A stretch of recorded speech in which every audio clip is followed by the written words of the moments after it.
Okay, OBS. Why you gotta go slow like that? Made me late. Made me late. 8:01 start time. Inconceivable. Inexcusable. Hey, hay is for horses. I don't know how many times I gotta tell you. Alright. I don't know how many times I gotta tell you. Alright, roll call. Show me YouTube. What are you doing? You functioning? You here? You living? Sorry, that's probably too loud. You could probably hear that through the microphone, huh? Whoops. My bad.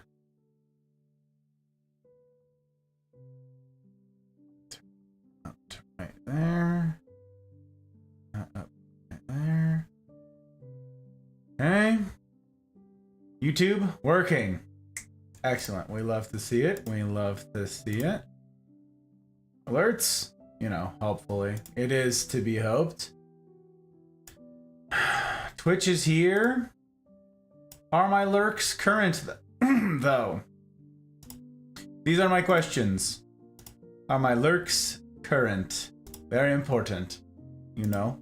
Take care of our people. You guys know the rules. We put friends before frames. Yes, we do. Golly, that's a lot of tabs. Yeah, I'm gonna have to ditch some of these tabs is what I'm gonna have to do.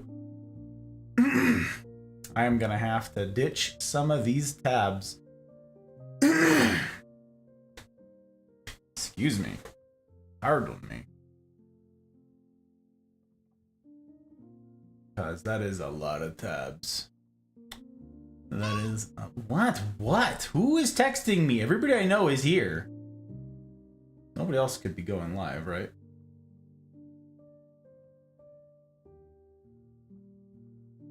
Get out of here. Get out of here. Okay. Taking care of all of our people.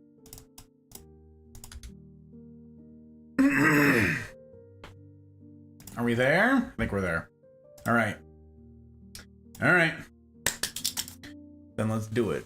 Greetings, salutations, all. It's very good to have you guys in. I'm very excited for where we're going tonight. Yes, I am. Yes, I am. It's good to see you guys. Ahmed, welcome, my friend. I hope you've been well. Hope you're doing just so gosh darned good you can hardly stand it. Karma, you are indeed first in YouTube. That's really remarkable. That's really remarkable. It's good to see you, my friend. Good to see you indeed. Username? I am missing plants. You're right. There are no plants here. I forgot or something. Must have forgotten. I must have misplaced them. It's very funny that you still got everything growing over there in your neck of the woods. Yeah, that's what you're paying all that extra for, huh? That's what you're paying for to live where you do.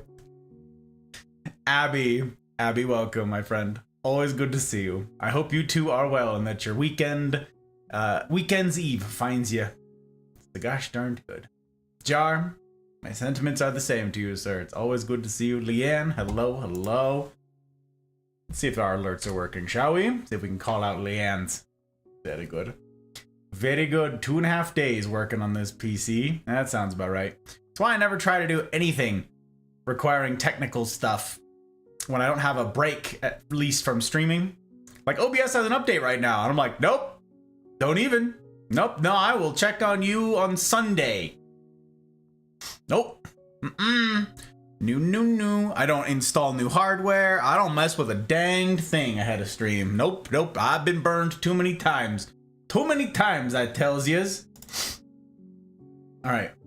I did forget to change this. I gotta change this. Change of that. Better. Okay. Good.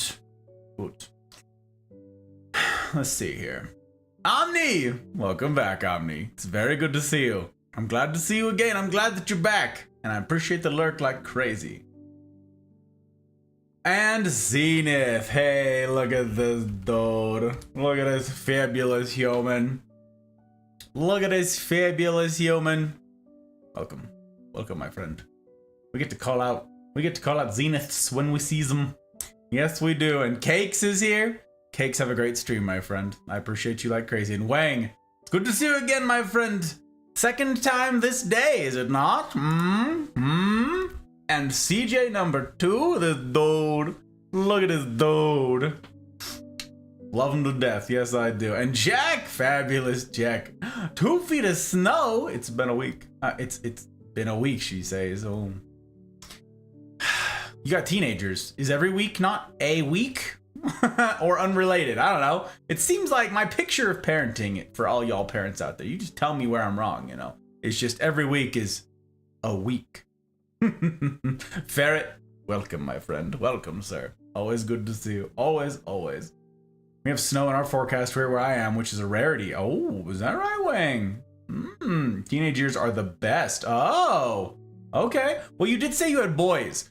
I'm told from all the parents I know that like boys are a nightmare when they're very young and they're easy when they're teenagers. You flip-flop that for girls. The teenage years are the worst and they're just a nightmare. So, oh no, I have one of each. Ah, interesting. So what you're telling me is that the stereotypes of just all of parenting and all of children aren't completely accurate? Ah, madness. Madham. That's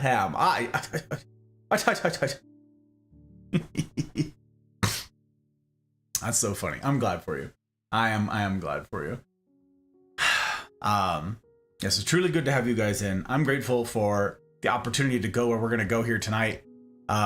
This is gonna be a good one. So I am in a little bit. I have not yet, but I will be once we're ready to kick this thing off. I will be disabling raids and switching it over to followers only chat. It's the way that these Friday night lectures go, okay? That is what you can expect from these nights. I've started getting in the habit of telling folks, if you see that the category that we're streaming in is just chatting, everything's fine, raids are normal, none of that. It's gonna be a less than super serious night. Called just chatting, right? But if it says talk shows and podcasts, I think is the category that we're in right now. Those are the nights where the raids are disabled and it's follower only chat because there's going to be an actual formal lecture that I'm going to be endeavoring to get through. So that's what you can expect here tonight. Once we jump in, but yeah, that's gonna be a real thing. It's gonna be a thing. Oh my word, look who it is, Misfire. Hashtag Pudgy Table. It's good to see you, my friend. Good to see you indeed. Hope you've been well. I have messages from you and several others that I have not had the opportunity to read. So if it's critical and time sensitive, you let me know. You just put it here in chat. Guys, I'm stuck under a Pudgy Table and I'm bleeding out, running out of oxygen. And I need help. Here's my address. I only trust you. Like, and you sent it like yesterday ago. You guys can tell me that. But yeah, there's a bunch of chats that I'm now behind on because I spent all day working on this and other things. I tend to work on like 6 talks simultaneously because I'm like, ooh, this is a good thing. I'm like, no, that's its own talk. Stop it, right? Rein it in. And so I like open up a new thing and I start outlining another talk. And then I'm like, ooh, this book would be good for that one. Ooh, this book would be good for that one. So I have like a dozen, no, more than that. Maybe like 20 different talks in the works right now. So yeah. Anyways, I spent today working on talks. Not just this talk, but talks. That's sort of always what it is. When I say I'm working on talks, or a talk, that's code for so many talks. It's wild. It's wild indeed. Daughter's the one that low-jacked the whole family. Oh, is that right? Wow. That's what I have to say about that. I have a turn, girl. I'm ready to pull out my hair, or what I have left of it. There it is, proving the rule. Oh, don't pull out your hair. Made you something after stream? Check your Discord. Oh, okay. So there you go. Okay. Supposed to be oddly warm where I'm at tomorrow. Vapor, it's good to see you. Welcome on in. Welcome. Yeah, we're expecting again snow tonight. I think it's supposed to snow again in the middle of my stream. You know, when I have my windows open. It's gonna be cold as ice. Woo. Don't hit me with copyright, Twitch. My singing's not that good. We can't be pitch perfect here. We can't do it. Yeah, it's gonna be something. It's gonna be strangely warm here, but like tonight, maybe some snow. Tomorrow, like rain, which is really annoying. It's gonna be colder at 10 o'clock here tonight than it will be at like 4, 5, 6 a.m. And it's just gonna get warmer all day tomorrow and maybe rain and wipe out all of my beautiful snow. So I'm kind of salty about it, I'm not gonna lie. Legit put us all, including her grandparents, on Life 360 just so we know where she is at all times. But she uses it the most. Oh, I don't know what Life 360 is. I have a hunch, based on context clues, what it is, but I don't know what that means. That is very funny. That is very funny that she's like, I'm gonna know where y'all are. Listen, security or something. Mine is just special. Actually made you something for whatever you want to use it.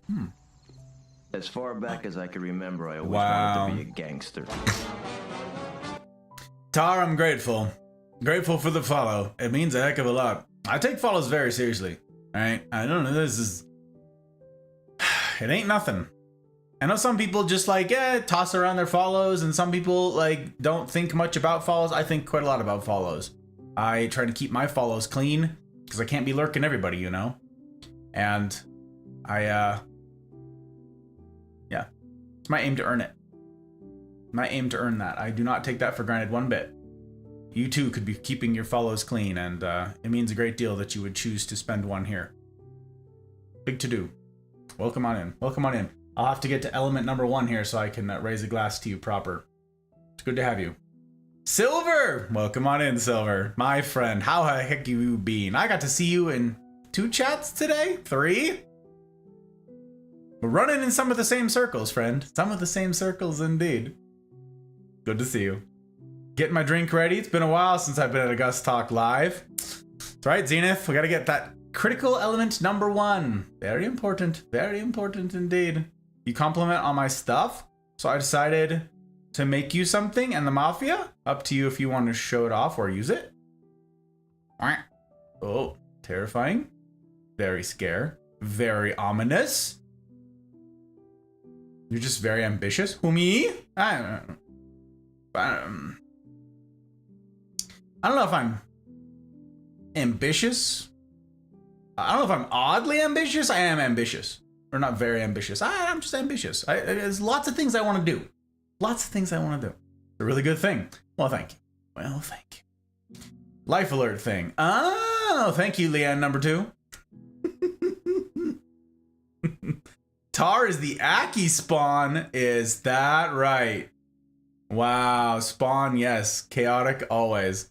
Well, Tar, welcome on in. Welcome indeed. Like I said, hope to earn it. Hope to earn it. Do not take it for granted. You have earned it. Trotsky, my friend. This gentleman. This dude. You guys, I gotta gush about a handful of people who make all this possible. But I gotta get through an intro here to do it. So yeah.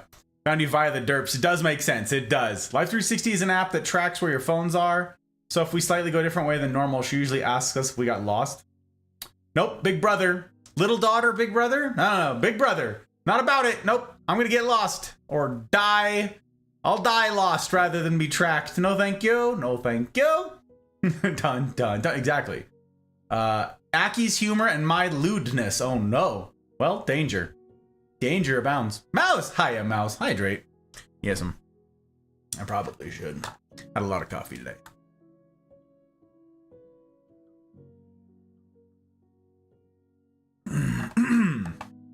Ooh. Nice and cold. Very chilly. Very cold. Just snow melt. No, it's not. I should have done that, though. That would have been fun, huh? Just catch a bunch of snow. Drink that. Missed opportunity. Next time. Squirrel! Hello, sir. Welcome. I hope Weekend's Eve finds you doing just swell, sir. Just swell indeed. Busy man, this guy. Busy man indeed. Good to have you in. Almost want to see your reaction. No hurry. Oh boy. Oh boy. I have some Glühwein tonight. Is that right? Stove has a warming burner. Heats to just the right temp. Big fan of Glühwein. Lots of fun memories to go with Glühwein. That's why I like it. I've had some bad ones, but you know what? I've never had a bad time enjoying Glühwein. I've never had a bad story that accompanied a mug of Glühwein. So that's what makes it special to me, is all my memories that go along with that. I once had a police officer in Germany accuse me, like jokingly, of the Camelback that I had. He's like, Glühwein, and I was like, what? No. Ew. Ruin my Camelback with Glühwein? He was convinced that he's like, this is how you're staying warm. I was like, 9. It's water. Oi. Illegal in some areas. Wow. What, tracking? I'd like to make her question if she could track me. I went to the wrong vet for an hour, turned off my phone, turned it back on at work. I love it. That's super funny. That's super funny. I like it, Abby. Essence o snowman. Exactly. We just learned this earlier. Hot Bride and I. That's what we call this now. Essence o snowman. Or if you prefer, the blood of snowmen. But I like Essence o snowman. Not dangerous, at least not yet. Try to get to level 2 comfortably for lewdness. I see. Question she asked was great. I see why you said he was a nice voice. He has the whole aesthetic. Oh my goodness gracious. Well, thank you. Thank you for the kind words. Avoid the yellow blood. All right, before I get too far into the weeds here, my friends, allow me to introduce myself for those of you with whom I have not yet had the pleasure of making acquaintance. Hello, greetings, salutations, all. My name is Six, or Gus, or Godfather, or Hey You, or Guy with the Tie. It doesn't have to rhyme, but if you'd like it to rhyme, it can rhyme. I'm a variety streamer. I get up to a variety of things. But here tonight, you've caught me doing my favorite thing, the heart of what it is I do as a creator, as a broadcaster on the various platforms that I'm on. Twitch, YouTube. You can follow on one, you can subscribe on the other. I mean, I have a regular YouTube upload schedule, and the next one is tomorrow, every other Saturday, and that happens to be tomorrow. It's already scheduled. It's already there. You can go find it right now. I actually don't know if it's that might be it. That might be the link to the last one. That might be the link to the premiere. I can't remember if Past Gus was forward thinking enough to link the premiere there. One of you can tell me or not, and it'll be a mystery to everybody, and that's fine. We're not afraid of surprises around here. We live our lives. We live our lives ready for surprises. That's okay. Yeah, that's tomorrow. And I'm looking forward to premiering that with you guys at a watch party at 8 p.m. Pacific time, beginning of our stream here for our Anything But Apex night. I think that's going to be a good time. And that's a fun edit. I'm looking forward to sharing it with you guys. That is the continuation of the It Takes Two playthrough between the Hot Bride and I from 2 years ago. It's a long time trying to get all these things edited. And now that we're on a regular upload schedule, we actually have content. We're churning out, ready to go. Working through the backlog of things. Both the fun, silly things and the difficult, serious things. Because that's what I encourage all the time, you guys. I say that I believe that real relationships, the ones we ought to aspire to, even given our medium here, which does not tend to lend itself to such, right? I say the onus is on us, I believe, to leave these parasocial relationships on the ash heap of history. And I think that burden falls to each of us. I think it's, well, certainly something that I take very seriously. I believe that real relationships run the gamut. They span the whole spectrum from silly to serious, and tonight is the serious. There's, of course, some silliness in it. There's nothing that's not without room for silliness, right? Having a sense of humor, a functioning sense of humor, is part and parcel with being a functioning human. So don't be too afeared. But yeah, that's where we're headed tonight. You won't see any ads popping up on the screen, any old where or anything, because I'm not affiliated with Twitch and I'm not monetized on YouTube, depending on the platform you're watching it on, because I am indeed multi-streaming to both. So you can pick your poison, but you won't see ads in either place. And that's because I hate ads. And that would just be kind of the worst thing ever. If I were sitting here lecturing on something super serious and right in the middle of it, right at the crux of the talk, right at the crescendo of the thing, here comes one of Twitch's 2 stupid ads looping around. Oh, it's okay. 1 of 6 ads. We'll be back in 18 minutes. Don't go anywhere though. Stick around to support the streamer. No, I get to skip all of that. And it's literally because of you, viewers like you. I would not be able to do any of this without the folks who have voted with their dollars to see that we have a shot at this project continue. There's no guarantee of this, but this is my work. This isn't a hobby. This is something I take very seriously indeed.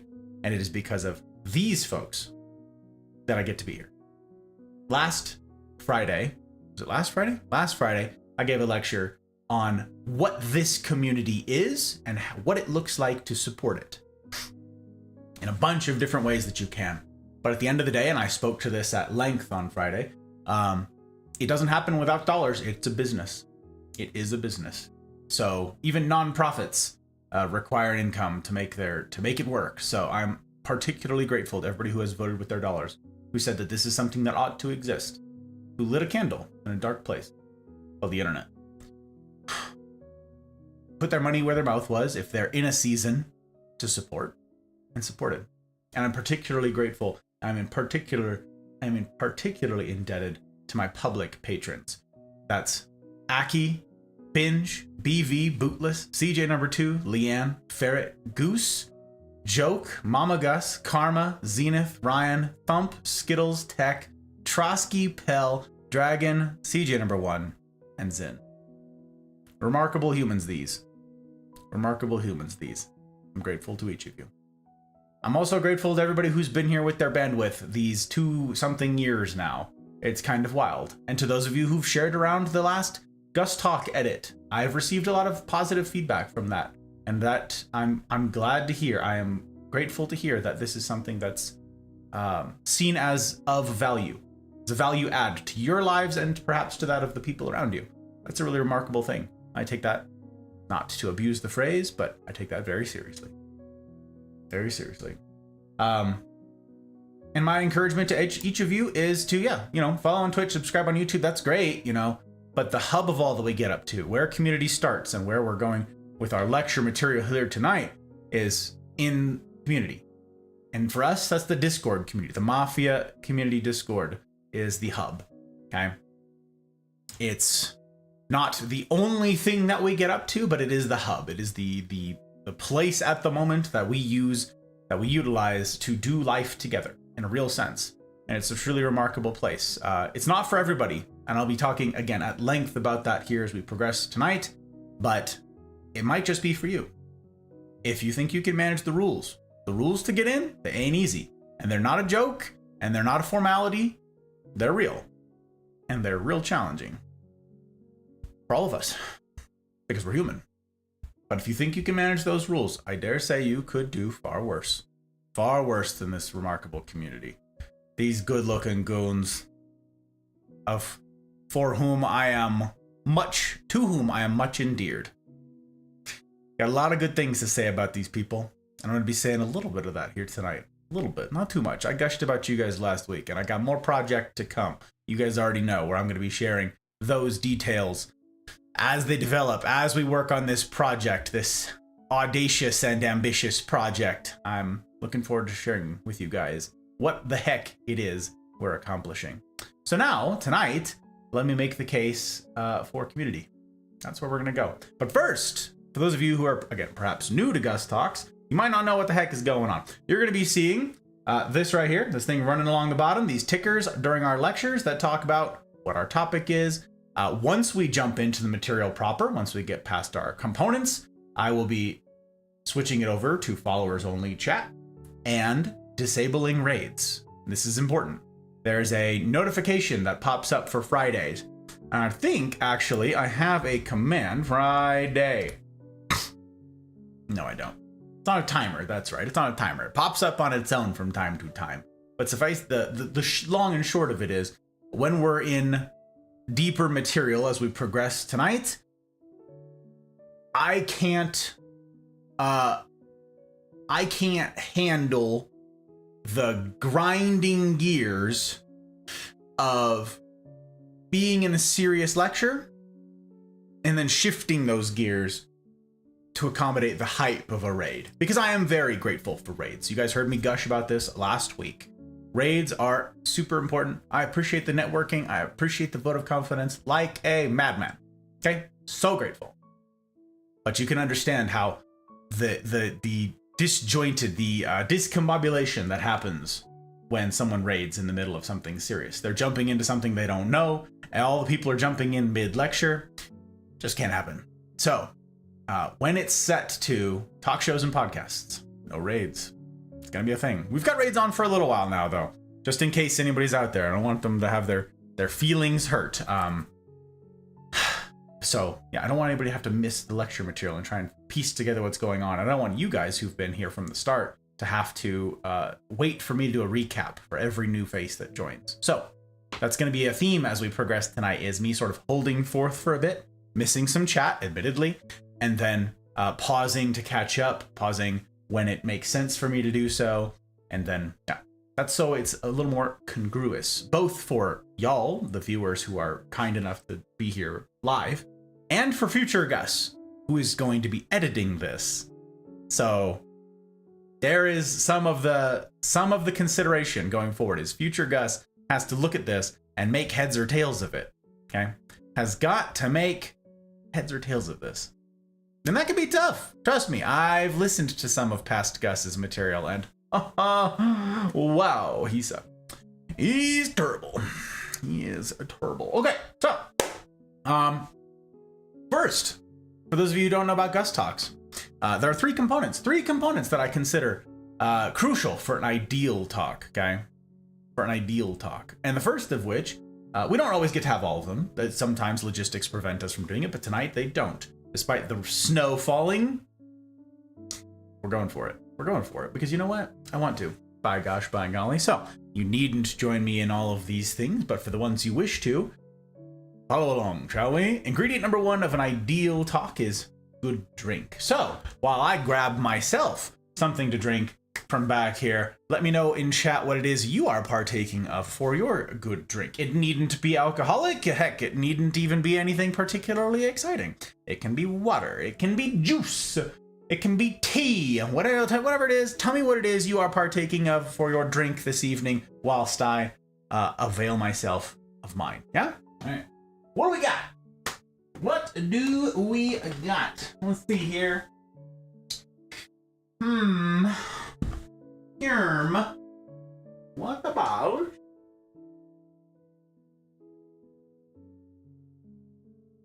What about...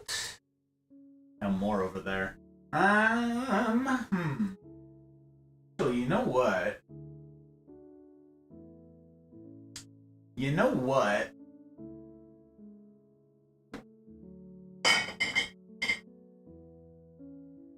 Let's go.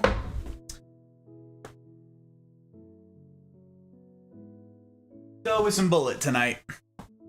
Let's go with Bullet.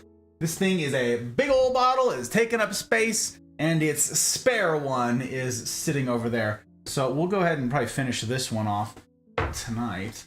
Give myself some room to work with over there because my shelving is full. So we're going to be both pragmatic and partake of a perfectly good whiskey. I particularly like Bullet when I am partaking of element number 2 that we'll be getting to. So the two dovetail nicely. So here we go. Good drink.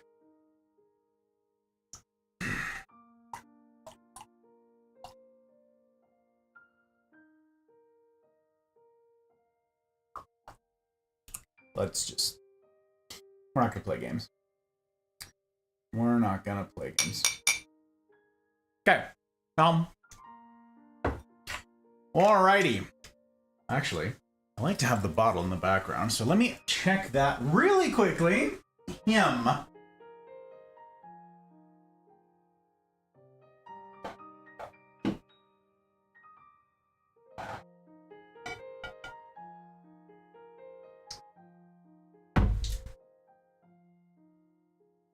Okay, there. Now when somebody asks, what the heck is he drinking? That. Except a bottle that's been opened. Someone's like, "You're not drinking that. It's not even open yet." Listen. Listen. I don't have to prove every little thing to every little body. It's just apple juice that he drinking. Yeah, that's it. You caught me or something. You caught me or something. So, first of all, to our follows tonight, Soft or Realms. I don't know which you prefer because you followed like 2 minutes before I went live. I'm super grateful for it. If you are here, tell me the tea. Tell me what you want to be called. It means it'd be pretty darn great. And to you, Tar, welcome on in to this. This something. This something. This special something. Cheers.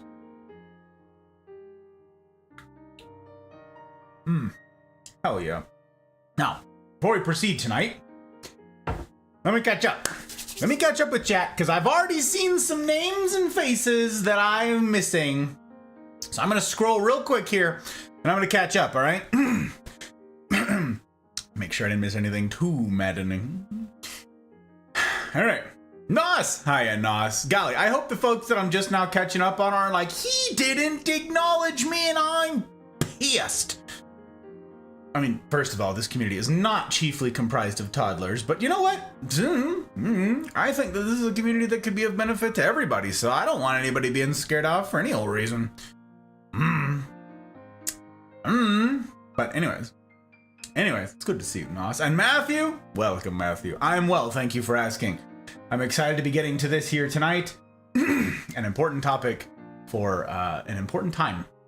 Gotta say, an important time. So, hope everyone's having a nice night. Yeah. Thank you for dropping links, Squirrel. I appreciate you. And Drew! Hello, Drew. You guys, I still have not gone all the way through last Friday's chat. Not gonna lie. I'm not gonna fib and tell you that I have.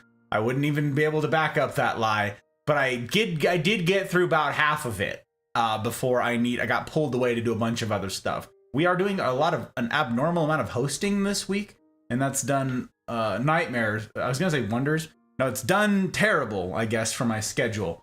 So I'm super behind on stuff and things. But Drew, I saw that you were there, and I'm glad to have had you last Friday, and I'm glad that you got to be present for me calling out the likes of you, making it all possible. It's pretty darned cool.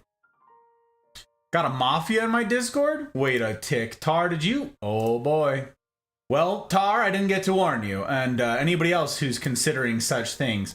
If you think that the lifestyle of the mafia is one that you could abide, the difficult matter of getting past those rules, as I previously mentioned, is something you can manage. Be advised, the mafia is a welcoming sort, and they tend to show that welcome via stickers. So expect your notifications to blow up for a week or 3 as people see that you've made your way in. Mafia, you know it must be done. You know it must be done. Again, welcome on in, Tar. Welcome to the life.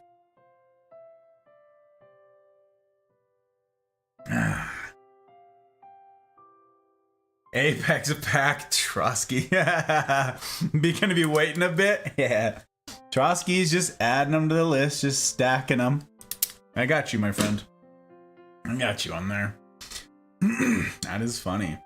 Look at this Gus in the blue tie and the white dress shirt and the black vest and the black suit. Sharp as always. Hello there. It's good to see you, Ski. Always is, my friend. Golly, I hope you're well. I hope you've gotten some snow up in your neck of the woods for all of the weather we've been having. You ain't too far away. Then again, Mouse over there, pretty close to you, has said, not much, not much. So I'm like, are y'all is nobody getting snow? And Night, fabulous Night. I did not get to, I don't recall who all I already saw going through, but I think I saw you there last Friday night.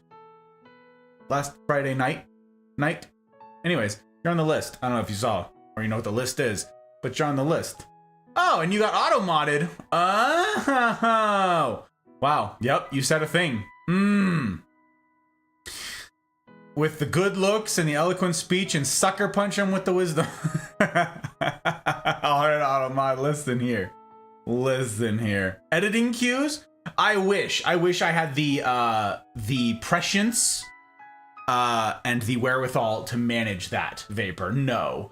But I do have a new, now that I'm editing the talks like all the time, now that I'm really in the trenches editing them very quickly and consistently, trying to catch up on the backlog, I am very aware of what it's like to deal with past Gus and his ridiculousness. And so now I'm just like, I'm working really hard to avoid the stupid mistakes that he made a bunch of times that there's nothing I can do about now. You know what I'm saying?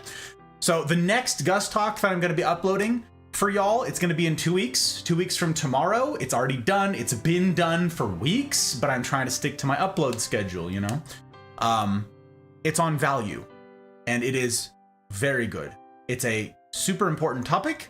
It's also a really interesting topic. And it was a nightmare to edit. Past Gus did such a bad job of delivering it. The whole thing was ad hoc. The whole thing was based on a IRL Gus talk that I gave 2 weeks prior to giving it here on stream. It was the day we like closed on our house, but I was like, no, I'm giving this talk, and I had no time to prepare anything, and it was just like it was a nightmare. And so it was such a wreck, such a train wreck, trying to piece it into something coherent. So the final talk is very jumpy because I basically had a puzzle straight out of the box. It had all the components in there that I wanted to get to, but none of them were in order. It was like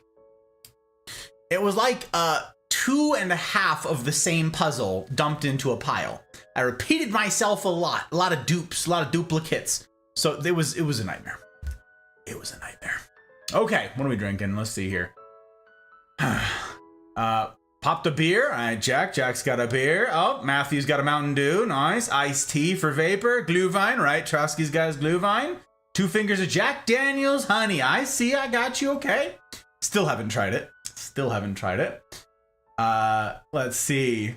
Mountain Dew on the rocks. Okay, misfire out there. Is this a partial chair stream? No. What about a good soft sour? Ooh, okay. So sours are some of my favorite cocktails. And for any of you who are interested in any sort of mixology or bartending type stuff, if you want to see my favorite recipes for the sours that I make and have all the ingredients for and that I make fairly frequently, you can join the Discord and look, if you're of age. Look in the section of the Discord. Once you get past the rules, you should have, and you accept them, you should have access to see everything. And if something has gone terribly wrong, just let me know and I will fix it. But there's a category in there called Pick Your Poison. And under that is a subgenre category called Sips. And in there, I post the recipes for the drinks that I've made here on stream or that I've made for stream if they're a little too complicated to make in here and I need like a kitchen or something, okay? Because you'd be surprised. But the sours, there's a whole category in there called sours because that's a genre of mixed drink. And the Boston style sour is one of my favorite drinks of all time. Very good. There's also like the Littlest Rebel is quite good. The White Lady is very good. The Elk's Own. Oh, I need to make an Elk's Own actually. Maybe I'll do that. Maybe I'll do that for tomorrow. I'll have to check to see if I have a port. I do have a port. Yeah, I still got a port. Yeah, I might make that tomorrow night. Sounds hella good. The recipe's already in there, but it bears making again. I wanted to do a hot drink though. No, it does sound awfully good. I'm gonna forget this anyways. Future Gus is gonna have no memory of this place. No memory of this place. Gus getting pretty brave, turn his back on chair like that. That's right. I ain't afraid of chair, Trotsky. Right. Southern Mountains. Southern Mountains. Oh my gosh. Getting snow? Love collecting bottles. You're making me want that bottle shape now. This bottle shape? This big old chonker? Costco. Really great value. Incidentally, really great value for Bullet and Bullet Rye. It's the same one, it's just got a green label instead of the orange. Great value. Make that your new water bottle? Jack, that's not a half bad idea. That is super funny. I have literally never considered that. would be priceless. It'd be better if it had something with a handle on it, you know? Like a 1.75 that actually had a handle. I could like put a couple drops of like, I don't know, food coloring of some kind in them. Just walk around with a handle. Let's see. Let's see here. Watered my wife's Sprite she never finished. I see, Drew. Very pragmatic. Waste not. Basically expect anything said during Gus rambles for the first hour take 10 to 15 minutes. Wow, that's accurate. Hurts my feelings, but it's accurate. Try to be here every time. Even if I don't talk, I'm lurking. And I appreciate that like crazy, Drew. Again, I spoke to that, y'all, ad nauseum last Friday. The talk is still up. The VOD is still up on both Twitch and on YouTube. If you guys want to go back and listen to it, I recommend doing so on YouTube because Twitch sucks. I will be taking it down. It will not be up forever. So go listen to it while you can. I will expound upon a project that I'm working on, but the subject of it is you guys. So it's a good one. Went skiing yesterday. Oh, I'm jealous, Ski. I'm jealous. Super jealous. Hello there. Skyrim PTSD? No. 20 inches of snow in the last week? Dude, I'm super jealous. What is this thing you called small? Yeah. It's important. We have, I think we got about 15 inches here. 15 inches between Saturday night and... What night was that? Hello? Police? Wednesday night? Yeah, Wednesday night. Yeah. Crazy. Phil! Hello, Phil. I'd like some more snow. Signed, a sad Arizona resident. No, Phil, you just gotta go to Flagstaff. We considered moving to Flagstaff. The base of Flagstaff, you guys, just like the town proper, is at 7,000 feet. We're at 5,000 feet right now. 7,000 feet is nutty. The cost of living there is quite high, though. Quite high. It's like, well, it's like a resort town, so it makes sense, but still. Hey there. Hey there. You're finally awake. Exactly, Tar. Almost lost a toe yesterday. Nephew dropped a chisel onto what would be the knuckle of my third toe of my left foot. Lucky I lost that toe when I was a kid due to frostbite. So it just hit nothing? That's what you're saying? It just hit nothing, Matthew? It just hit the empty space where there would have been a toe if you weren't you? Oh my gosh. Pina colada, I got you, Mouse, okay. Iced tea, all right. Let me see here, pretty sure. No age limit for looking for ad alcohol. That's right, for looking at it. Yeah. Oh my word, look who it is. How you doing, Hopper? How you doing? It's good to see you. Welcome back. Happy weekend's eve to you. The topic today is scrolling along the bottom of the screen presently. And as soon as I get elements number 2 and 3 straightened out, we're going to be jumping straight into it. Welcome. It's good to see you.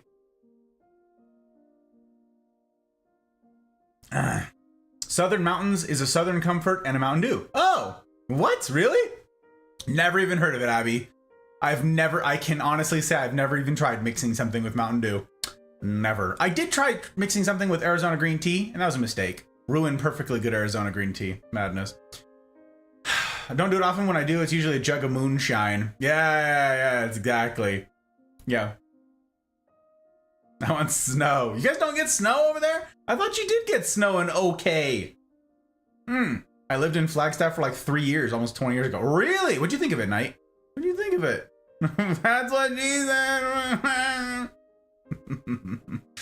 1/100th of an inch of snow here. They still canceled school. Oh my gosh, kids are spoiled. When I was back in my day, hit 'em, Trotsky. Get 'em. Body bag 'em, baby. Body bag 'em, sir. Ooh, give it. Oh, back in my day, when I was a kid, 14 miles uphill, backwards, snow both directions. Whoo! Parents would actually drive you further away from the school and drop you off and say something like, "It builds character. Get good, nerd." Ooh. Oh, baby. When I was in school, principal would plow the parking lot of the school and they didn't have to cancel anything. The principal did it, huh? Hey, personal responsibility. That's something. Is something. Do you want a pina colada? Getting caught in the rain? Hot Bride likes getting caught in the rain, but she doesn't like coconut. So pina coladas are not her friend. No. Soko and Do is great. No, wait, Jack, you know this thing too? You and Abby out here. What the heck in heck? It's absolutely wild. Ronnie! Just saying hi. Hope all is well. Ronnie, I hope you are well. And I hope your stream is treating you okay. And that the streak of streams that you've been on is just... It's not driving you too crazy. It's a good reminder seeing you, though, that I need to check on all of my lurks and make sure everybody is... Oh, you got rated. Oh, I get to consolidate streams? Wait, who here rated you? Oh, Key rated you. Hey, Ronnie, I'm part of the Key raid. Key raid. Very good. Okay, I get to consolidate some bandwidth. Very good. We take care of our people. You know, we put friends before frames, but not Randy before frames. Very important. Very important. Love Flagstaff, except for the fact that it snowed in July. See, I love that. I want that. That sounds great. We get cold and wind. Be a closer fit for hell. Ah, yes. Snow is very rare. I did not know that about OK. Is it an elevation thing in Oklahoma? I don't know the elevation of the state at all. Because I know, like, Arizona is really low elevation, like, except for Flagstaff, I think? Could be wrong. I don't know anything about anywhere. Things. Facts. Right. Similar thing in OK, except you are made fun of for avoiding the woods or seeking shade when it's hot out. They claim it builds character. Doesn't just build resentment toward the sun. A daiquiri, yes. Yes, a Hot Bride would like a daiquiri. She's a big fan. The Hemingway daiquiri is one that we are particularly fond of right now. That is, I believe I posted the recipe for that also in the Discord. Could be wrong, but I think it's in there. Thought I was allergic to coconut. Oh no. Making a wassail? I know the name of a wassail. It's a really old drink. Isn't it a beer cocktail?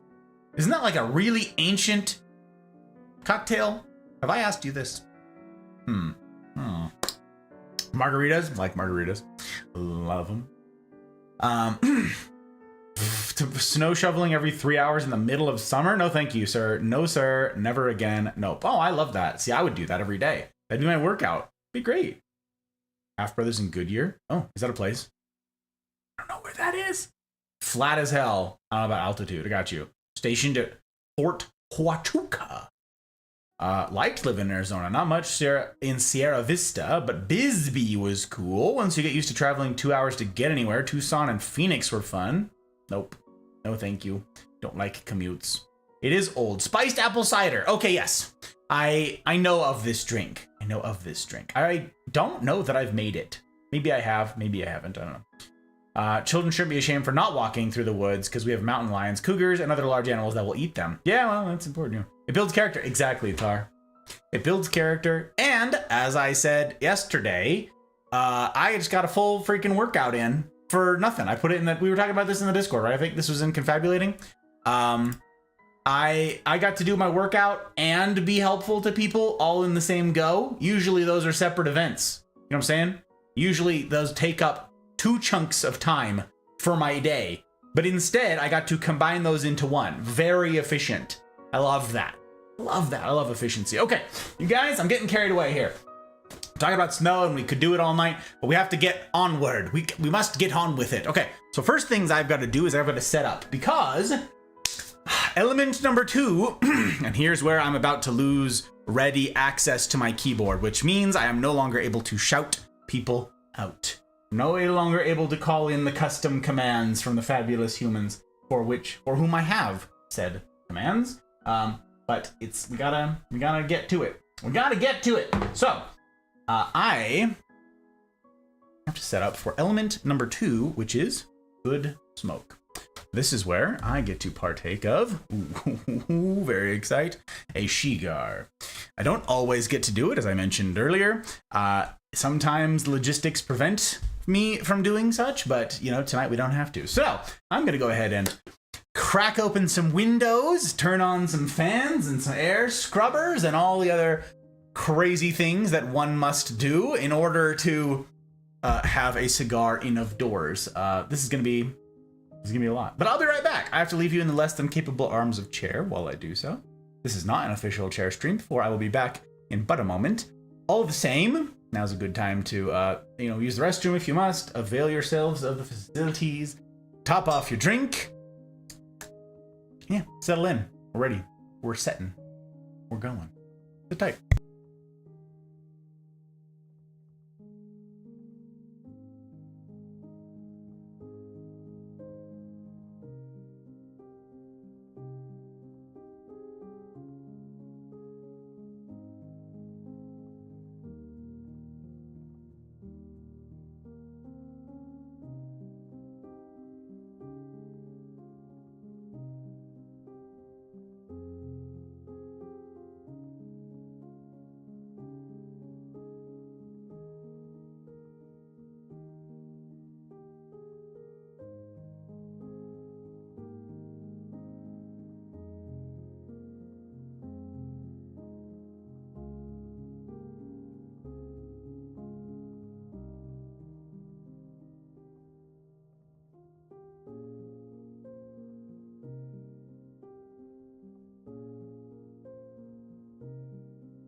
All right.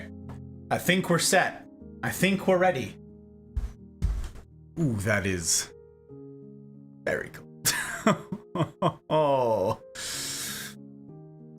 Ooh, it is 32 degrees. It is 32 degrees, and I can tell. Ooh, 32 degrees. Wow. Good smoke.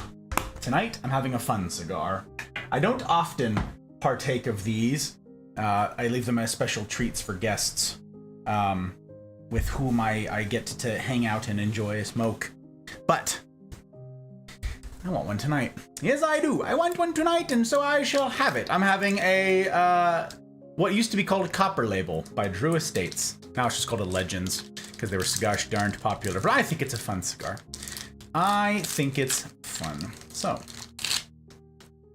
let us jump in. We got that. Good. Move that, move that, move that. That can bugger off. That goes there. We need that. Get a punch. We're gonna go with a punch tonight because I suspect I'm gonna want to savor this bad boy. Let's not do it the disservice of rushing this thing, yeah? Let's not. Okay. Alright.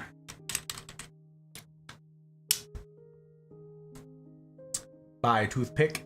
I'll see you in a while. Perhaps in a while. And why did I make my tie more crooked?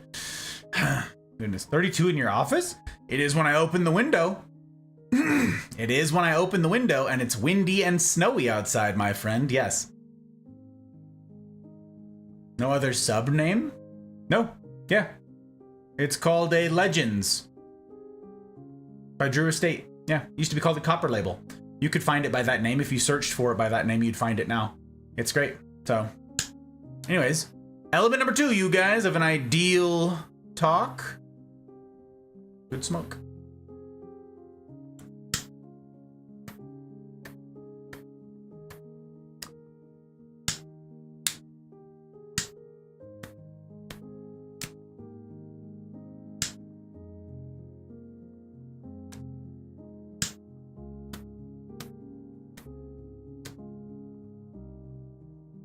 Come on.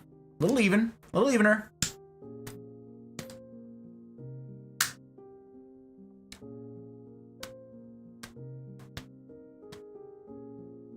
That'll do. All right. Finally, friends, that brings us to element number 3. And this is where each week I come empty-handed. I can provide good drink, good smoke, but that third, that most integral of ingredients that it simply won't do to go without, that's where I must lean wholly on you. For it is good company. Good company is element number 3. And I'm grateful for your providing it. I'm grateful that you remarkable sort would choose to, of all the places one could spend a Friday evening, that you would choose to spend that evening here. That you would choose to spend such an evening here doing this. Amongst your peers, who are attempting to also do life well. To do life on hard mode. It's a really remarkable thing. And it warrants being called out. It says a great deal about you, the caliber of human who would choose hard mode. So it's to you that I get to raise a glass. Element number 3. Cheers.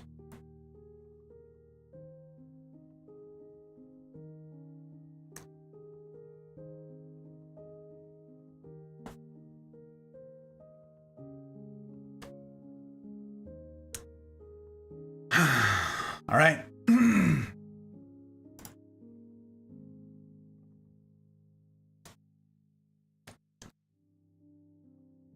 Now, gotta change some things around. Moderation tools, follower only mode on. Raids, disabled.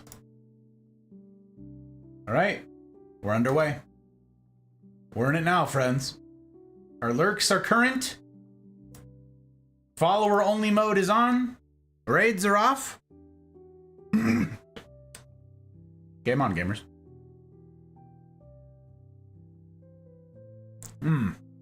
Mouse redeemed an Apex pack. I saw that.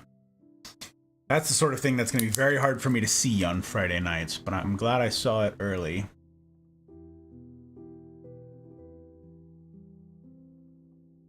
That is not a list that I can readily get to. So, okay. Do you want to try a cigar? This cigar. This one. If you want to try a cigar, this one. Every day of the week, I would recommend this as a beginner cigar for people. It's a flavored cigar. Not like berries or cotton candy or any nonsense like that. But yeah, it's delicious. All acids. Drew Estates has a whole line called Acid, and they're all infused, is what the word they use. They're all infused cigars, and they're all yummy. So, if you want to learn technique, if you want to learn all the rest of it, yeah, it's a great place to start. If you actually like pure tobacco and all that, there's lots of plenty good ones, but we're trapped. All right.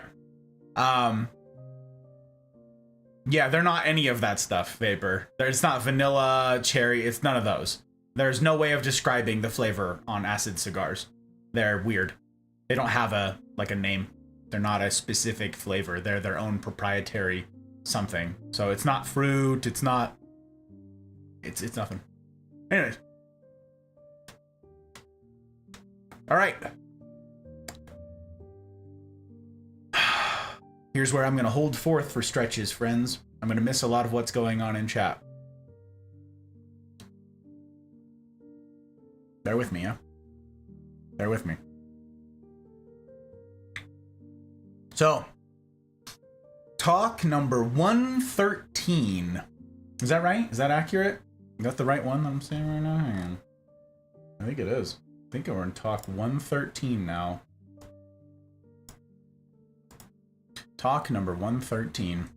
Well, isn't that remarkable?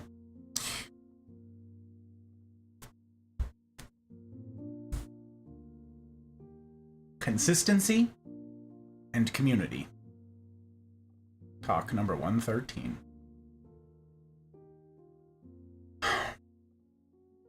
I want to tell you guys a story. And I'm curious to see if any of you have similar stories.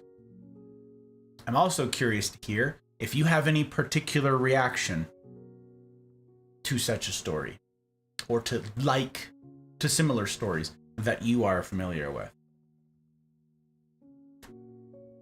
Couple little examples of this. I knew a gentleman who he is I want to say he's Gen X. I think he's Gen X. And he told the story of his grandpa. His grandpa. They would I believe the setup for this was his family had to go live with their grandparents for a stretch. And when he was still young, he was there along with his folks. And every single morning, Grandpa would get up, rose early, whatever, and he would go downstairs and he would park himself in his reading chair, okay? And he would read every morning for like 2 hours. What he did. Every morning, without fail. That's what he did. And this went on for the entire time that they were there. And then every time they visited, this was the routine. There was Grandpa in his chair. It was a set time, and this was how it went. That's where you could find him. Very predictable. But when Grandpa passed away, there was some to do about what to do with all of their stuff, right? I think Grandma went first. It was either Grandma went first or she was just downsizing a lot after Grandpa died. But they needed to do a lot of logistics with furniture, okay? Pardon me. And there was some question as to what to do with all of his stuff.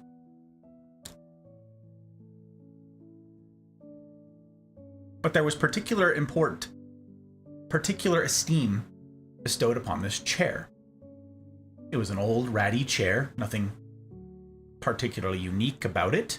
The kind of chair that you could pick up anywhere for cheap. But it was special. Why? For something like 50 years, Grandpa sat in that chair every single morning and read. It was a staple of Grandpa. This is what he did. This was his routine. So then the chair passed to my friend's dad. He had never had really a morning routine like that. But in honor of his dad, my friend's grandpa, he said, I think I might just take that up. So he did. And so he started having some reading time in the chair every morning when he woke. It wasn't 2 hours, but it was consistent. And this became a staple in the home.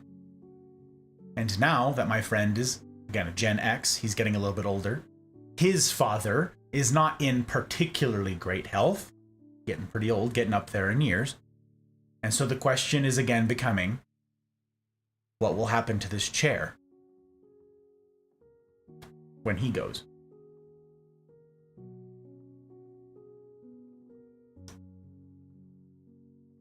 It's just a chair, right? Or is there something special about that chair?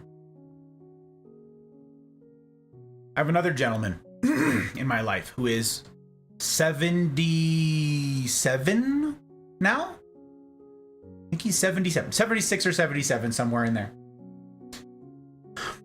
And he has been attending the same men's group, a little get together of, I want to say there are 5 of them. I want to say there's 5 of them. I'm not in his group. I don't know. They have been getting together, these same 4 or 5 gentlemen, for over 30 years, every Monday night. Every Monday evening after work, these 4 or 5 guys get together, and they have been for over now 30 years. He's 77. Say it's just 30 years, because that makes my math easier. He's 47 years old when they started that group.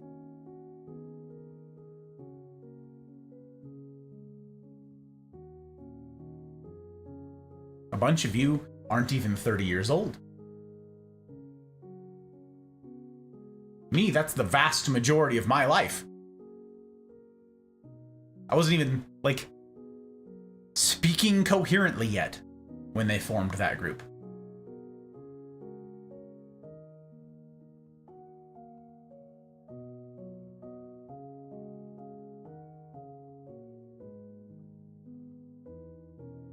I know another story that I recently heard of a gentleman who has gone out to breakfast every, I believe it was Thursday mornings, every Thursday morning, he and his guys group get together at a local breakfast joint. I think he said it was a barbecue place, and they serve breakfast there.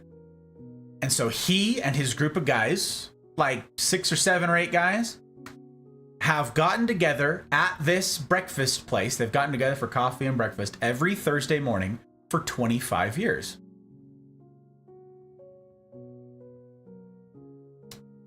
Think about that.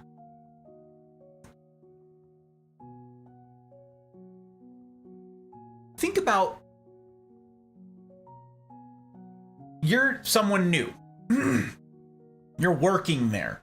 You're working at the restaurant. And you're getting your on-the-job training, right? Your onboarding stuff. They're telling you about setup and tear down for the place. And here's the routine. You know, we put up the chairs at night, gotta clean the floors. And in the morning, you take down the chairs. You do all this, blah, blah, blah, right?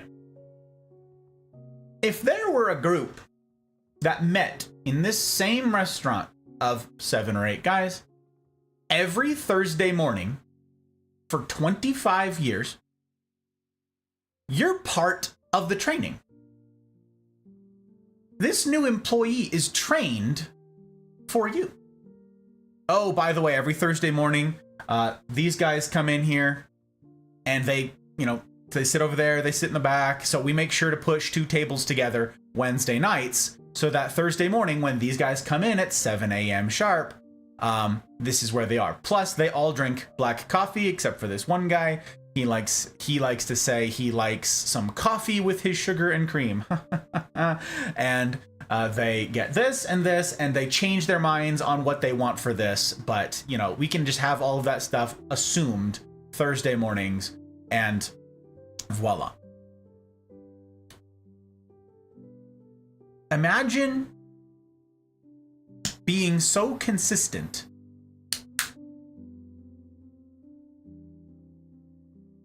that you're part of the onboarding lesson for a breakfast joint.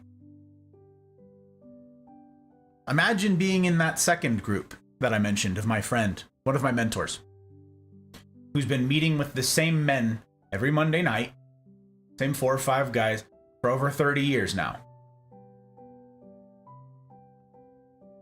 Imagine all of the life that's happened in those 30 years. And these aren't, we got together when we were 20 and now we're all 50. This is, they started at like 50, you know, or somewhere around there, 45, and now they're all nigh on 80. I'm not a part of this group, but I have heard stories, general stories, because, you know, no one's airing each other's laundry here, but deaths in the group, members of the group have died,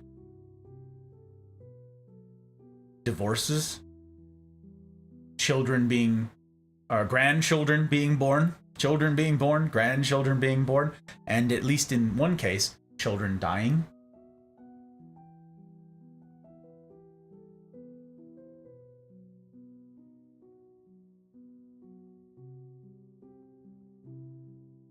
From the chair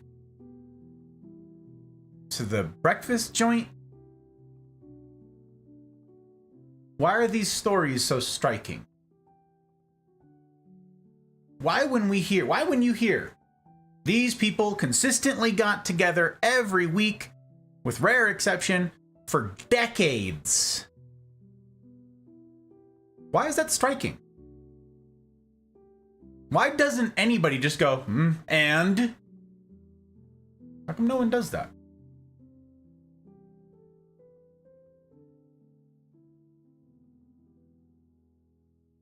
I suspect it's because we aspire to be someone that people would miss if we were gone. That's what I want to talk to you about tonight. Being the type of person that people would miss if you were gone.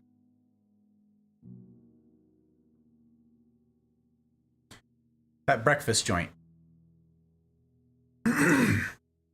Imagine if one Thursday morning, they were all ready to go, they had an extra pot of coffee set and ready, waiting at 6:55. They're, you know, pushing the buttons for making the coffee. It's all set. And no one shows up. And that table is empty. Here comes 7 o'clock and the table is empty.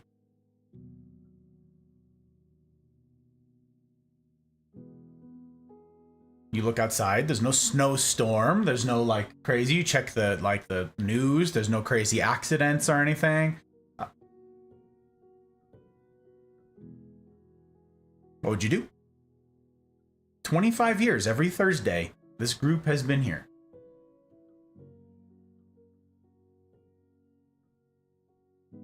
Like, do we call someone? Do we...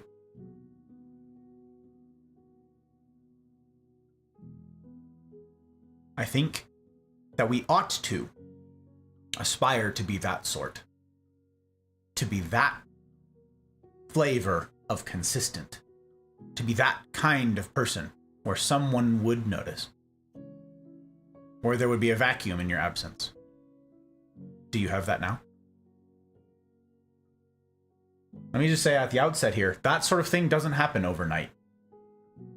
That is going to be the through line for tonight's Bull Talk. That doesn't happen overnight. You know, I was sitting with the Wednesday crew, I believe it was the late Wednesday crew the other night. And I mused about my distaste for networking. Those of you who were there will be familiar with this. Those of you who weren't, I'm letting you in on a little rant, a little mini rant that I had on Wednesday night, okay? My distaste for networking. I said that there's a difference, you know, between building a network and making a commitment to community. In the first case, you're doing a network, you know, you're going out of your way for the express purpose of building up a group of people to have in your pocket just in case.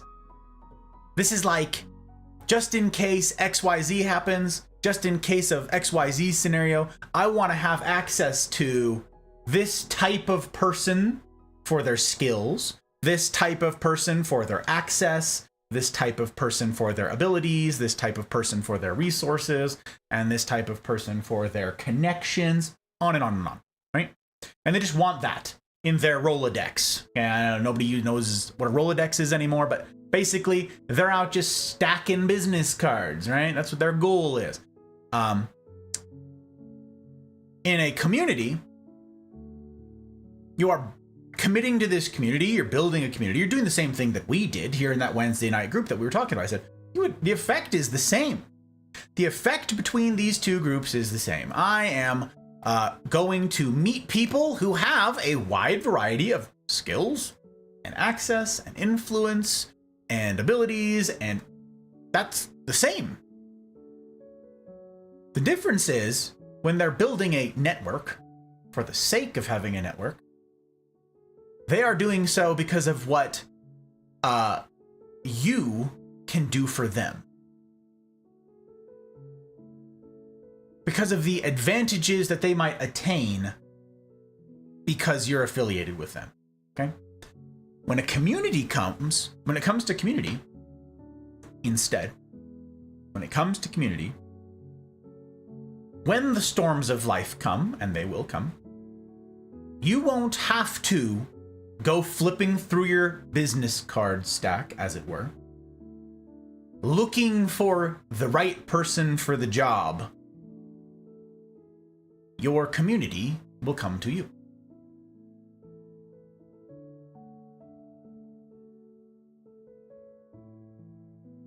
And you might say, so, what's the difference?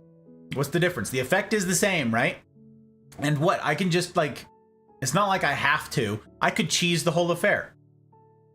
People can smell BS, is what I was ranting about on Wednesday night. People can smell BS. If you're in a valley, okay, life consists of hills and valleys, seasons of of like high notes and low, right? Sometimes you're in seasons of excess and other times you're in seasons of want, right? Seasons of plenty and seasons of drought, of famine. When you're down in that valley and you've never really been one for community stuff. You don't go in for that. But all of a sudden you're out here looking for community. Oh, me? Oh yeah, no, community. Oh, and it just so happens that I'm someone that you've come a knocking to, that I'm someone who could help you in the spot that you're in. It just so happens that I'm in a position to be of use. Yeah. You know, people can smell BS. And let me just make this distinction clear. Again, the effect is the same. Having people around you. But the heart is completely different. The heart of it is what matters. That's what counts. And that's what makes the difference. And that's why you ought to care. And that's why I'm giving this talk. Because you can spot the difference between those two.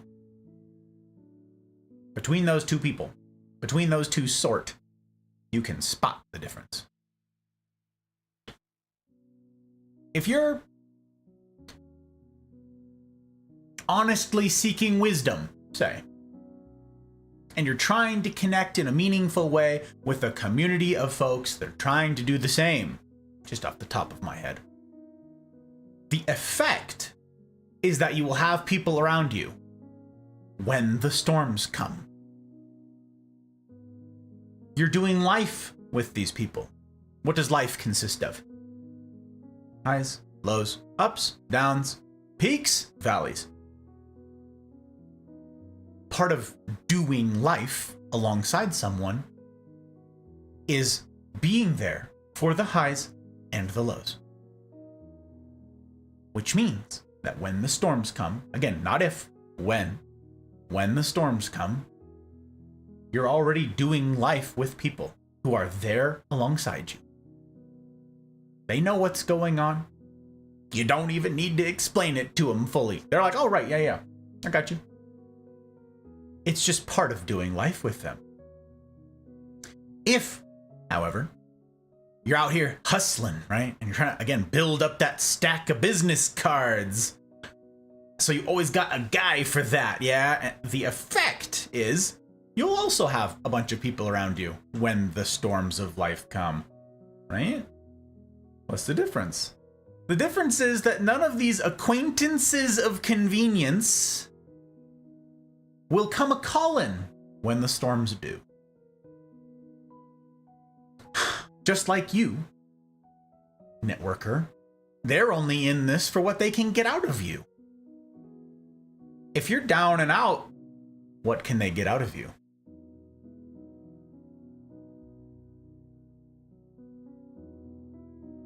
If you're no longer useful to them, there's no reason for them to not ignore you or just outright ghost you when the going gets tough. You guys heard the pejorative fair weather friends?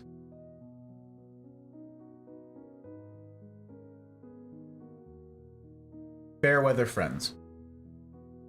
The people who are around you when it's convenient, when it's useful, or when it's just easy.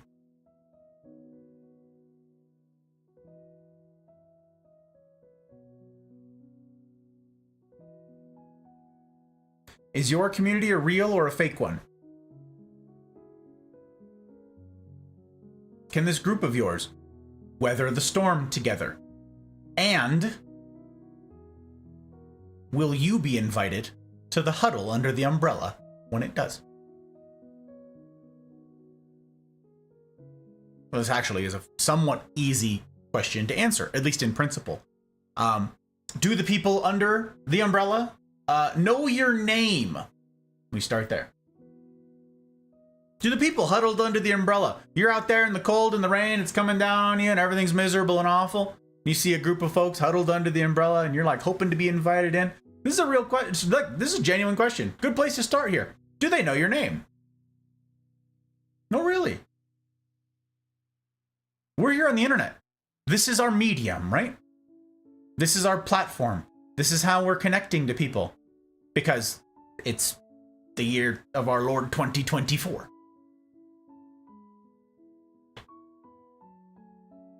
Do the people under the umbrella in community know your name? It sounds absurd, I know. But it's hard to invite someone to the huddle if you don't know their name. How do you call out to them? What's more, there isn't a lot of room under an umbrella. Okay? You gotta be choosy about who you let in, because it will necessarily mean excluding others. That's the nature of it.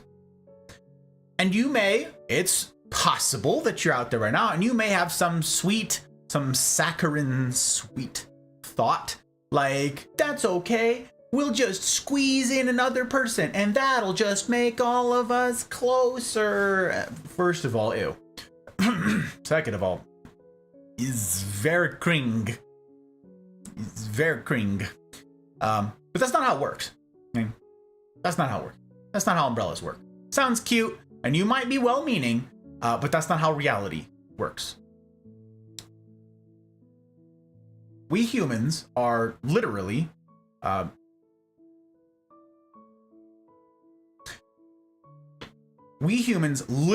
a threshold for how many people we can meaningfully connect with.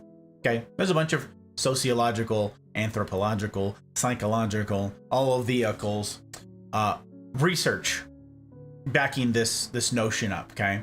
There is a reason why I herein, this is the problem for me. I've talked about this a handful of times with some of y'all. Some of you have never heard something like this before, and you're going to be hearing it here, okay? This is the problem for me. I know a whole lot of you, lovely sort. But do you think it's even remotely possible for me to give the kind of one-on-one attention I'd like to 300 plus people? Those are just the ones in the Discord. Imagine if I tried to have meaningful conversation and companionship and humaning and with the 1,000 plus people who followed on Twitch. Yeah, no. And it doesn't work like that. That's not how reality works. It's very sweet to say, come on, add another one in. I can barely remember what day of the week it is half the time, okay? Let alone everything that's going on in y'all's lives. Just at the outset here tonight. I was like, Abby, you've got a couple of teenage boys. No, she doesn't. She's got one of each. And I'm really grateful to Abby for not flaming me in chat. How dare you forget this thing that I told you once in all of the time you've known me, and all of the how dare you, I am insulted, unfollow, unsubscribe, I am salty. I'm grateful to everybody who forgives my slip-ups, my missteps, my dropping the ball on an important date. It was James' birthday the other day. I'm certain that I got told 3 weeks ago that his birthday was coming up and there was a date attached to it. You think I remember the day? No, I didn't remember the day. So come to find out that Wednesday was James' birthday. Happy birthday, James. Nope. Didn't remember. And once again, I'm very grateful that James didn't go, fake friend, didn't remember my birthday, unfollow.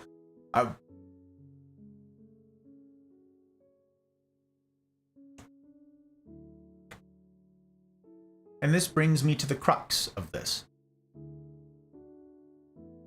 By their very nature, small groups are small. And that's for a reason. The purpose of my attempting to add additional meeting times for the CNR, the Cosa Nostra Rendezvous, for those of you unfamiliar, over the past 2 years, is because the existing groups the ones we already had in place, were getting, and are now getting again, too big.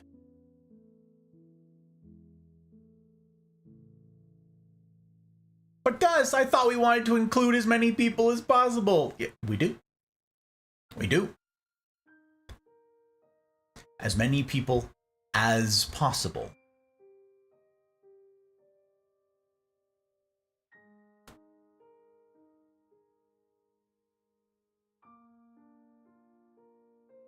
We want, the Mafia wants, to foster a community where as many internet refugees as possible can safely gather and weather what comes next.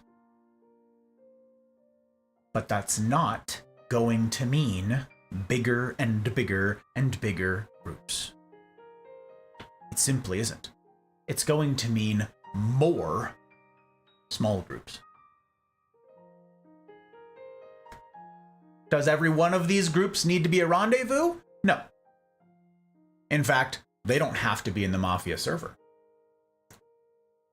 My question to each of you out there in this convoluted series of pipes that we call the internet is this. Where is your community? Where are your people? The people you can trust with what's in your head and what's in your heart. Where are your people?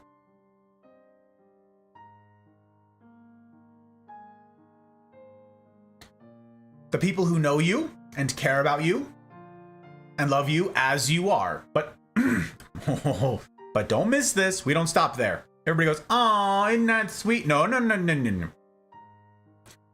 We don't stop there. Don't miss this. Okay?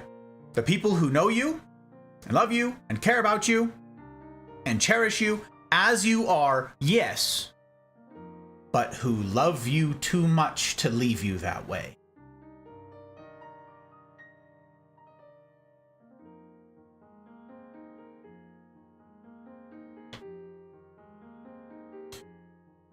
We are each of us a work in progress. None of us are as we should be. We're selfish, we're petty.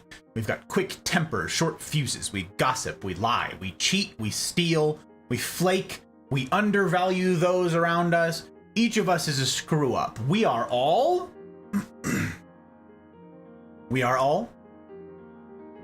disappointments. Yeah.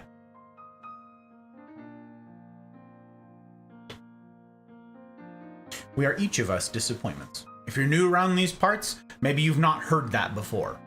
How he called me a disappointment. Get used to it. From the disappointment in chief, from one disappointment to another. You hear it a bit around these parts.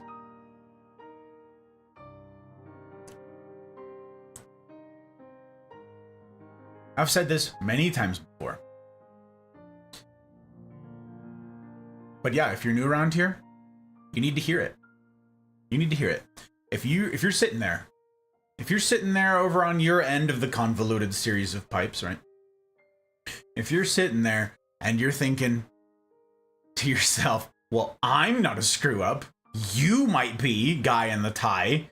You might be a screw up. I am perfect, just the way that I am.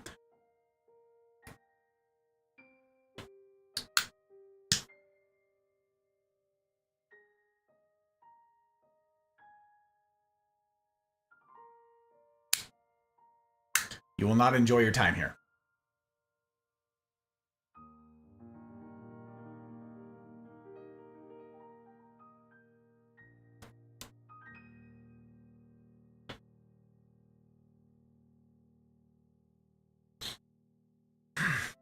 You will not enjoy your time here. This is a community centered around truth. And if you can't even accept the most self-evident hallmark of all of humanity, then yeah, you won't like the Mafia. Now, am I saying you're not welcome here? Or that it isn't a good place for you? No. In fact, very far from it. Far from it. This community is centered around truths applicable to all of us, including you. I chose my whenever I talk about this, and I have ad nauseum for 2+ years now, whenever I talk about this, I choose my words very carefully. And when I dispense them, when I share them, when I employ these very carefully selected words, my invitation to you is to give them equally careful consideration. Okay? My posit was this.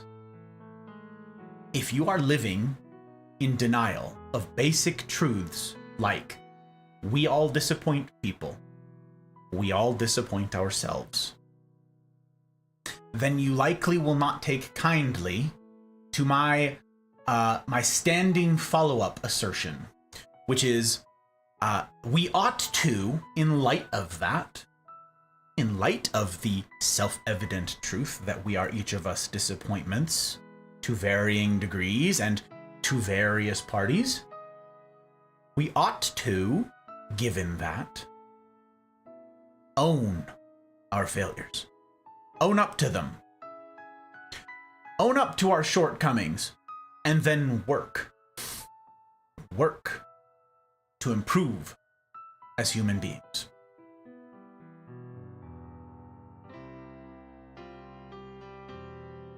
That's my posit.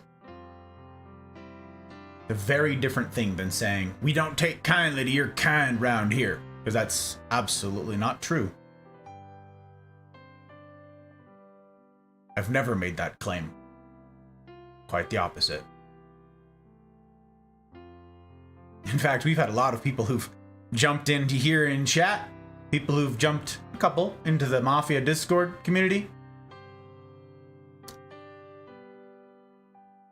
And I've had well-intentioned, well-meaning Mafia members reach out to me and say, Gus, this person doesn't belong here. And here's the reasons why. Here's Exhibit A, Exhibit B. Here's all the evidences for why so-and-so doesn't belong. We oughta...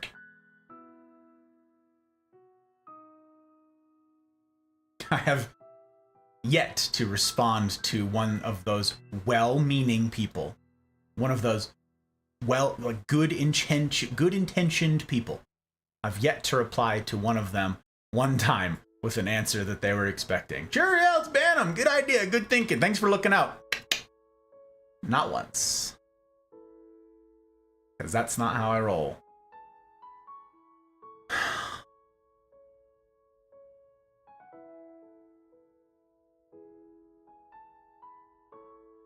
No, this community is for you. It's for all of us. Because we all have that in common. We are all of us disappointments. The first step in fixing something that's broken is what?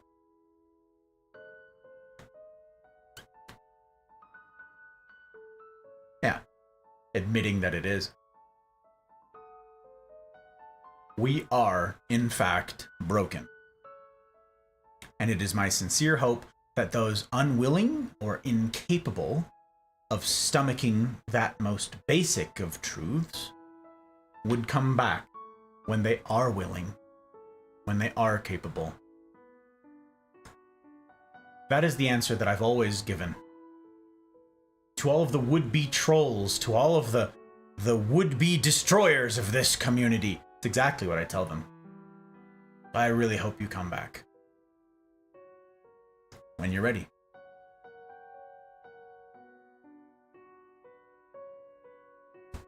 So back to community.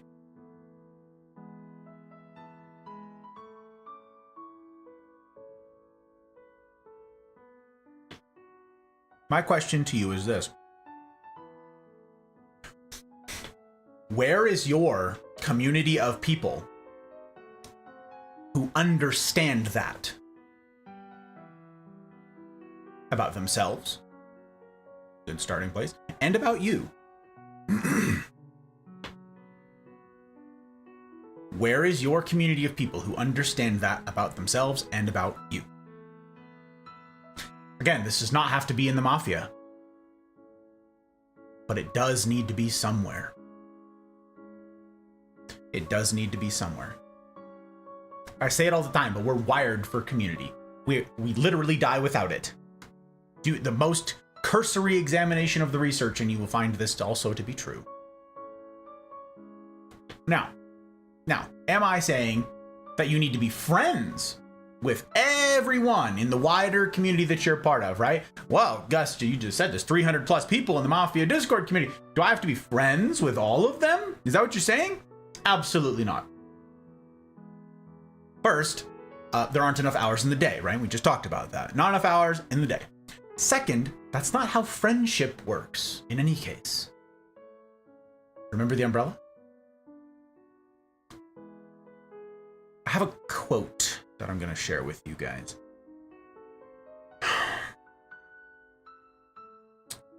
And it's rough.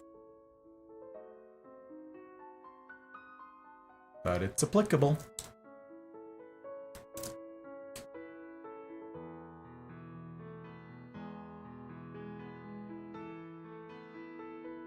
Let me just get this label off of here. I don't want to be fussing with this when I jump down this particular rabbit hole.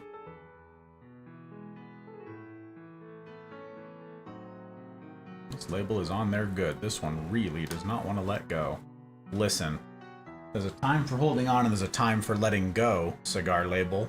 And it's the time that you let go. It is that time. We are there. It is time.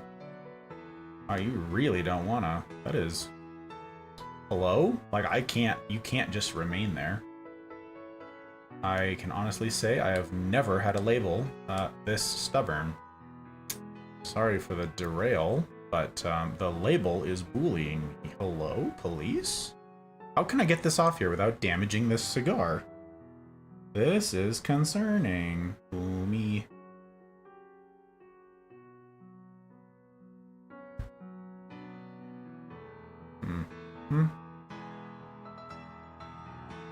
Oh, maybe? Wow, sort of. Wow, maybe, sort of. Oh my gosh. Golly. I've had a lot of cigars. I've never had a cigar label be that temperamental. That is something. Okay. Note to future Gus. You don't need to include fussing with cigar label in the edit. There you go, Vapor. Notes to future Gus editing. To editing Gus.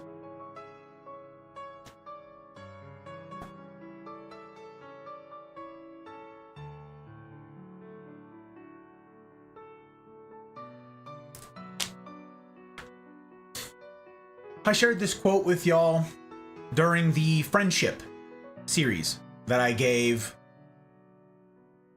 quarter of the way into last year, somewhere near the beginning of 2023. But it's important here, absolutely applicable. And I've met many of you since then, so you will have not heard me talk about this particular quote. And this is rough. It can be rough. It's not rough for everyone. It's rough for some, especially, perhaps most especially, for internet refugees.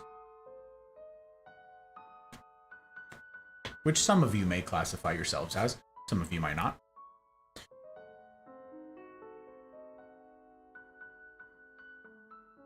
Friendship.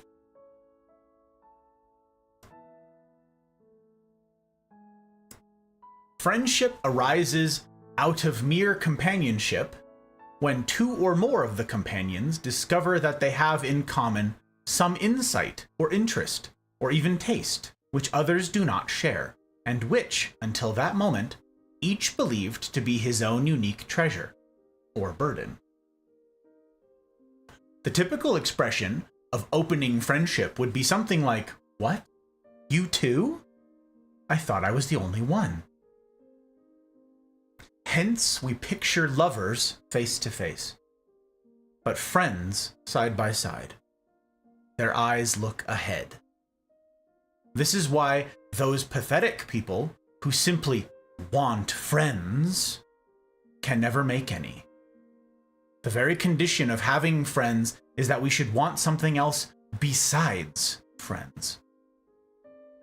Where the truthful answer to the question, "Do you see the same truth?" would be, I see nothing and I don't care about the truth. I only want a friend.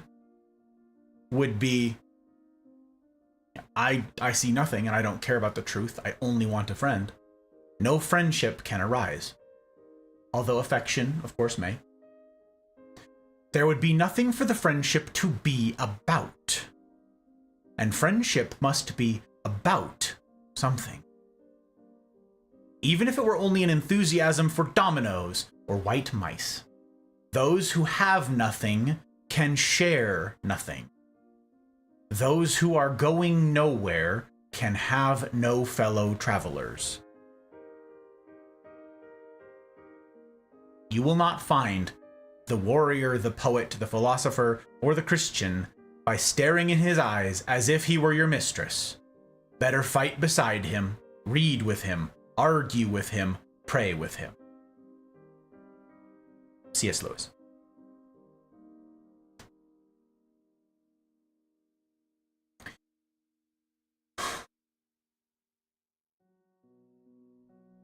There's a lot there, I know.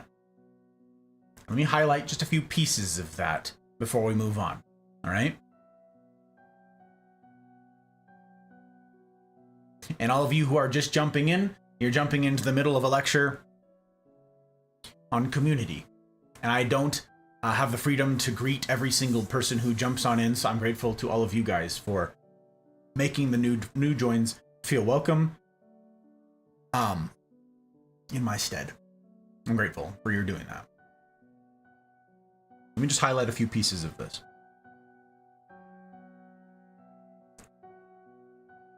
Friendship arises out of mere companionship when? It's the beginning, right? Friendship arises out of mere companionship when?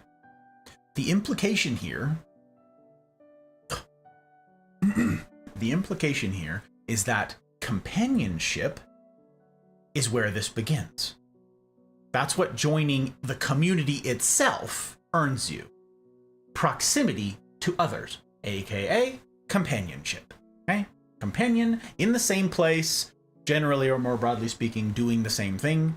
Okay? Even if it's just waiting for a train, you are companions in waiting for the train. Okay? Proximity. That's where it begins. Next part, we picture lovers face to face, but friends side by side. Their eyes look ahead. Here we see that friendship is looking towards something. Okay? Many folks are afraid of the intimacy language of close friendships, but our picture of that, our picture as a global community, particularly here in the West, I would say, given how I've seen this handled elsewhere, I'd say our picture of that is perhaps inaccurate. The picture that makes us uncomfortable is thinking that intimacy means, yes, staring into the eyes of your close friend, right? But that's very different. Again, that's for lovers. The closeness of friends has to do with the shared vision of a future that you have. Okay? The vision of the future that you share. Not visions of the other. Visions of the future that you share. Out there.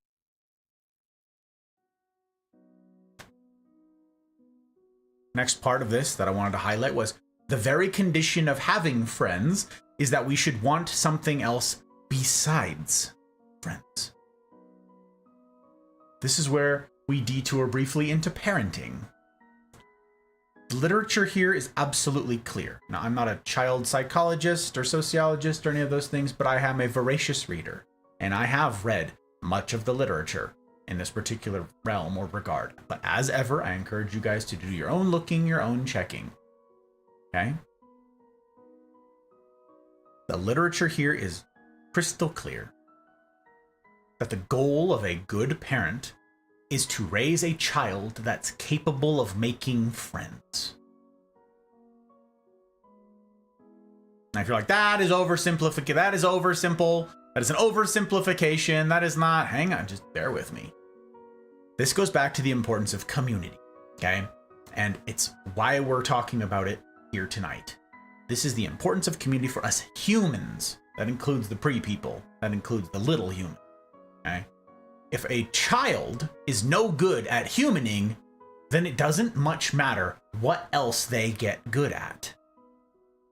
If we start with developing their skill of socialization, most everything else flows from that. Keep that one in mind. It's applicable to you and I as we talk more about community going forward here tonight, okay?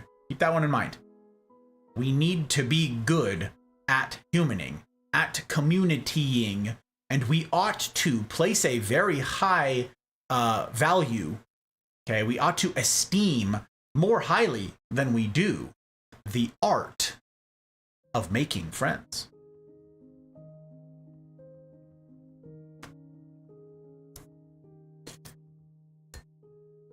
Where the truthful answer to the question, do you see the same truth, would be, I see nothing and I don't care about the truth. I only want a friend. No friendship can arise. There would be nothing for the friendship to be about. And friendship must be about something. Even if it were only an enthusiasm for dominoes or white mice. You can picture that first bit, yeah? You're sitting up there, you're sitting there, you're telling someone that you just met about something that's important to you, something you're enthusiastic about, maybe something special that you've given a great deal of thought to, right? You're sitting there wrestling with something, like, this is important and I know it and I feel it and it's had a big impact on me. And then the person you're talking to responds, yeah, actually I don't care about any of the things that you just said. I just want a friend.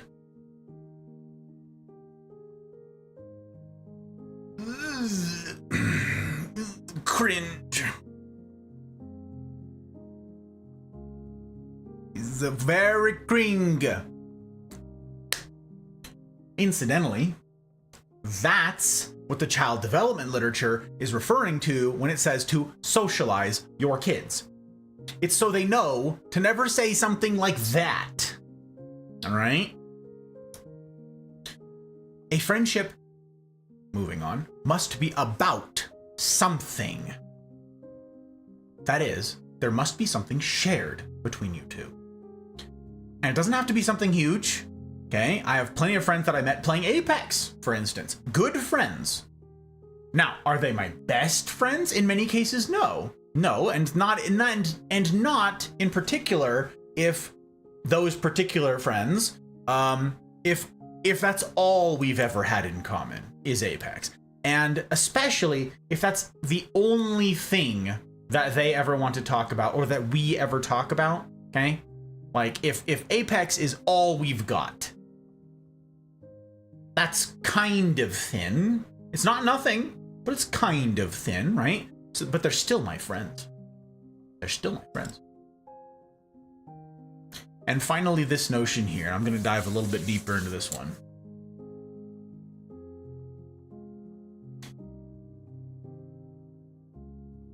Those who have nothing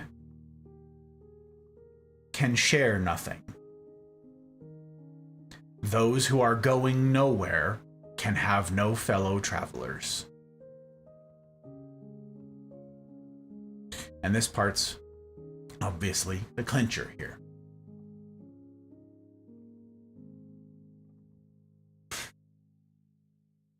Quick question. Who was here for the relationship masterclass at the end of 2022? Show of hands. Anybody? I'll actually pay attention to chat for a minute. Show of hands. Who was here for the relationship masterclass at the end of 2022? There's no shame if you weren't here. Just curious who was.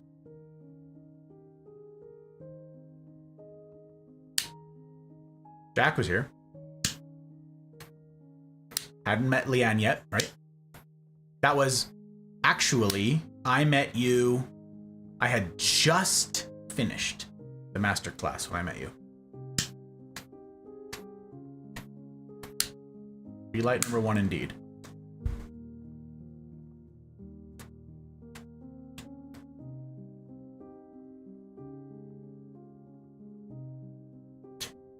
Well, for those of you who weren't here, okay, it was a 9-part series. Yeah, Friday nights, exclusive to Friday nights, and then at least once per month that was disrupted. So you can imagine that this went on for many months, okay? This was a 9-part talk series on romantic relationships and all the phases of that, okay? From singleness to marriage. And everything in between. It's a quick aside. I'm hoping to make enough progress in my editing speed, like I already talked about, that I'm gonna see those suckers edited down, like to their distillations, to their distillates, and published by the end of this year. But we'll see. But here's a quick reminder for those of you who were there, and a sneak peek for those of you who weren't there to see it then, and may yet watch an edit of it down the line here, okay? Absolutely every word of that series depended on a solid foundation of singleness. And that might be surprising to a bunch of you guys who weren't there to hear me talk about it, or who haven't done a bunch of reading on relationships more broadly. You're like, oh, I thought the dating process was super important. Nope. Nope. I mean, it is, but it ain't nearly as important as the foundation. You gotta build something half intelligent on top of the foundation, but you need the foundation. Doesn't matter how intelligent the thing is you build if it's built on the sand. In fact, the first two talks of those 9 were about singleness. You're like, this is a relationship series. Why are we talking about being single? Because it was freaking important. It is freaking important. All right. First 2 talks just about singleness. Before we even touch dating, singleness. The reason I gave more time to that than any other part of one's relationship journey, okay, was that because without first being mostly okay with you, you can be no help to anyone else. And you're not a good candidate for relationships. And if that sounds harsh, sorry. It's the truth. It's not intended to hurt someone necessarily. This is not my goal. I'm just telling you true things. If you're not okay single, you are absolutely not okay in a relationship. A relationship will not make you okay. There's a void in my heart. Jumping into a relationship won't fix that. It'll make it worse. Not going to give a relationship talk here tonight. We're going to move on, but you need to be okay with you first. This is the oxygen mask example. Everybody who's ever flown has heard this, right? If for whatever reason we experience a depressurization in the cabin, which may be particularly on people's minds, this might be particularly present in people's thoughts right now, given that an airplane was like 2 weeks ago now or something, was flying around and it's like a door blew off and jettisoned in the middle of like cruising altitude or whatever it is. No, it wasn't cruising altitude. It was still fairly low. Whatever. Oxygen masks deployed, right? So, okay. This is important. What's the instruction they always give you with oxygen masks? What do they always tell you? First, you put on your oxygen mask. Then you turn to the person next to you, your child, your aging parent, your whatever, and help them. Why? Why is that? Why do you start with you? Seems awfully selfish, doesn't it? Well, I've got children, you know? Oh God, there's kids. And help my child first. No, the child is useless. The child doesn't know anything. I don't care how, like, I don't care how spunky your kid is. They've got no tolerance for shock. You're supposed to be the level-headed one. That's why the instructions are directed at you, the level-headed one. Nod along with me. You're the level-headed one here. All right? You're the level-headed one in this story. You're the functioning adult. Yes, nodders. Okay. Here's why you do your oxygen mask first. It's because if you start fumbling with the mask of the child next to you, say, and you can't quite get it on there or whatever it is, okay? And you pass out from lack of oxygen. Now you both die. Because that child, even if they haven't blacked out yet, can't help you. The child is useless. Meanwhile, if you're okay, because you've affixed your own oxygen mask, you've situated your own oxygen first, now you can help the child. Even though you ain't doing so hot. And even if the kid did black out, it doesn't matter. You can still get the gas mask, you can still get the oxygen mask on them and save their lives. And now you're both fine. But not the other way around. There is no, welp, my parent passed out. Here, let me just get my own stuff situated and then stand up real tall like and try and get their gas mask. The example that I gave talking about this just a few days ago with somebody is rescue swimming. If any of you are familiar with rescue swimming, and unfortunately I am, part of being in the Special Forces in the Marines is you need to be an advanced swimmer. They call it advanced. It used to be like a number system, okay? It was a level 1 swim qual, all right? And then they just went to like beginner, intermediate, advanced, whatever. Okay, I was never an instructor of these things because I don't swim for funsies and you have to like be a fish to be an instructor, but I had to do it for work, okay? You gotta do this stuff. You have to be an advanced qualified swimmer to do the stuff. Well, in advanced swim qual, they teach you about rescuing others. All of the other swim quals are like, here's how you be okay in the water, okay? Here's how you deal with you. And all that you got going on, and all your gear, and all of your trying to stay alive. It's kind of a big to-do, right? So that's what survival swimming and all that. Well, okay, now you get to advanced swimming and it's, okay, now that you're okay, there's a big premise, there's the foundation. Now that you're good at this, now you can help others. Isn't that remarkable? In survival swimming and everything else, it's me. Wasn't that selfish? No, it's not selfish. I'm no good to anybody if my first focus is someone else. My well-wishings as I drown. I hope you make it, person who can't swim, as I also drown. No, now we both just drown. And the interesting thing about rescue swimming is the first thing that they teach you about this is that a drowning person is not your friend. A drowning person is in shock. A drowning person is panicking. And what does a drowning person see when you are successfully treading water? What do they see? Oh, that's my friend. We've been friends for years. Look how well he's swimming. Ah, making it look easy, bud. No. They see you floating. They're not floating. You are. You're a flotation device. Get on top of flotation device? Yes, says Lizard Brain. Get on top of flotation device. And they drown you.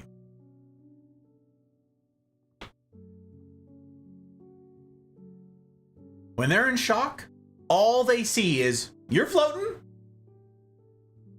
So you know what the first skill they teach you in advanced swim qual? You know what the first thing they teach you? I mean, I don't know if they do this anymore. This was a little bit ago now, but you know what it was? You knock them out. That's right, you drop an elbow on their forehead and knock their happy ass out. Or on the back of their head if you've got access to it. You know, somehow they're flailing around and you get to pick and choose. You know, it doesn't happen. Whatever it is, you drop an elbow. You breach that water high and hard and fast and you drop an elbow on their face and you knock them unconscious. Because now that they're unconscious, you put them in a really simple arm bar. You twist their arm a certain way, which keeps their head above water. And then you put that hand right here on your shoulder and you tow them to safety. And they're sitting there unconscious, breathing the sweet air, and you tow them to safety.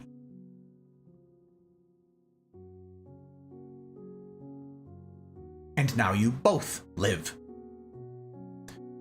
You have to be okay first. before anyone is saving anyone. The exact same thing is true in relationships. Okay? And in this case, the same principle applies here with platonic relationships. This is where we're going tonight, where our emphasis is not on romantic relationships, okay? This is where we're going with platonic relationships. I want to lean on that here in a moment, but first, I need to close one of these windows because my hand is turning purple and it's miserable and cold. So I'm going to be right back in 2 seconds. Bear with me, please.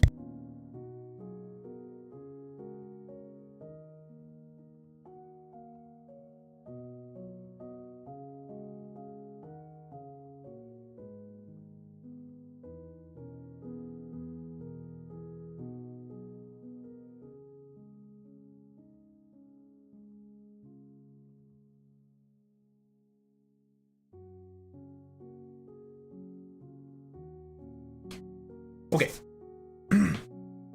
We're back. Thank you for your patience. Okay.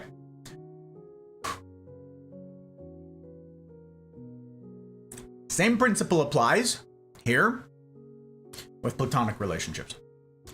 If you're not about anything,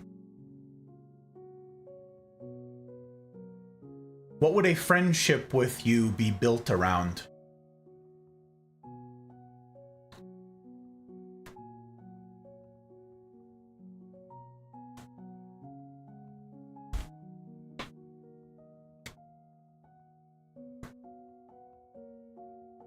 I'll say that again.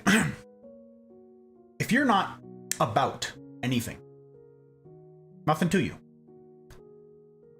what will a potential friendship with you be built around? If you don't have any interests, or hobbies, and you sit at home all day by yourself, it's impossible for you to make friends. How would you? How could you? Simple, like logistically, how could you?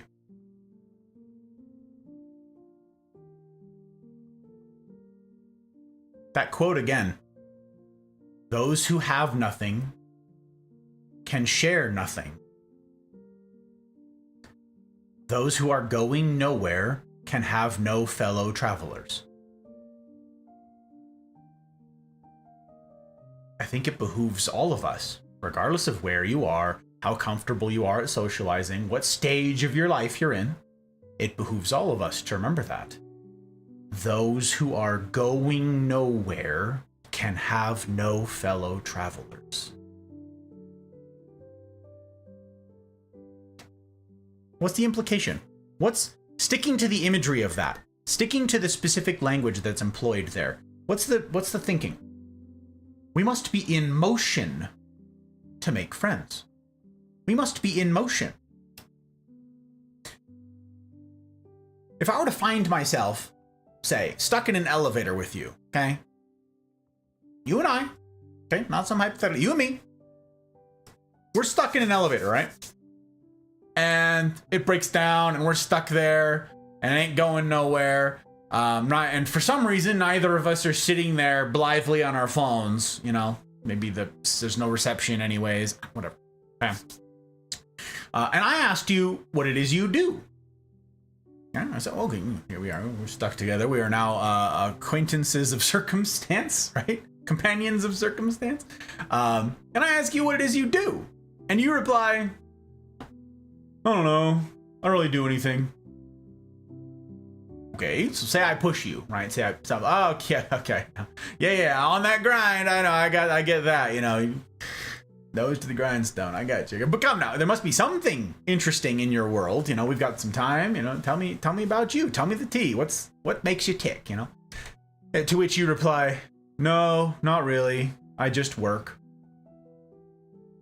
Okay. Do you enjoy your work? No, I have to work to pay the bills.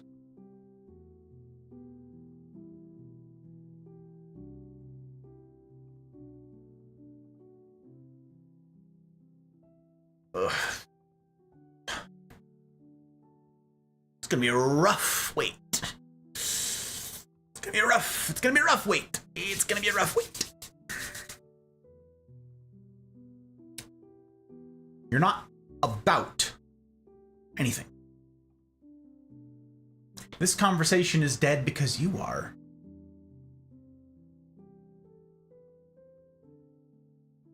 And yeah, the rest of the time waiting is gonna suck. It's gonna feel like an eternity.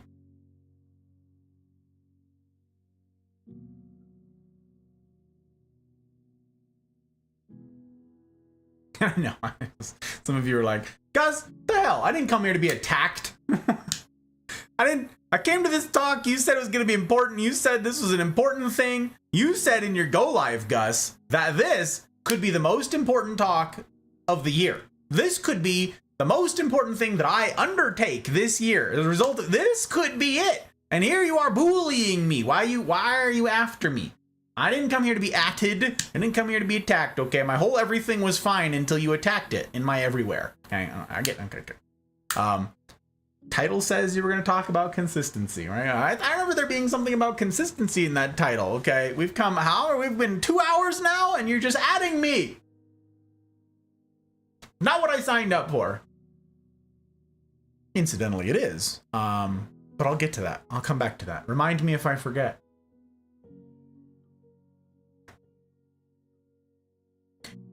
Here's why all that preamble matters.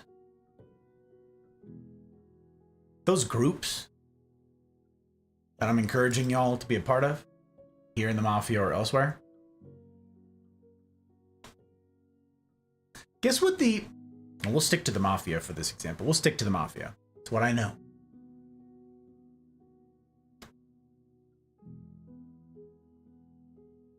Guess what the Mafia get-togethers? In this case, we'll stick to the CNRs for this example, okay? For those of you unfamiliar, this is a thing called the Cosa Nostra Rendezvous, okay? That's Italian for our thing. This is a rendezvous. We get together and we chit-chat about all manner of things, okay? You can find it in the usual places. There are links. Thank you, Jack, for dropping links. I appreciate you. These are regularly scheduled get-togethers that we have in the Mafia Discord, okay? They happen weekly. You pick one, you come to it weekly. A weekly get-together, okay? Guess what those get-togethers, just the CNRs, consist mostly of? And for those of you who've never been to a rendezvous, what do you think happens there? I just mentioned it's a bunch of mafiosos we get together, okay? Or, another question, who do you think attends? What kind of person? What sort of person attends these things? Who's allowed in? There's a bouncer and is it A, bunch of entrepreneurial sort? Yeah, where we get together, we bounce ideas off of the other to see what might be the next great investment opportunity, right? Talk about venture capital. Is it B, a crowd of streamers gather around to discuss algorithm optimization, right? And like for our particular craft, for the genres that we work in, for the niches that we're working at, and we sit there and we conspire of how to beat the system, how to game the algorithm. Huh? Is it C? A group of old fogies sit around and reminisce about the glory days of insert sports ball team here. If only we didn't have this stupid coach and they botched this and we got screwed on the drafting. We'd have had it this season. Or maybe you think it's D. A bunch of us reading through the Apex subreddit. And we argue about the state of the game. And this game is trash. And don't you remember this season? And well, I think that they just really need to buff this thing. And honestly, it's the skill-based matchmaking that's got to go. That's what's got to change. And if they just fixed that, and you think that's what we do? For an hour and a half, once a week? Perhaps you think it's sexier than all that. And perhaps you think it's, it's not those things. It couldn't be that mundane.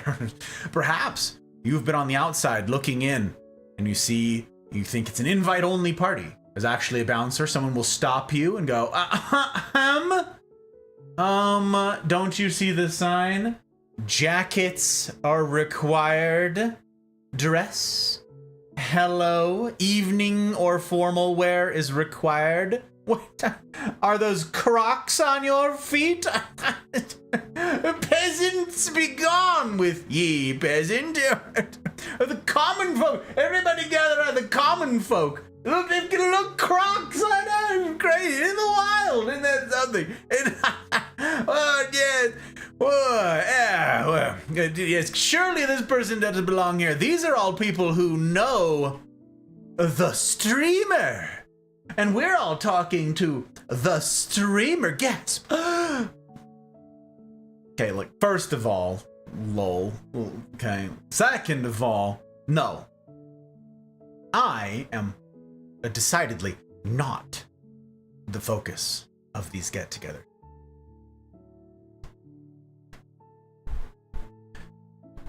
I'm gonna let you in on a little secret. Those of you to whom that applies, maybe you've been on the outside looking in.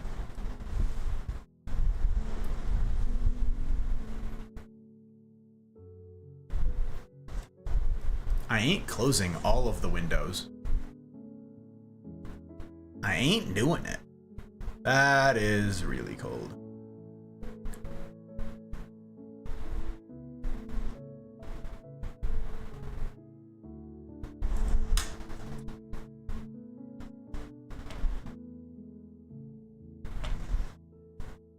I'll wait.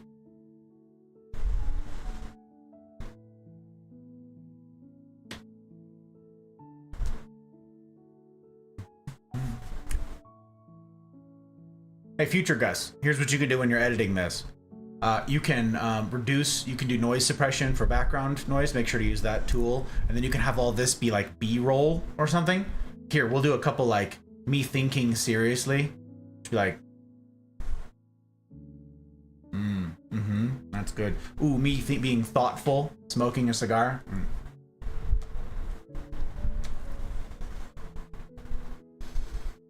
Watch the wind just take that away. No smoke can loiter here. The gale force winds won't allow it. Drink a drink thoughtfully. Here we are.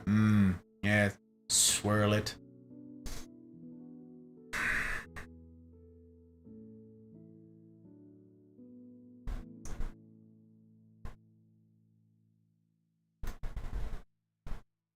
That's a lot of thoughtfulness, right? That's pretty good, yeah.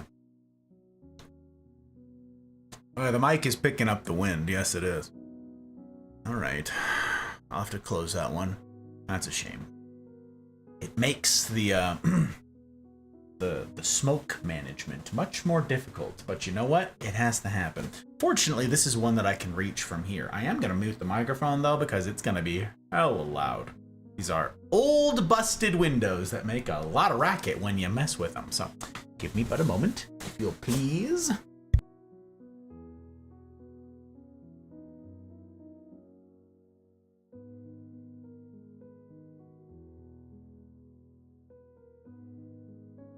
Oh yeah, I'm glad I muted. That was indeed hella loud. Okay. Okay, back to where we were. My goodness gracious.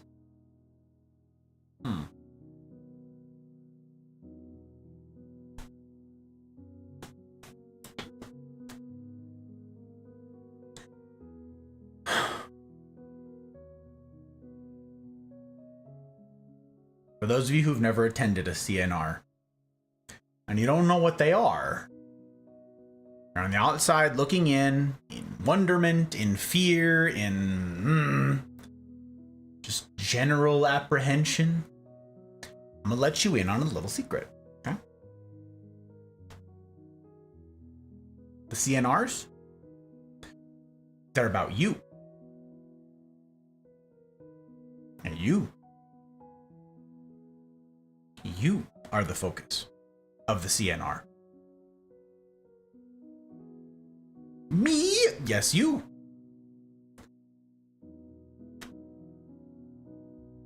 But I'm the person in the elevator. I'm not interesting. I don't do anything. I haven't been anywhere. I don't bring anything to the table. Let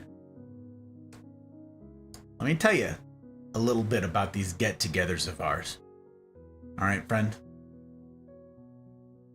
Here's the description. Here's not a description. Here's the Here's the quote. Here's the tag. Here's the picture that I put on. The tag that accompanies every single one of these get-togethers. And it has from the very first one. It has from the very first CNR that I ever scheduled, that I ever put out there. This same quote has accompanied every single one of them. And perhaps you're someone who's been to the CNR and you've attended a bunch of them. You're like, I always wondered about that. Let's talk about it. It reads, adventures happen on dull days, and not on sunny ones. When the cord of monotony is stretched most tight, then it breaks with a sound like song.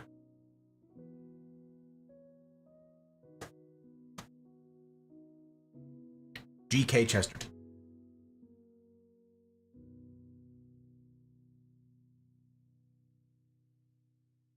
Adventures happen on dull days. Who here's read The Hobbit? Who here's read The Hobbit? I mean, maybe you saw the movie and you happen to remember part 1 of the Hobbit trilogy that they turned it into, but who's read The Hobbit? Show of hands. Anybody in chat? You guys read The Hobbit or you watched the movie? Fine, either one.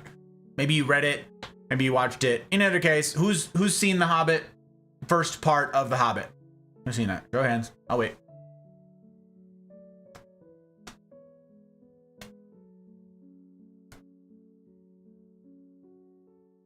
Okay, all right, Ski. All right, we got one. One person. Oh, all right, Trotsky, we got two. Twofer, we got a twofer. Kind of a big to-do. Seen the original cartoon. Okay, okay. All right. Place. Good to see you, my friend. All right. Suki. Hi, Suki. Oh, super good to see you. Sorry, I didn't mean to. This is why I can't look at chat, because I want to catch up with each of you, and I have so many things to say to so many of you fabulous individuals.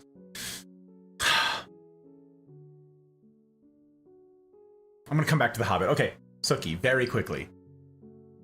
That talk that I just published on the online disinhibition effect, you contributed so much to the discussion of that topic.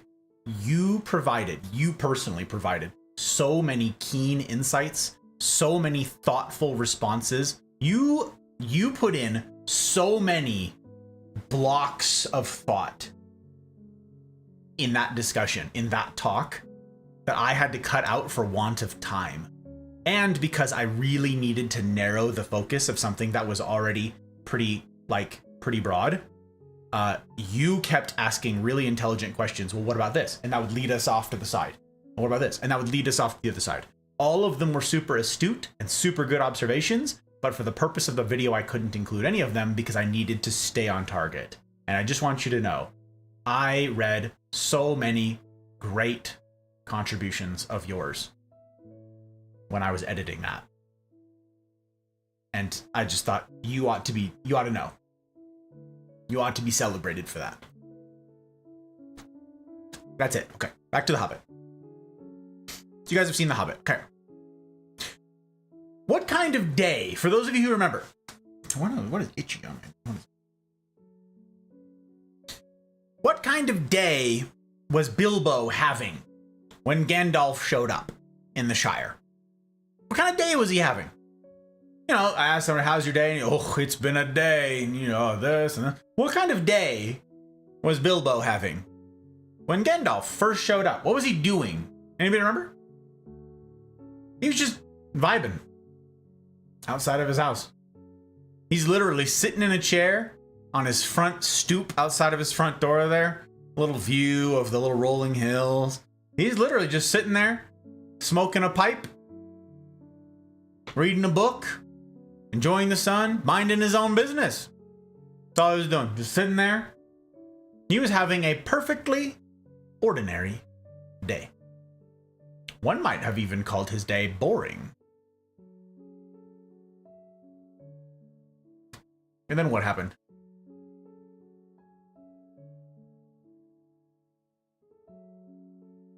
for his birthday? You're talking about Lord of the Rings, Karma. No, absolutely not. No. Nope, nope, nope, nope, nope, nope, nope, nope, nope, nope. The Hobbit, not Lord of the Rings.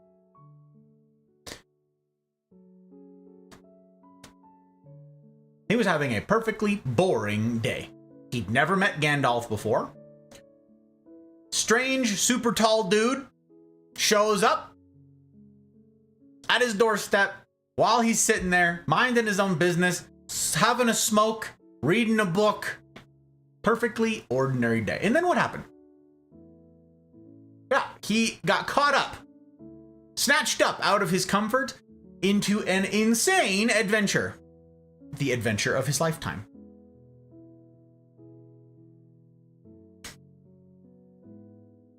When we plan adventures, ooh, yeah, I'll stick to that word, okay? When we plan adventures, what do we picture? You're sitting there planning, you're scheming, ooh, we're gonna go on an adventure. What does that look like? Planning, yeah, planning of some kind is what it involves. You're planning a trip somewhere, right? You're planning an event, perhaps of some kind, some sort of get together, some sort of bash, you know? Maybe that's what you're thinking. You plan for these things.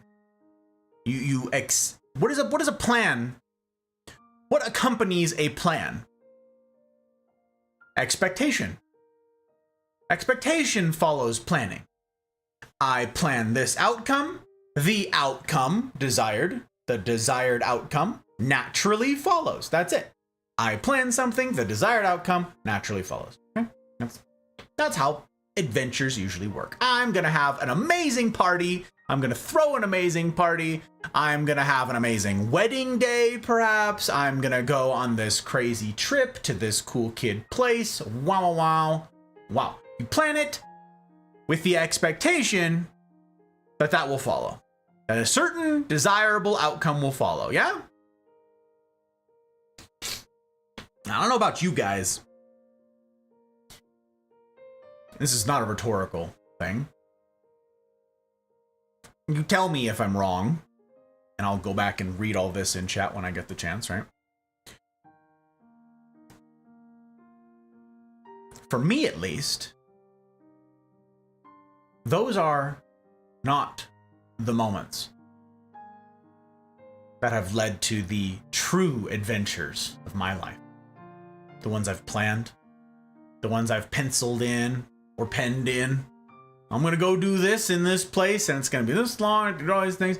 Those are not the occasions during which the highlight moments of my life have taken place. My life has very much followed the pattern described in that G.K. Chesterton quote. Dull days. Adventures happen on dull days. Yes, I've again, only speaking for myself here. I've been to a bunch of exciting places. I've seen a bunch of interesting things and I've met a bunch of interesting people out and about, and I've seen a bunch of extraordinary sights, but those are not the experiences that have shaped the man that I am today.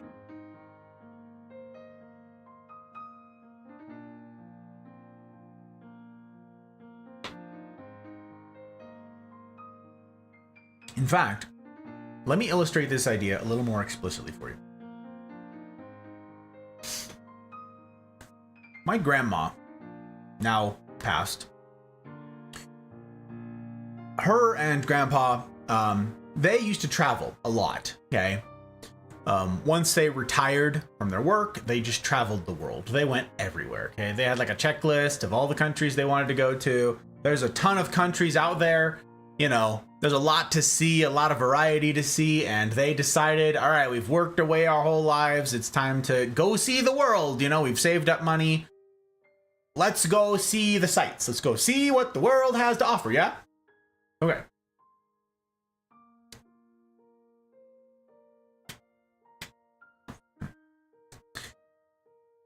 Before she and Grandpa died, we went down to visit them in Southern California. Long trip for us, but we drove down and went to go visit them.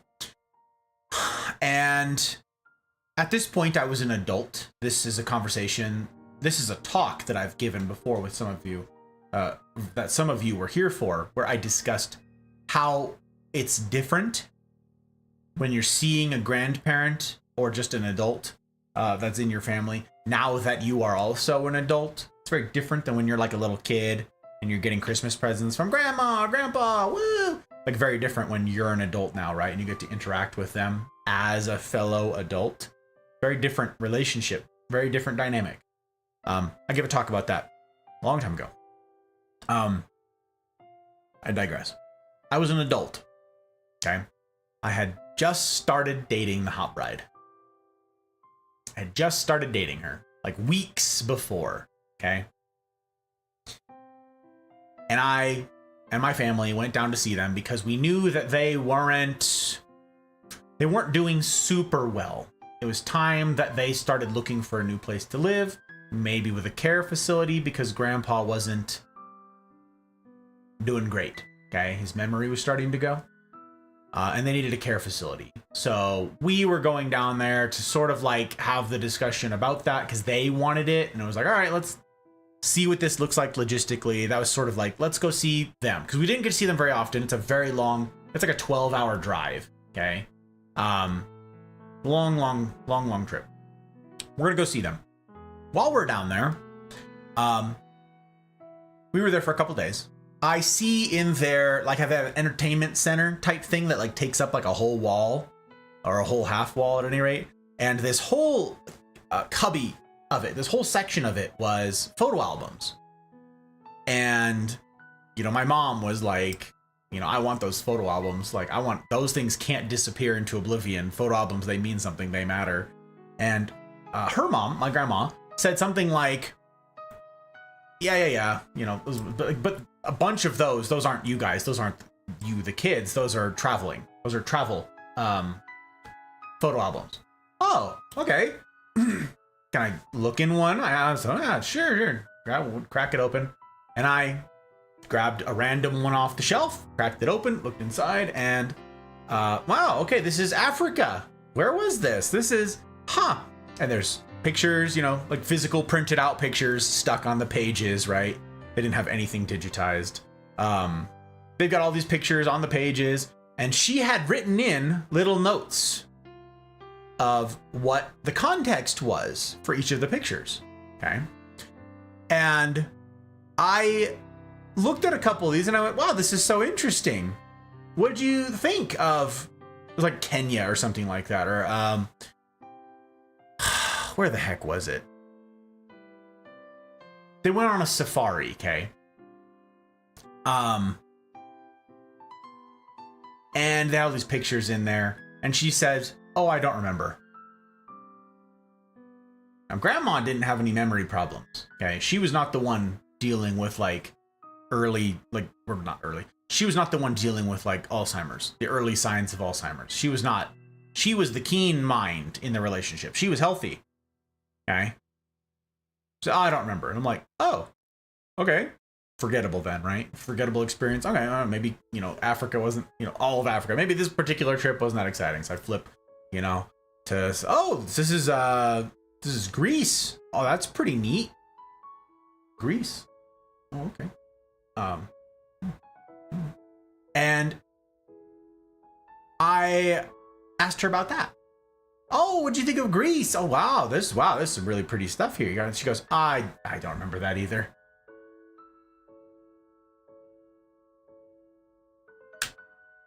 She said, what do the notes say?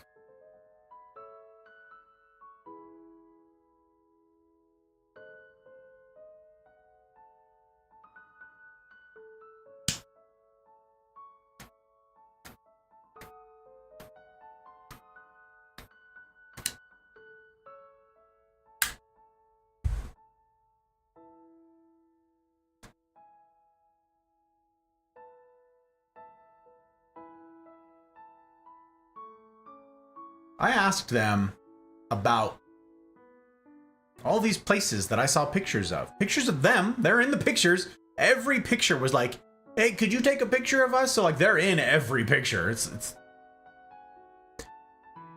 they'd been on safaris, cruises, tours to all over the globe.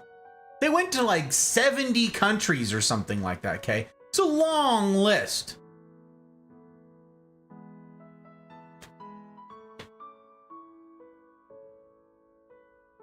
I didn't remember any of them.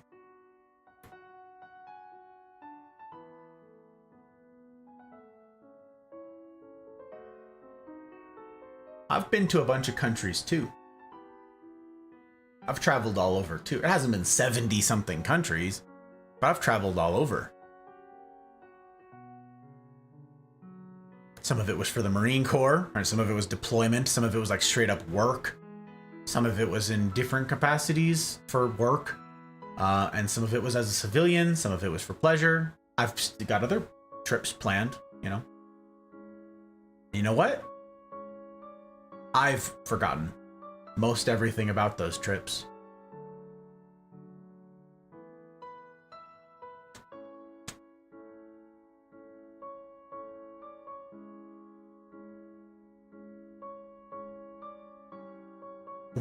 Were they valuable? Were they valuable for that all-important word that I use and cherish all the time around here? Were they valuable for perspective? Absolutely. Certainly they were. Without a doubt. Super good for perspective. Wow. And you know what? Here, let me very quickly. And if for no other reason than that, I'd encourage everyone who is at all able to travel. Yes, travel. Go see the world. If nothing else, it will afford you incredible perspective that is valuable for the rest of your life. Truly, no question, super good. You have my blessing. Travel. But the things that have made me into a man, and not just a well-traveled boy, are quite different indeed.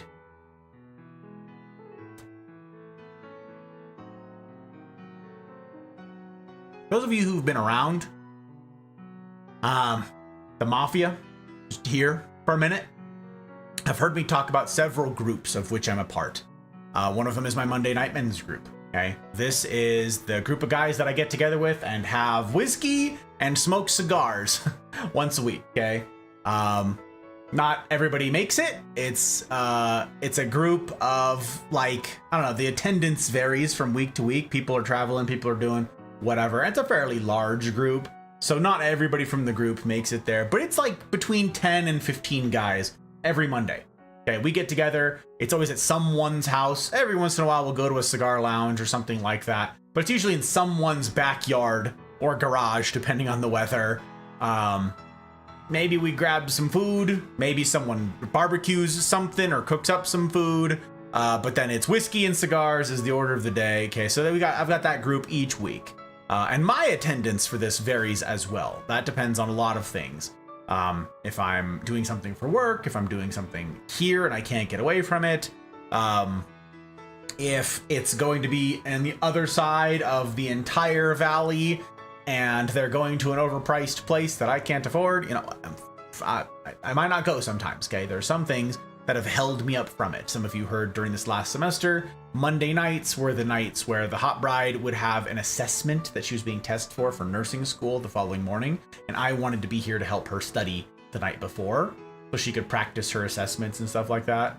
And so I wanted to be present and helpful to her. So there's been a bunch of reasons why I have missed Monday nights over the years, but on the whole, I try to go. Okay.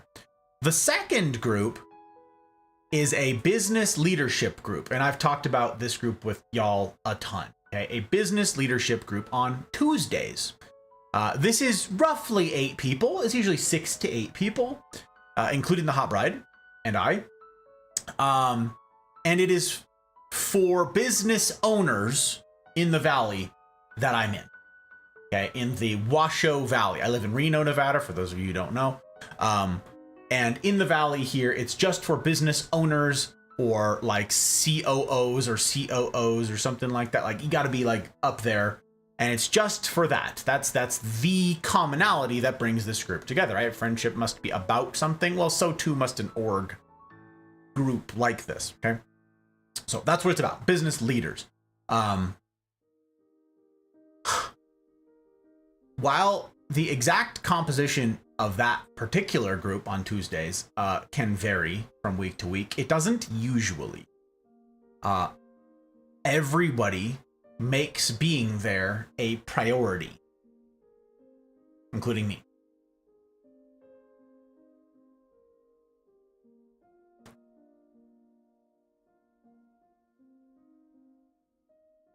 That group I often refer to as my mentors. These are people that are, on the whole, significantly older than either the Hot Bride or myself. We are the babies of the group, okay? Because we do not fit the typical demographic of business owners, right?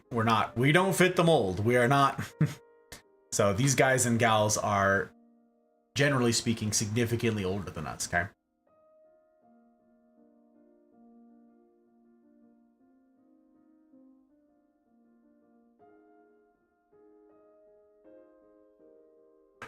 If you were to ask me how I became the man that I am today, I would not point to the super cool kid one-offs. Deployments with the Marines, civilian travel to exotic places, extreme snowboarding in crazy places like the Alps. Cool things, interesting things, perspective offering things, for sure. But I'd point you to Tuesdays, where I sit down for lunch with 6-ish old people and talk about nothing in particular. It's a business leadership group, right? The premise of the group is, who are you going to talk to about struggles that you're having at the top? Say you have to like wrestle with the notion of like, I don't know if I'm going to be able to make payroll. Like cash flow is really bad right now. I'm over leveraged here. You know, venture capital, yes. Venture capital, no. Do I take outside investment? Do I go public? I might need to do layoffs. Maybe this is a seasonal thing. Maybe bankruptcy. Who do you talk to about that? Your employees? Freaking no. You don't talk to your employees about that. They don't understand. They don't have the framework to even grasp those things. They don't care most of the time. Even if they're interested, they can't understand what it's like to be in your shoes. But these other leaders can. These other owners can. That's at least in principle, that's the point of the group, is that you can go to this group and you can talk about the things that you're facing as a business leader, okay? Well,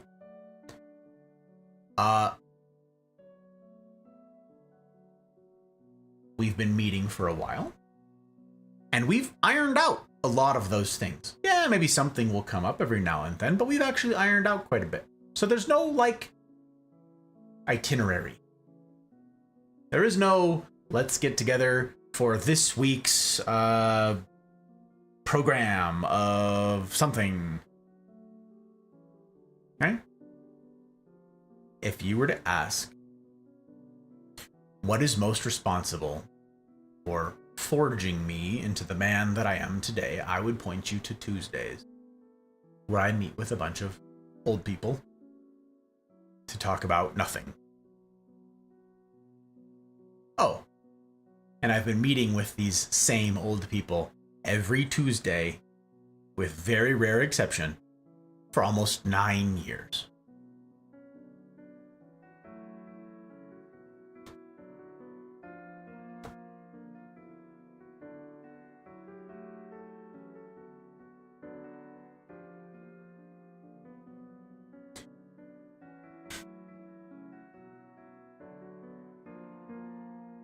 Hot Bride and I both.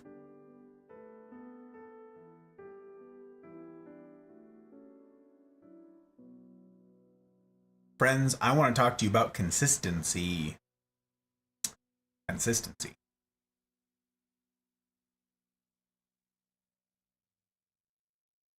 Follow me for a sec, okay? Follow me. Hold on to your butts and follow me, yeah? Picture for me your favorite band or artist or whatever. Your favorite musician. Okay? Picture for me your favorite musician. Good. Wherever you are now. You don't need to put it in chat or anything. You can if you want to, I guess, but I'm not going to see it. Sorry. Picture your favorite musician. Got someone in mind? Okay. I'm going to paint this picture using the Hot Bride's favorite as my example. But I want you to... Is transpose the right word? I want you to put your favorite musician in place of this for this story, okay? I want this to be personalized to you. So you take your favorite artist, your favorite musician, whatever, and you put them in the story, okay? And you change places with the Hot Bride. We're gonna go through this, okay? Bear with me. Okay. Her favorite band has been for like her entire like adolescence into adulthood. Her favorite band is of all time is Red Hot Chili Peppers, okay? RHCP is her favorite band. And she picked up the bass. She learned how to play bass because of Flea. And if you guys are not familiar with Red Hot Chili Peppers, it's a very popular, very successful band out of the US here, out of Los Angeles.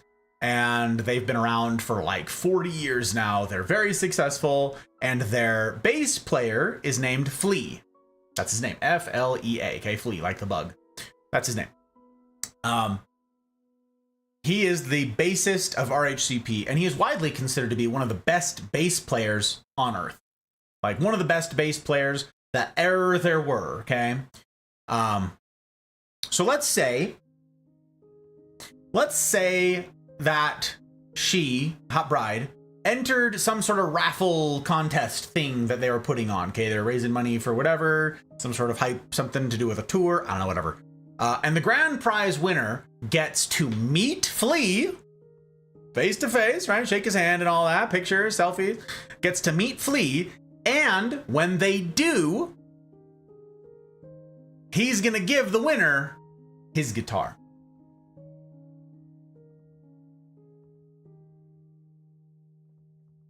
Whoa. Crazy cool, right? That's kind of... Ooh.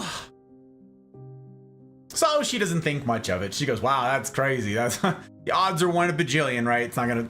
But she says, you know, let's buy a handful of tickets anyways. It'd be fun to have the little tickets, you know. I like RHCP. That'd be a fun little keepsake. And get the little stubs, whatever. For funsies, you know? Okay. So she enters. And then she wins. Holy smokes, she won. Out of all the people who could have entered, she wins, right? Oh my god. So they reach out, right? Her people Flea's people reach out, RHCP people reach out, the press people, the whatever, the managers, the people, they reach out to us, right? They reach out to the Hot Bride. They arrange how it's all going to go down. They say you're gonna handle your own travel. That's part of it. You got to handle your own travel down to LA, you know, out of LA. And we're gonna do a meet and greet, Kay, and you're gonna get this guitar. Sick, awesome. Okay, so we buy the tickets. We're like, yeah, we're down. Okay, so we buy plane tickets, right? We fly down to LA instead of doing a 13 hour drive. We take tickets, we fly down, we get a rental car, we get a hotel to stay for the night. And the next morning, they're going to do the meetup at a local guitar center in LA, who's like putting on this promo, right? They're doing this thing. So doing a collab with Guitar Center, which for those of you who are unfamiliar, Guitar Center is like a chain music store that exists all over the United States. They sell all kind of instruments. But yeah. So we're going to meet at Guitar Center, okay, in the morning, and we pull up in our rental. And they check her bona fides, her credentials. Yes, check her ID. You're the right person. Check the thing. Okay, this is indeed the right person. Cool. Make sure she's the actual winner. They validate everything. Everything's verified. And voila, she meets Flea. Holy cannoli. Wow, wow, wow. Wow. Right? Okay, very cool. Very cool. She's hyped. Flea says a few words. Oh, I learned how to play bass because of you. Oh, that's so sweet. Why don't you cracks a joke? All right, let's get you your guitar. Okay? Let's get you your guitar. And he reaches over to the nearest rack of guitars, and he grabs the closest acoustic 6-string guitar and takes it to the register. Pulls out his wallet, pays for it, pockets the receipt for tax purposes, hands guitar to Hot Bride, and says, "Congrats again on winning my guitar."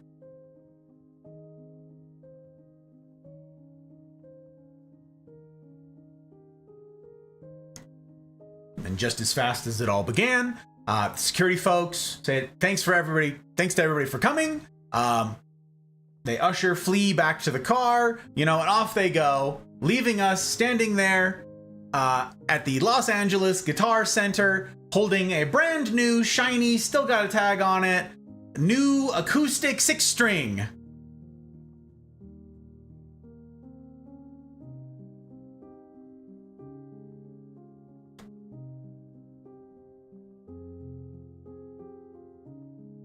Why might the Hot Bride in this story be less than thrilled? Why might you? Remember, you're in this story. This is you and your favorite musician, okay? You got your favorite musician in your mind, in your brain? Why might you be less than thrilled? Yeah. Because it might have been technically his guitar. He did just pay for it. Technically, yes, it was his property, however briefly. But that wasn't what she was expecting, was it?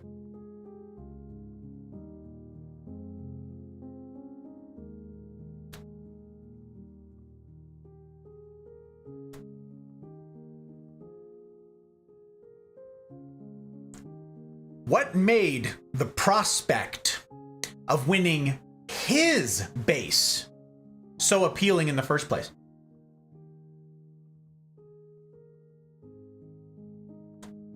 What was special? What was special about getting his guitar, in theory? Let me ask it another way. Let me frame this. I'm gonna frame this a little differently, okay? Let me ask it another way. What makes his guitar special? It's not just a physical mismatch of wood and metal, right? It's what the guitar represents.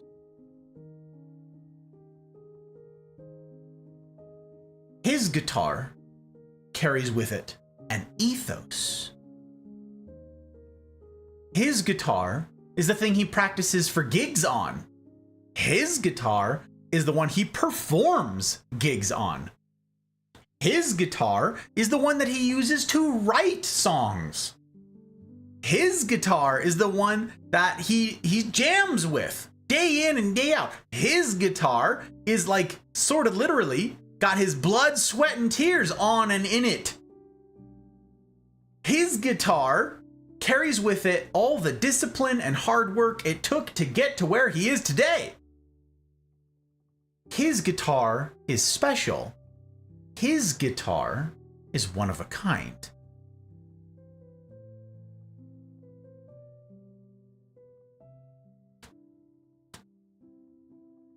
Now, what about the little 6-string acoustic that was technically his?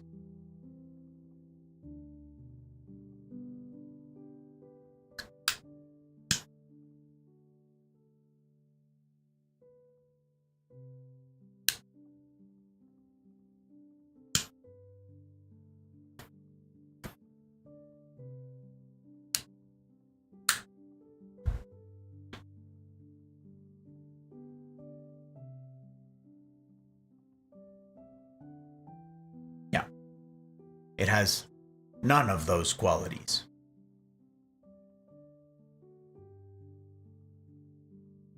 That guitar has no stories. That guitar is just a mishmash of wood and metal. Do you see?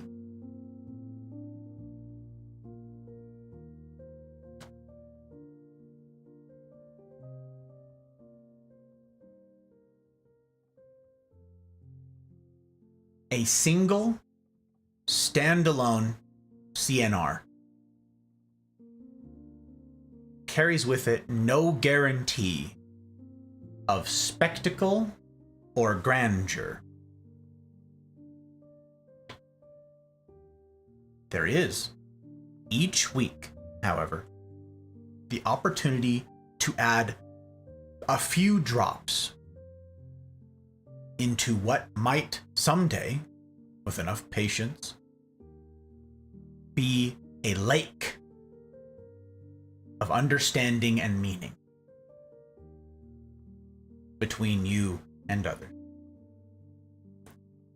Remember the posit? Adventures happen on dull days.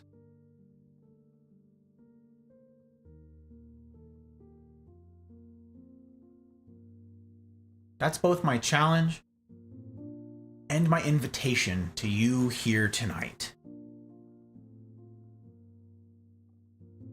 Won't you join my fellow disappointments and I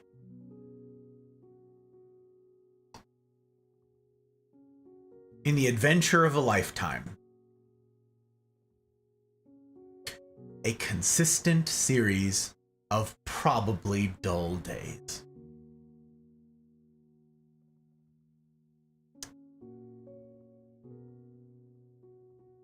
What an invitation, huh? What an invitation. My question to you is, are you interested in networking? Or are you interested in community?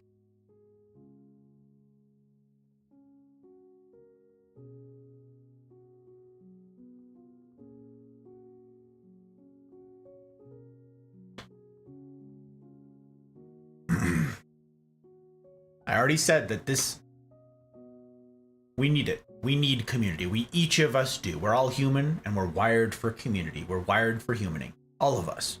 Regardless of how old you are, regardless of what it is you do, we're wired for this. You are wired for this.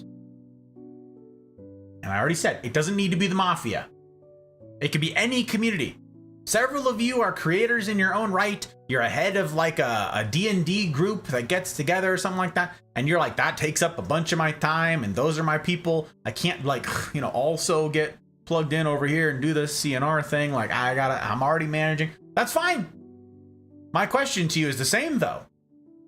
Are you in that community in it for realsies? Is it a real community? Are you networking there, or are you doing life together there?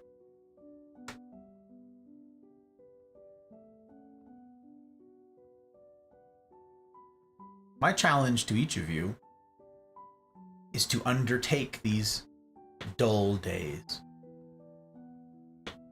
Again, again, and again. You know what the most difficult thing is about hard things in life? This has been said by many people over the years. Lots of speakers have talked about this. This is true in the military too. You know what the most difficult thing is in anything worth doing? Showing up. It's showing up. Even when you don't want to. Even when you don't feel like it. Even when you're tired. Even when you're having an off day. I'm not feeling social today. Oh, I don't have anything to contribute. I don't really have any stories to tell. I'm boring.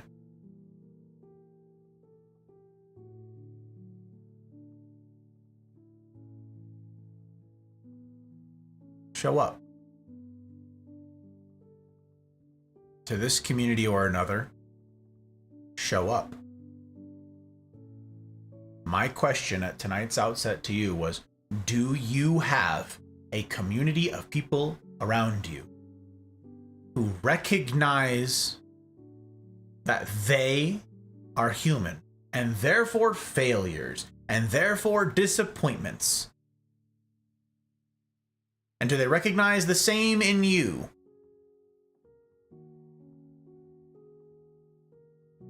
Do they recognize this truth that afflicts us all? Do you have a real community who gets all of that and then says, I love you anyway? Not because you're a screw up, not because you're a degen. I've said countless times, we are not one of those Discord communities that's like, we're all a bunch of degens around here. What you, baby? Nope. That ain't it. That ain't what the mafia is. That is not what this project represents. That is not what this endeavor is about. But it starts there. First step in fixing a problem, admitting that there is one. I'm the problem.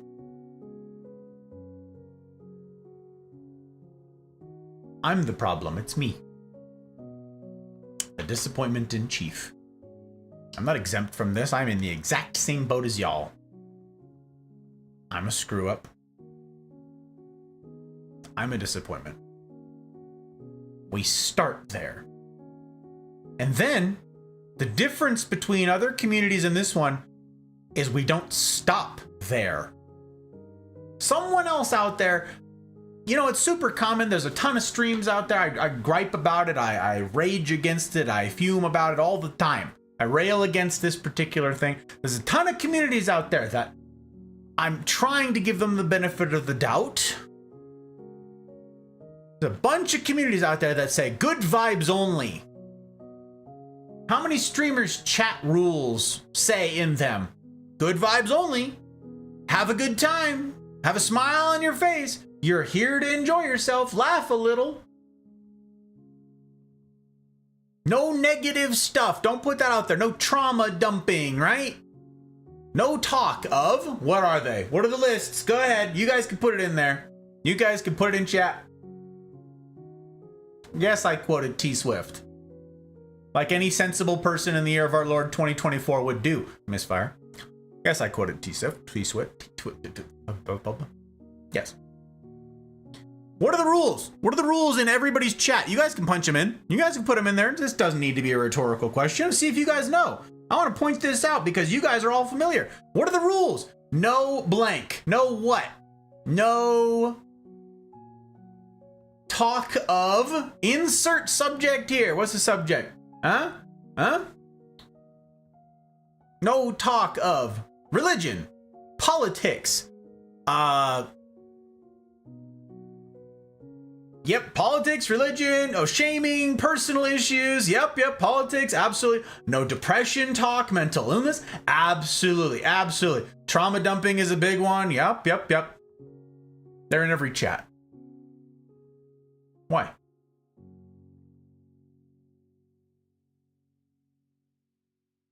Why not?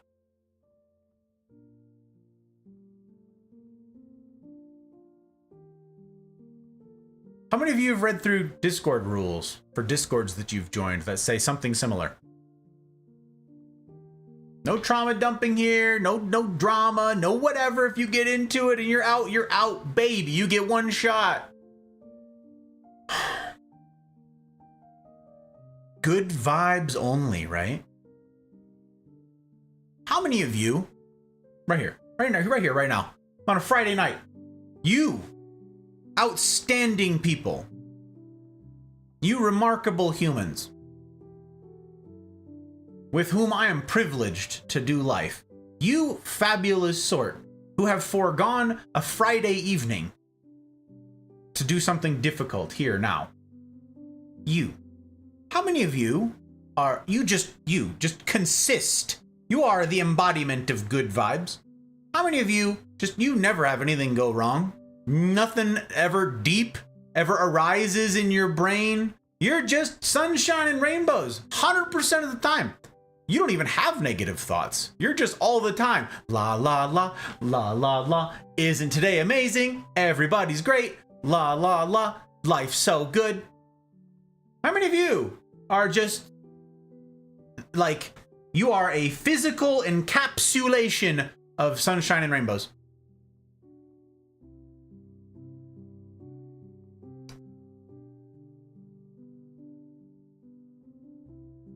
Yeah, none of you. And I'm not either.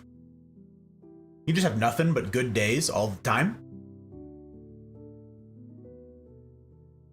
Remember what I said at the beginning? That people can smell BS?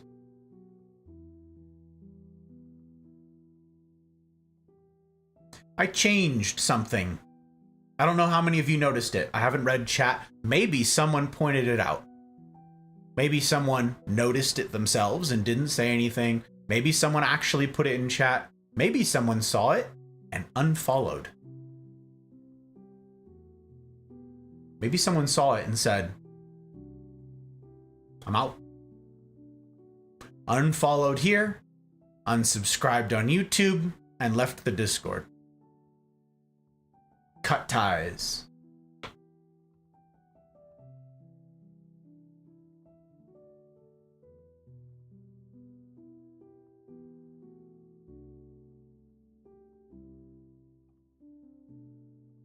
I have a new tag on my stream.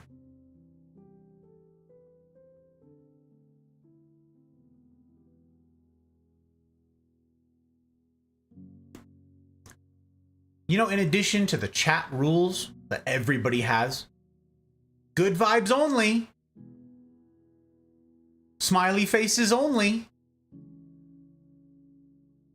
no difficult topics, nothing deep allowed here, only surface level conversations, only small talk allowed, which is the effect of all of those things. You know what absolutely everybody else has a tag for on their stream? Safe space. The hell?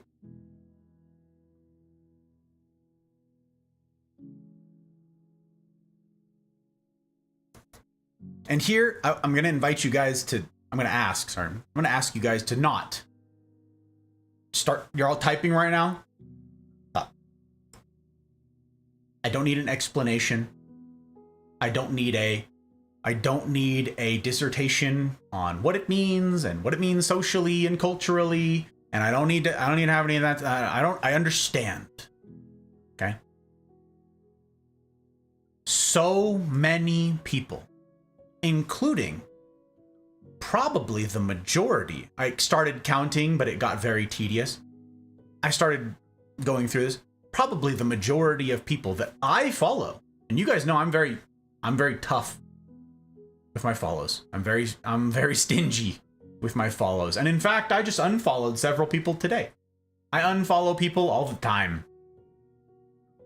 I will follow you if I think you're doing a good job as an entertainer, in that you are bringing something to the internet.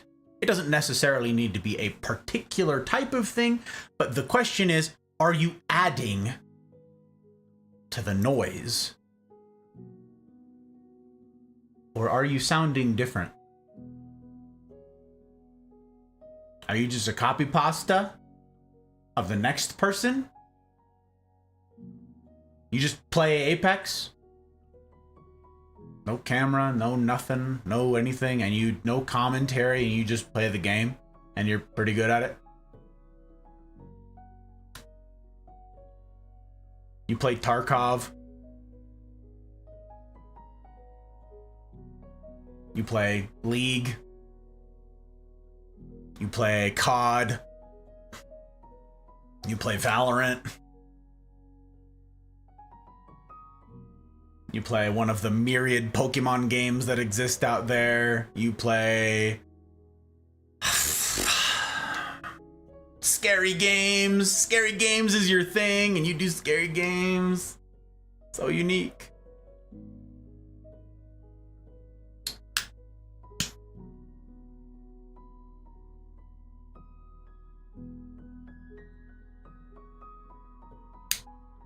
I'm not trying to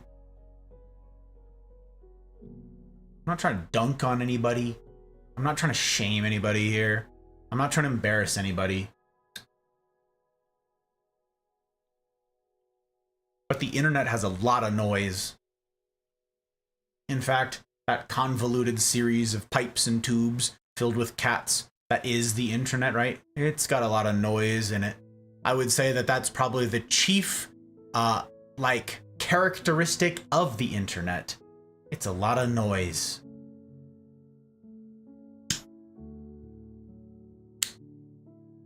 Are you adding to the noise, or do you sound different?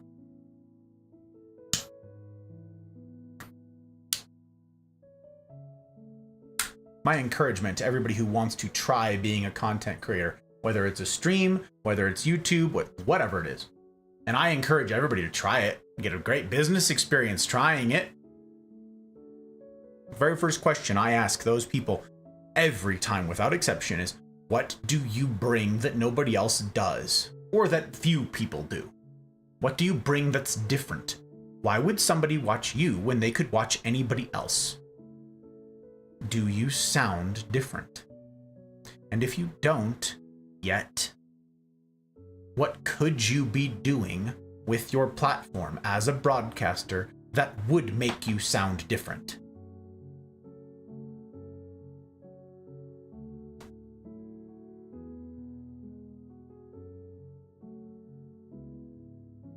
Safe space. A safe space is a pipe dream. A safe space is an illusion. We're on the internet, baby. This is the darkest thing that there is. This infrastructure that you and I are currently utilizing right now in an attempt to do life together meaningfully. This is as dark as it gets. Friends, there's a bunch of folks in the community who can join me in saying this. I've been deployed to some terrible places. I've seen some terrible things. And you know what's worse than that? The internet. The internet is a train wreck. The internet is a dark and very often awful place. Can it be used for good? Certainly. Obviously.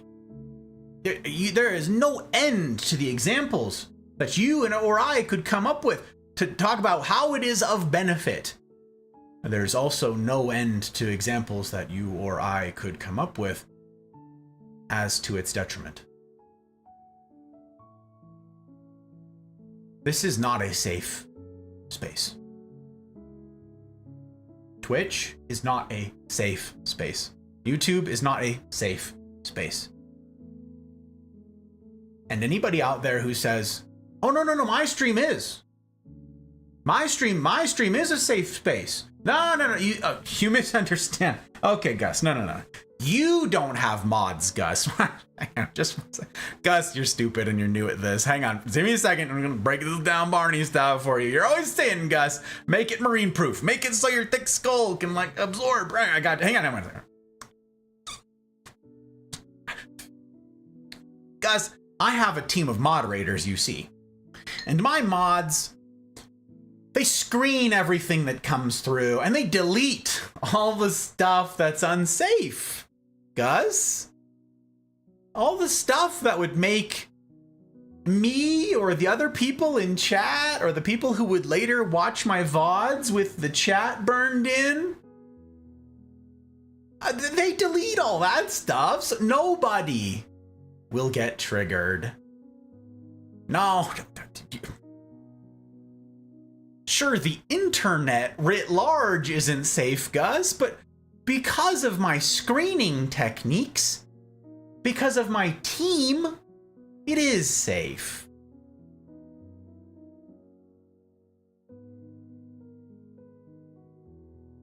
Safe from what?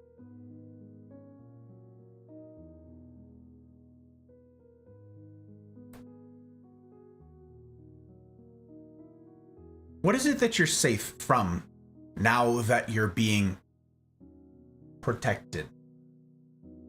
Now that you're being inculcated?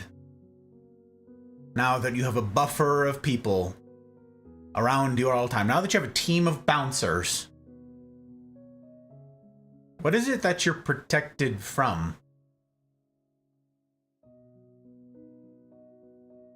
humaning. With all of its difficulties, with all of its flaws, and with all of its disappointments. What is it that you're now protected from?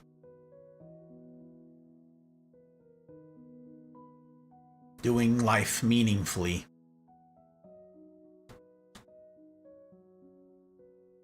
Sure, your chat will be super cozy from now on. Your chat, oh, sunshine and rainbows far as the eye can see. We are all of us just going to talk about the weather. Did you see that snow?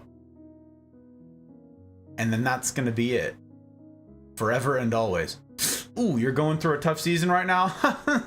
Our streamer, our precious streamer, doesn't need to be exposed to that negativity, so we're just gonna delete that. I'm just the mod over here. I'm just gonna send to them a quick note that we don't need that negativity around these parts. You see, this is a safe space.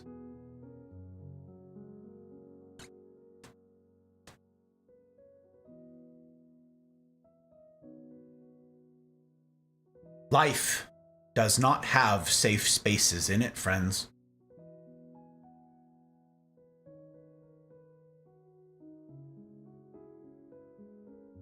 Not if you plan on doing it alongside humans. Don't miss this. We are wired for community. We are wired for humaning. We are wired for interaction, for discourse. What is it that you're being protected from? What are the assurances that you now have as a streamer who has strict rules about enforcing and making sure that this is a safe space? What is it that you are guaranteed to not have any more meaningful interactions?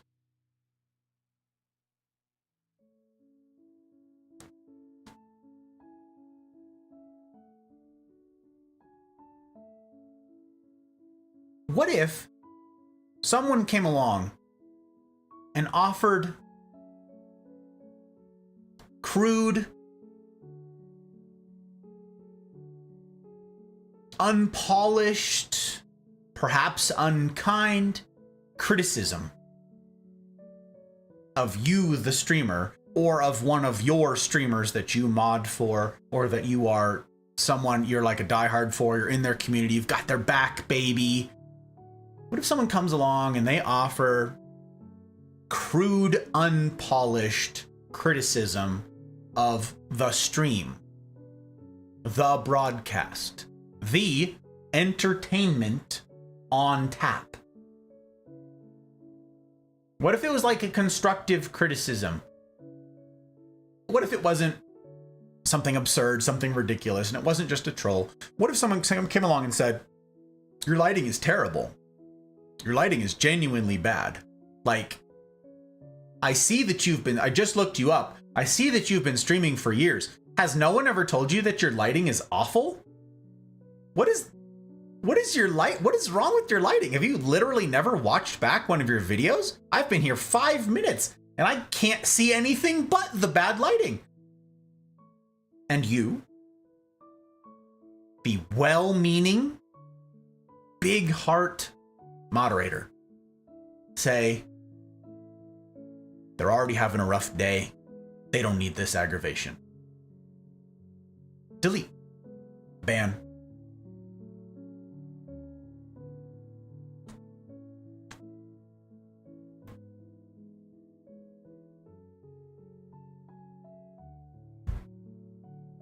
Was it potentially useful information? Was it potentially helpful information?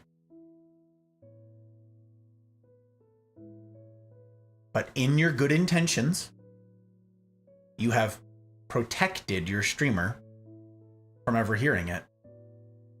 Now, I know the 1,000 streamers and mods right now whose chat I'm not seeing, who are saying, Gus, no, you're still not getting it. That's not how it works. The internet's a dangerous place. Yes, obviously that goes without saying, but what we're trying to communicate with this particular tag is that it's, you know, we have some rules around here. We have some moderation around here. We have standards around here. We can't just have what? Free speech? We can't just have what? The rabble being allowed to talk? We can't just have disappointments?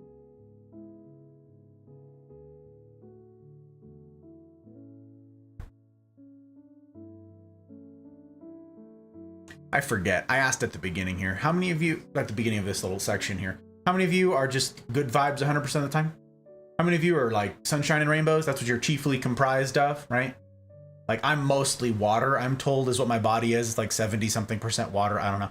But you're mostly like, you're like 70, 80% sunshine and rainbows. That's, I forget how many of you that is.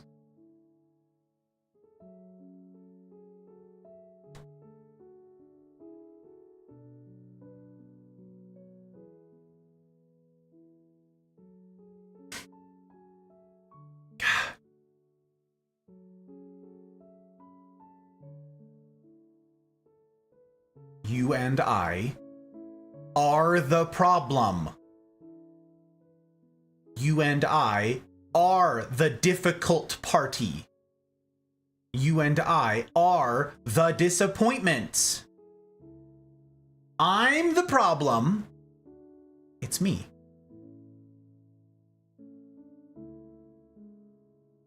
Maybe not on your best day, right? Your best day, you go, no. I don't show up unless I'm having a good day. Oh, I see. So you're lying. To your people, to your community, to your streamer.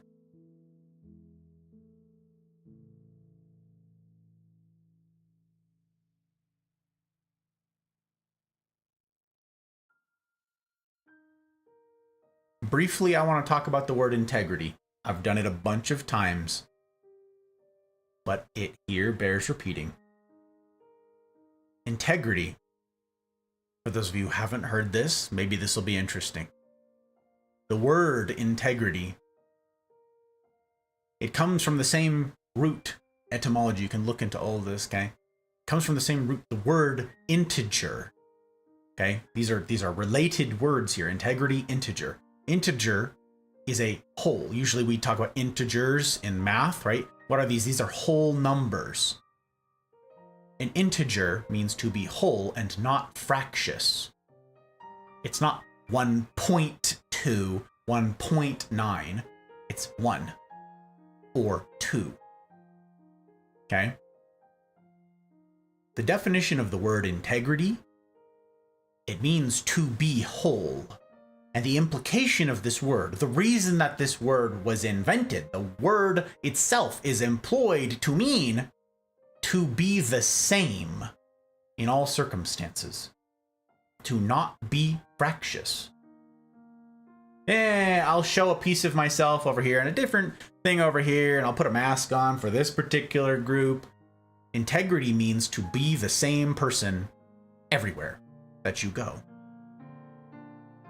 I have said countless times, and I just said in that same edit that I just pushed out, that Gus talk on the online disinhibition effect. And if you haven't seen that, go give it a look-see. It's an hour long. You can listen to it on audio. It's good talk.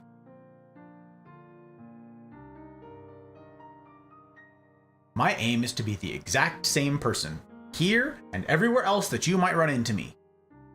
If I'm in uniform, if I'm wearing camouflage, those people get the exact same person that you see right here, right now. This past weekend thing, this thing we had to do with the military, this involved an awards ceremony and sort of like a family day thing. It got canceled for like Christmas, and they were kind of wanting to do like a Christmas/New Year's party sort of thing, okay? So we got to change out of camis halfway through the day. That's kind of cool. For any of you who've been in the military, you're like, oh dang, a half day in camis. That's kind of slick. It is. It's pretty cool. So they authorized civvies. Those are civilian clothes, okay? So about halfway through our day for lunch, it was, all right, go change into civilian clothes. What do you think I wear then?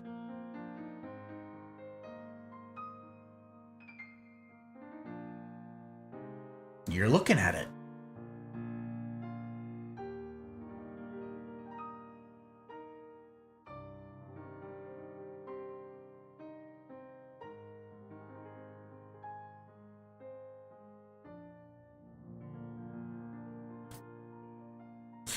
Now, I don't mean go around spreading out your personal info. I don't mean go around sharing your social security number. I don't mean here on the internet giving out your home address and your full legal name to everybody and everything. I don't mean that.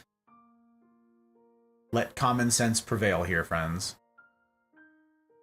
I mean, what is the quality of your character wherever you go? Is that the same? Is that consistent? Or do you go to one group and you lie? You go to one other group and you're super sweet and you're honest and you're genuine. And you go to another group and you put on a big smile because you need sponsorships and you need money. You go to an interview for a job and you say, oh yeah, I'm super fastidious. I take good care of all my work. Oh, I'm super hard worker. And you're not.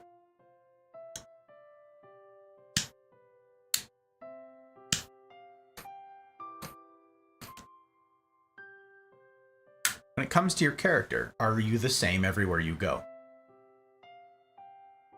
Don't lie. Never lie.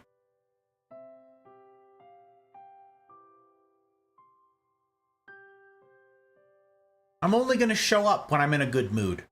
I'm only going to show up when I'm doing well. I'm only going to show up when my hormones aren't making me a crazy person. I'm only going to show up when I've slept well the night before. I'm only going to show up when I've got a smile on my face.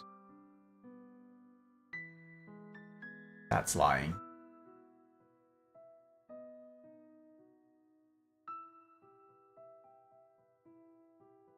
Show up.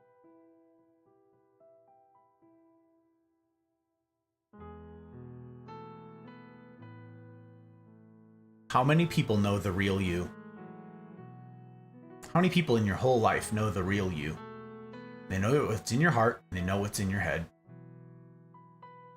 And they cherish you for you, but they love you too much to leave you that way. They love you too much to lie to you and say, oh my God, you're perfect exactly as you are. Change nothing.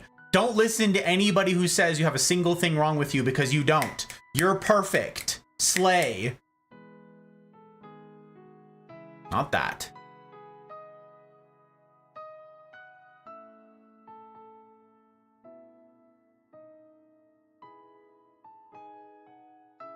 Does your life chiefly consist of? Does your community, do the people that you surround yourself with chiefly consist of fair weather friends? Or do you have real ones around you who will take you aside and be like, hey man, what are you doing? This is no good. But you've got a girlfriend. What are you doing talking to her like, what? My guy. Uncomfortable. Hey, you just like were extra flirty with that person in chat. Was that just so you could like earn a buck?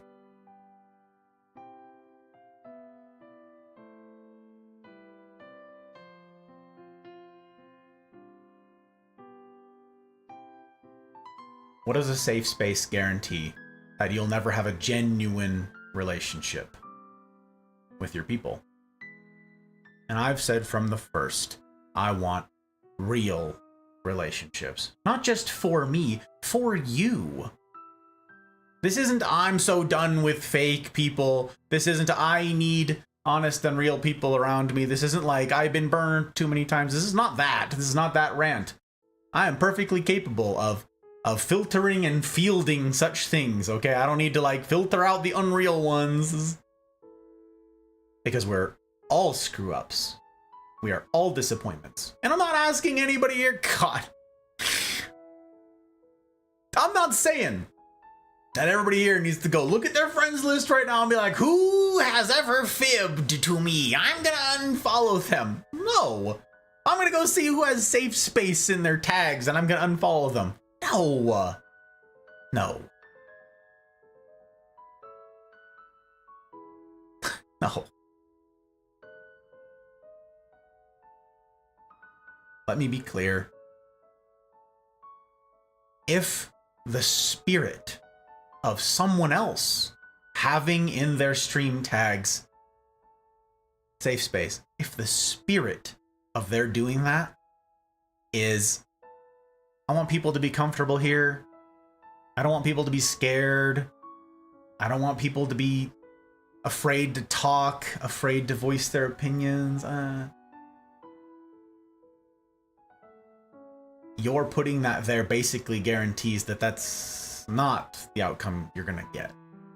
It means that what you're gonna get is superficial. It means that what you're gonna get is, for lack of a better term, fake. I want to be very clear that here in the Mafia, I can only speak for this community. I can only speak for my platform.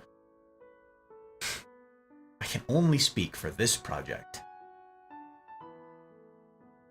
There is no guarantee of safety here. There's no assurance that you will be comfortable 100% of the time. There is absolutely no assurance that you'll never be pushed, because you will be. Chiefly by me.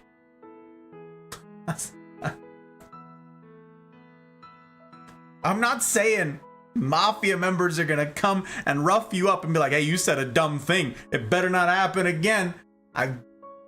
We run a clean operation. I'm saying that if what you want is superficial, if what you want is good vibes only, if what you want, and you're desperately clinging to the notion of, the false notion of a safe space, you won't find it here.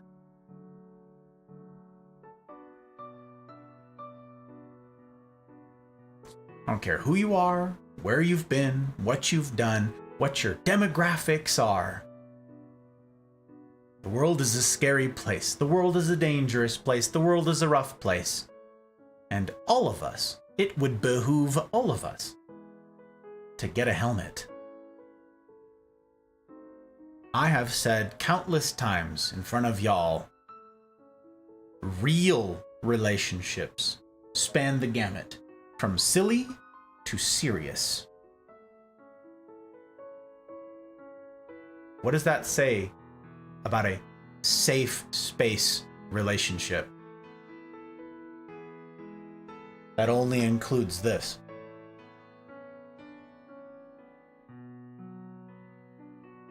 That it's not a real relationship. Am I saying that you ought not to be a part of a Discord that says, hey, it's good vibes only here? Am I saying that you shouldn't mod or be a dedicated viewer of or be involved in the chat, in the content creation of someone who says safe space and this is good vibes only? Am I saying that you shouldn't be part of a community that's just this part of the spectrum from silly to serious? Am I saying that? Am I saying you shouldn't be a part of this? No, not at all. Be a part of that. How many Discords are you guys in? I'm in like 20 Discords, whatever like the maximum is. I think I'm like 1 or 2 below the maximum number of Discords, okay? I'm in a bunch of Discords, going all the way back to like when I first got on Discord, okay? Like I am part of communities for games that I don't even play anymore. Well, from years ago in my past, and they're there for nostalgia, so I can look over the side thing and go, I remember that. Wow, that was a simpler time. That was, sheesh. God, how long ago was that? How old am I? Ugh, oh my God, drink more whiskey. No, it's not a solution.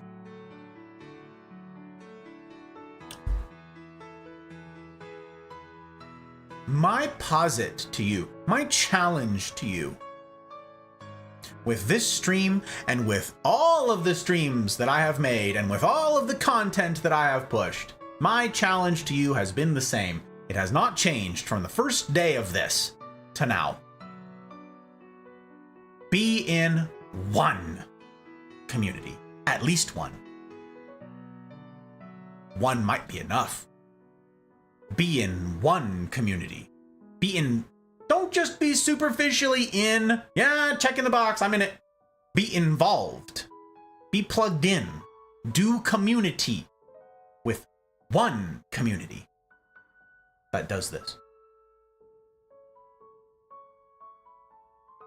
One community that's not afraid of uncomfortable things. Be a part of one community that celebrates courage, that celebrates tackling difficult things with other imperfect people. Be a part of one community that pushes you, that challenges you, that questions you, that makes you uncomfortable. Not 100% of the time. That's not what the Mafia is either. Look through Confabulating. I promise you, you will not see that it is a 100% of the time thing, okay? This community aims to be human. Silly to serious. This community aims to be real. Be a part of a dozen communities that are this. This tiny little narrow band of share with us your W's. Post the memes, as long as they're not too spicy. That's fine. No serious talk allowed. That's fine.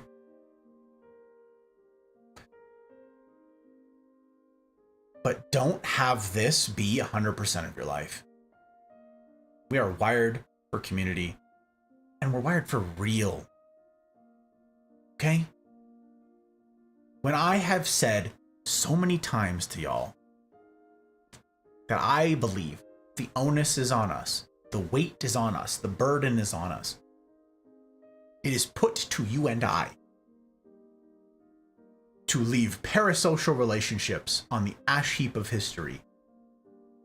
That's exactly what I'm saying. If all you have in your life is shallow, surface level, parasocial relationships, I'm gonna push you to do better. Yeah, to do better. Are you saying what I'm doing isn't good enough? Yes, that's exactly what I'm saying. Yeah, that's it. You nailed it. You figured it out. You cracked the code. If all you have is a community of people who are there at your best and would ban you at your worst, you're not okay. You're not on solid ground. You're not sure-footed for when the storms come. If you're not in a season of misery right now, you're headed for one. Where's your community that's okay with you being in a season of misery? Where's your community of people that know you?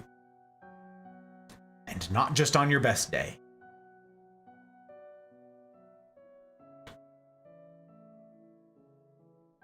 Adventures do not happen on those days.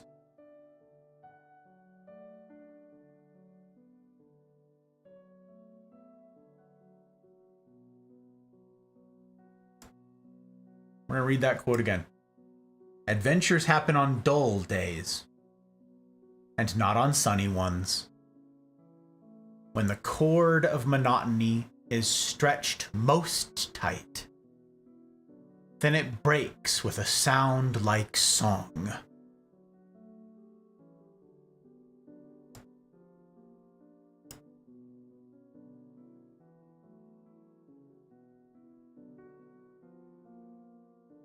This is not a safe space. And it never will be. And if you are looking, you are desperately clinging to the idea of safety, you're going to miss the wonder of life. You're going to miss the incredible. You're going to miss the fantastic. You heard those stories about people who've been in groups for 30 plus years of doing life together. Highs, lows, wins, and losses. All of us want to be where someone, but hopefully everyone, knows your name.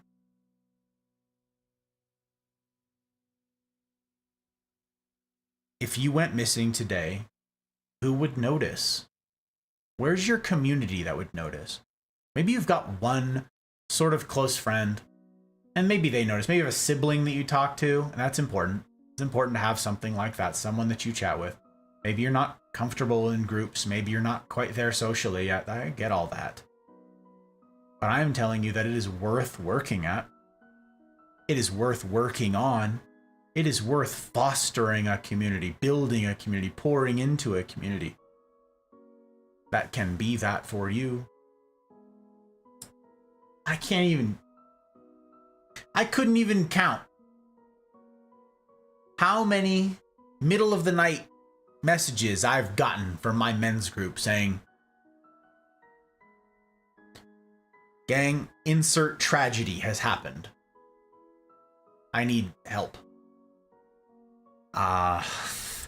Something with our kids, something with my parents, something with the house, something with work, something with the car, something with the... Something awful's happened. Can someone help me?" Yeah, totally. And like 5 people respond, "On the way." Also, where am I going? I'm in the car, but where am I going? And my car broke down. On the way. Where are your people? Life is not a safe space. Who do you have in your life that you can count on in an unsafe place? In an unsafe space? You and I, right now, we're playing with fire. We are messing with the interwebs. We are on the internet right now. That's how I get to do this with you. It is the medium. It comes with a ton of risk. A ton of danger. Comes with a ton of danger to you personally, right? It's your personal information. You could get doxxed. You could get found out. Someone could show up at your house, hypothetically speaking, right? There's like actual dangers that come along with this thing. But the more present, the more clear and present danger is that you might be triggered. You might be hurt. You might be pushed. You might be challenged.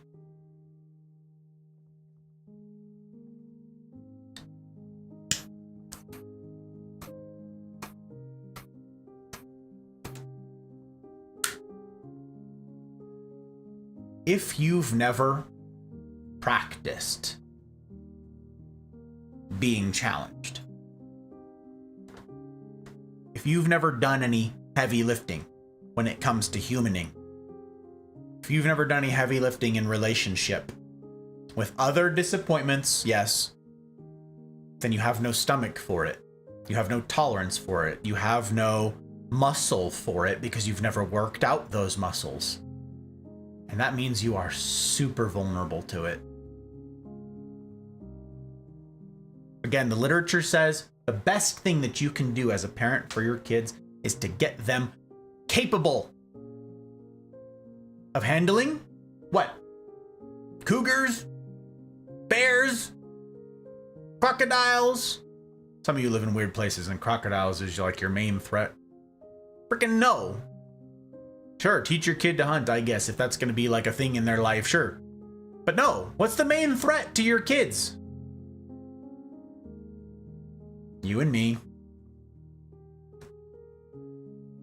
humans. Disappointments all. We're the main threat. We're the main danger. It's you and I. What's the best thing you can do as a parent? To prep your kid for the world. It's to prep them for all of the world. Should they be exposed to absolutely every horrible thing? Freaking no. This is where wisdom and discernment come in as a parent. But you do need to equip them to know how to human. If that posit is true, if all of the literature is true, is accurate there, then what's the worst thing that you could do as a parent? It's to protect them from every bit of discomfort. To put them in a bubble. To helicopter around all the time and make sure that they are safe and sound all of the time. You'll ruin them.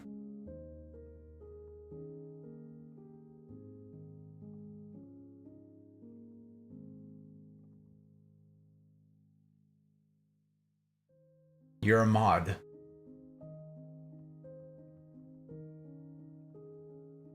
And you want your streamer, you want your creator to thrive. Out there, not just in the algorithm. You want your streamer to be okay.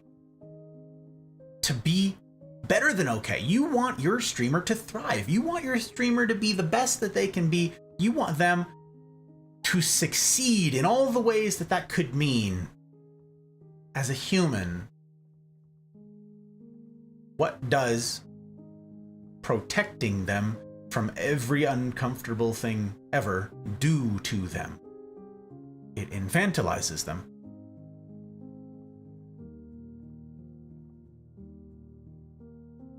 It makes them soft.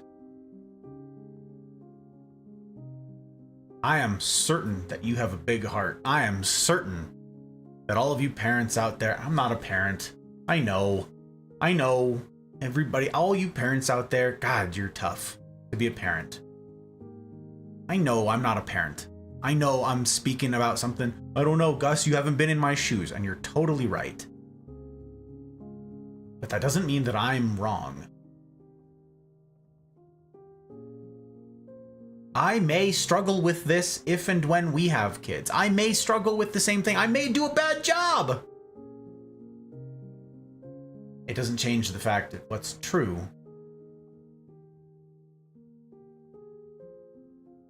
this isn't true because I'm good at it or something. That's not how true works. That's not what truth is.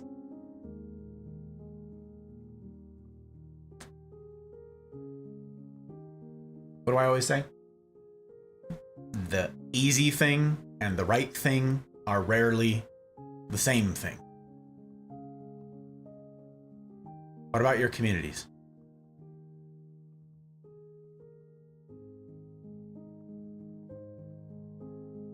If you're a hobbyist, if you're here and you're just having a good time streaming some games to a couple friends and you don't care about building a community, you don't care about engaging with others, you don't care about doing life on hard mode or anything even resembling it, you just want to vibe, fine. You can have it be as strict and locked down as you want. You can set all the restrictions in place. It's just me and my friends and that's it. I don't care about anybody else. I don't care about Randy out there. I'm fine. That's still not my challenge to you. My challenge to you is to have a community where all of this is possible.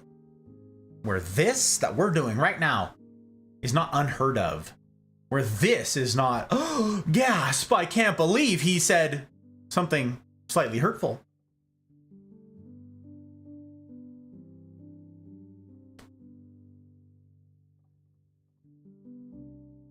Each of us need to get tougher. For the world that's to come, you guys, the year that is ahead of us. I didn't plan on talking about this, but it came to mind, so here we are. 2024, you guys, is gonna be Shit show. Excuse my French.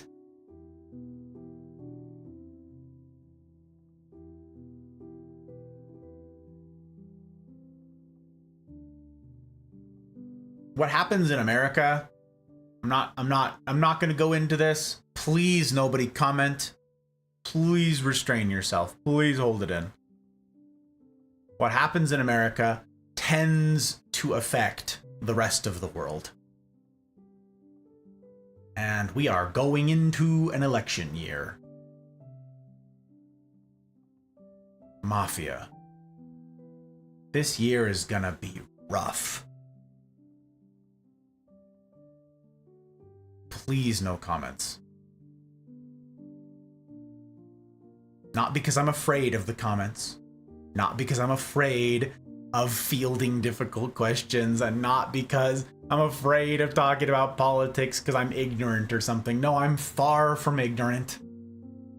I'm very well versed in what's happening, not just here, but in everywhere. That's kind of my job. My other job. It's because this isn't the spot for it. You want to know where a conversation like that could take place? Yeah. In the Mafia. Offline.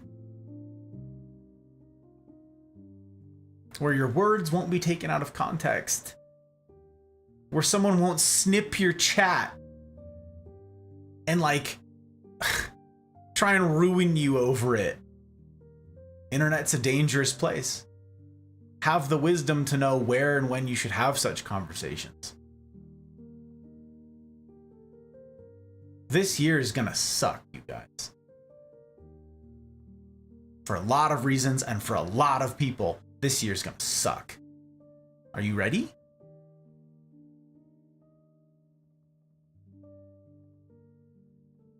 Are you prepared? For the year that's to come.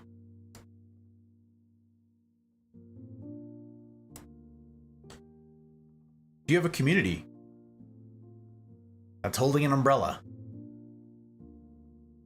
with you under it? Where people know your name, people know your heart, know your mind. They understand that you're a screw up and love you anyways. But who aren't afraid to have meaningful conversations with you. That is what's missing in 2024.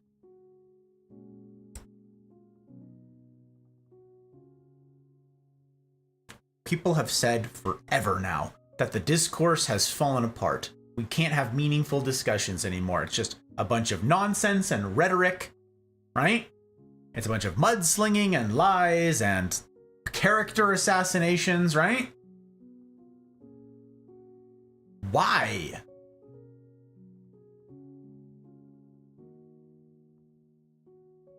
Guys, we've gone soft. None of us in 2024 seemingly can have a civil conversation with someone with whom we disagree? What? I'll tell you what that is. That's embarrassing. Shame on us. As a world.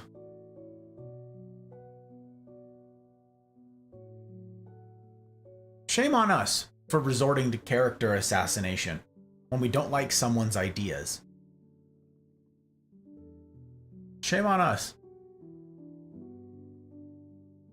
for opting out of hard mode. I've said before, easy mode is the default.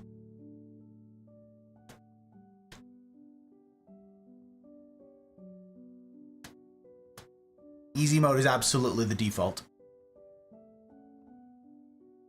Hard mode you have to opt into. You gotta go into the settings, you gotta change it. This can't happen on accident.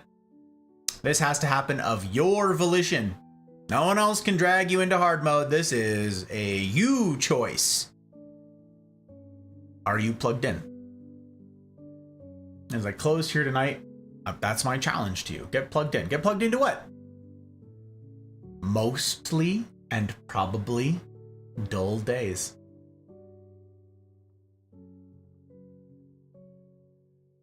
Build your life around it. Schedule your life around it. Rearrange other things if you have to. Have a community. Not one of convenience. Maybe it'll be one of inconvenience. But have a community. Doesn't need to be the mafia.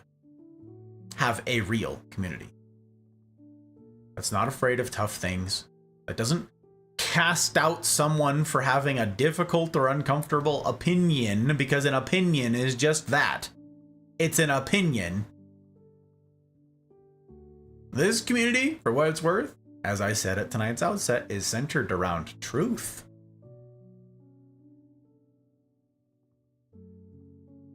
And it starts with that acknowledging that particular truth. That we are all of us screw-ups. We are all of us disappointments. And we are all of us imperfect. Therefore, we ought to, all of us, proceed with caution, extreme caution. Anytime we are tempted to dunk on someone, to stomp on someone for something that they think or they believe, or for the season that they happen to be in, for the circumstances that happened to befall them, for the hand that they happened to be dealt, we ought to be really careful before we take that step. We ought to take a look at the mirror and go, oh, right, yeah, me too. That's right. That's right. They have bad takes, though. Yeah, so do you. If you don't realize that now, you will. I've got bad takes. I'm not afraid to say I've got bad takes. Because if past Gus is anything to go by, present Gus probably has bad takes too. You know what it also means? It means future Gus is probably gonna have some bad takes as well. In light of that, I ought to be real cautious about how I proceed with people around me who are of unspeakable worth. That's you. That's you.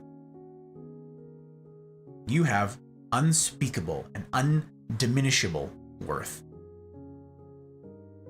Regardless of where you've been, or what you've done, or the bad takes that you've had, or the bad takes that you currently have, or the bad takes that you will have in the future, your worth doesn't change. I ought to be very careful when handling you and your unspeakable worth.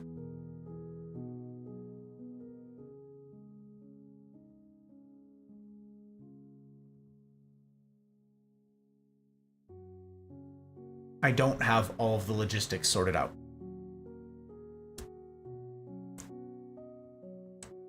For 2024. I don't know what will change in 2024. When it comes to desire for this sort of thing. As I said, it's possible that people said, hey, I saw his tag. It said, not a safe space. I'm out. Okay. I hope you'll come back. Not for numbers. Certainly not for monetization. Not for ad revenue. I hope you'll come back. Because this is a community. The stated aim of which, at least, is to be real.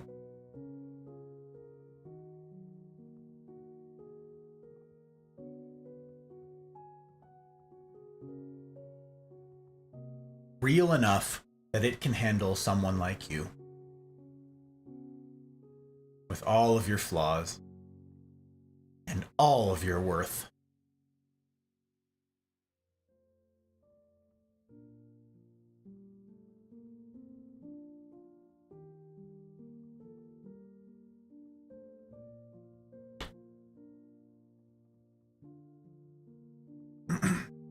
As we go into this year,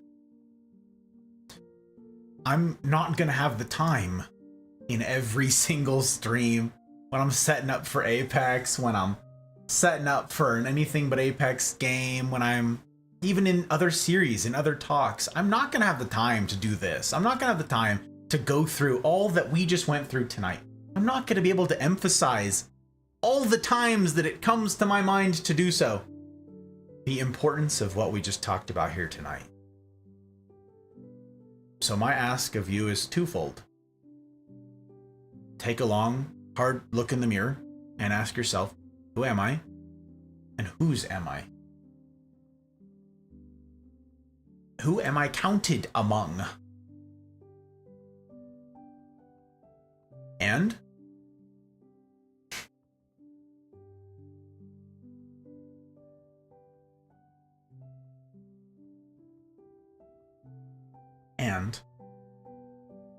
will you help me? Will you help me be ambassadors for this, for hard mode? Not for the Mafia. It doesn't need to be the Mafia. It doesn't need to be this community. The rules might be too tough for someone. They might not be there yet. You might not be there yet. You're sitting there and you haven't followed here on Twitch, you haven't subscribed on YouTube, you haven't joined the Discord, and you're like, that's okay. My challenge to you is find a community. It needn't be this community.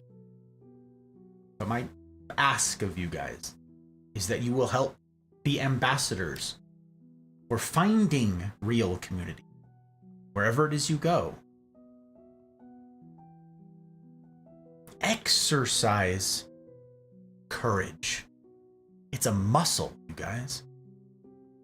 You know what courage is? As we close, you know what courage is? Courage is not the lack of fear. Courage is not being fearless. Courage is not being unafraid of everything out there. That's not what courage is. Courage is being afraid and acting in the face of it anyways. That's what courage is. That's the definition of courage.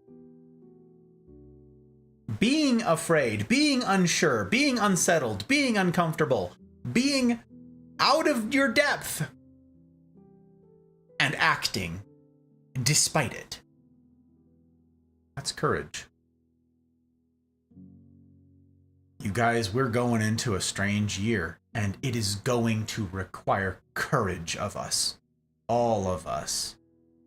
I wanted this to be the first sort of serious talk for this year, for this reason. This year is going to be tough, and you're going to have to be tough for it. You're going to have to be brave. And if you're like us, I don't feel brave. Yeah. There's a lot of folks who, for a lot of reasons, have not been given the opportunity, or maybe because of well-meaning others, they've been protected from having the opportunity to work this out, to practice this, to grow these muscles, to get tough, to grow grit. You're gonna have to start. Whatever age you're at, doesn't matter. You know when the best time was to start this? To start practicing being courageous? You know when the best time for that was? 10 years ago. 20 years ago, 30 years ago. For some of you, longer ago. You know when the second best time is? Today. Today. Start today. Practice hard mode. If you've been in the Discord, if you've looked at the rules, you will notice very specific wording. It is incumbent upon all of us in the Mafia, it is the expectation of those who join the Mafia to practice hard mode. Not to nail it, not to be perfect, not to get it right every single time, but to practice it. That's not for nothing, gang. It's because we need it. We desperately need to be tough for what's to come. Again, if you're not in a season of misery right now, you're headed for one. I don't need to know your specific circumstance to know that that's true. I just need to know that you're human. I just need to know that you're living and breathing. I just need to know that you have a pulse to know that. The misery will come. The storms will come. The only question is, are you prepared for them? Am I? Are we? I can't do this alone. I can't do this without you. I can't do anything. I'm a tough guy. I've been through a lot of ups and a lot of downs. I've been through a lot of things, and I have worked with intentionality to develop grit, to develop endurance. I have been a part of groups that have helped foster it in me. I have survived circumstance that has been a great opportunity for me to practice this, to get my reps in, to do the body hardening. But I still can't do it alone. And I've spent a lifetime trying to get good. Doesn't matter. We're wired for this. We're built for community. None of us can go it alone. You might be able to survive by yourself, but you will not live. That's what I want for you guys. That you might live.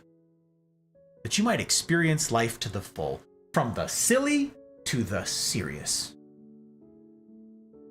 And be unafraid of either. It's not all serious and all weighty and all misery all the time.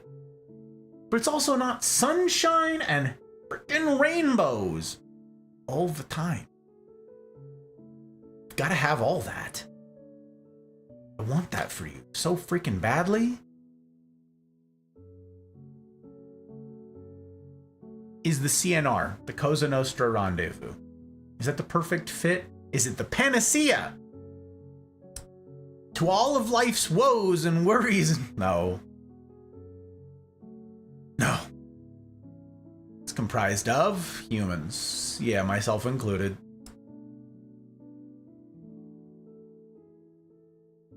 Which means it's going to be a lot of dull days.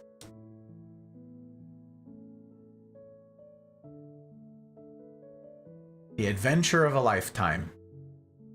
A consistent series of probably dull days. This week, and the week after, and the week after that, and the month after that, and the year after that. Where is your community that will outlive this? There's no guarantee of a future for me, Gus, here on the internet.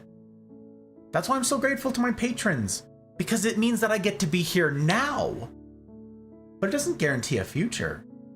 Everybody who has voted with their dollars and who's here with their bandwidth and who has helped share this channel, who has shared the talks, the Gus Talk edit that we just posted 2 weeks ago. You're all doing incredible things to improve the world, but I don't get to be here without my patrons who've made this happen. This is not a call to support financially, okay? This is not some plea.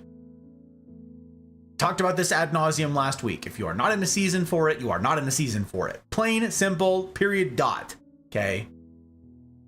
But it's because of my patrons that I get to be here and do this now. Where is your community that will outlive now?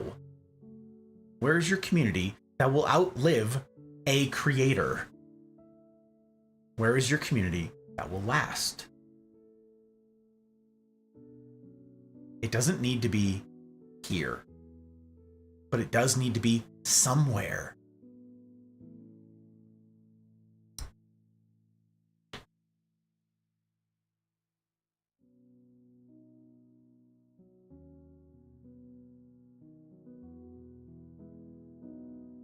Again, I don't have the logistics sorted out for 2024. I'm working on it. It's complicated, turns out. Imagine something to do with humans. It's complicated. That's nutty, isn't it? It's wild, isn't it?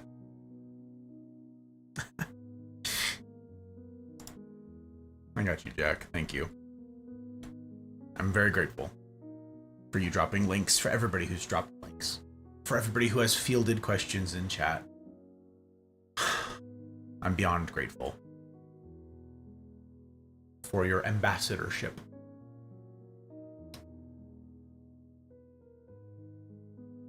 I don't know what 2024 is going to look like, and I've still got to change some things. But some things that I've implemented already that I'm going to be starting this week. This week as we progress here, starting on Sunday for the next scheduled CNR get-together. And then going into the Wednesday ones. Tomorrow night is the next stream. The CNR is not the next Mafia event. Tomorrow night, Saturday, is the next stream.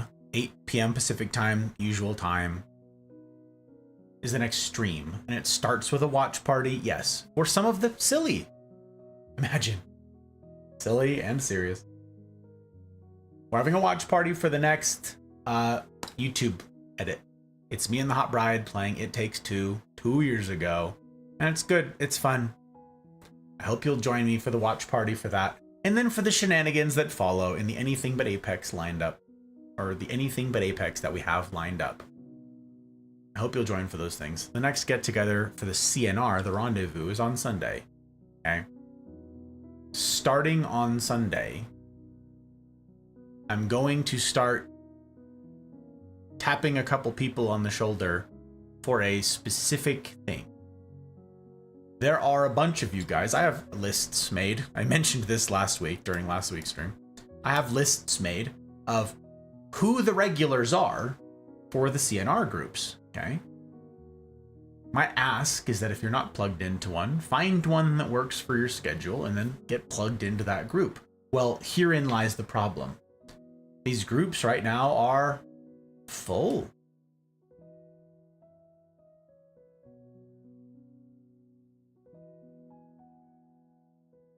I have to add more. I don't want the groups to get bigger.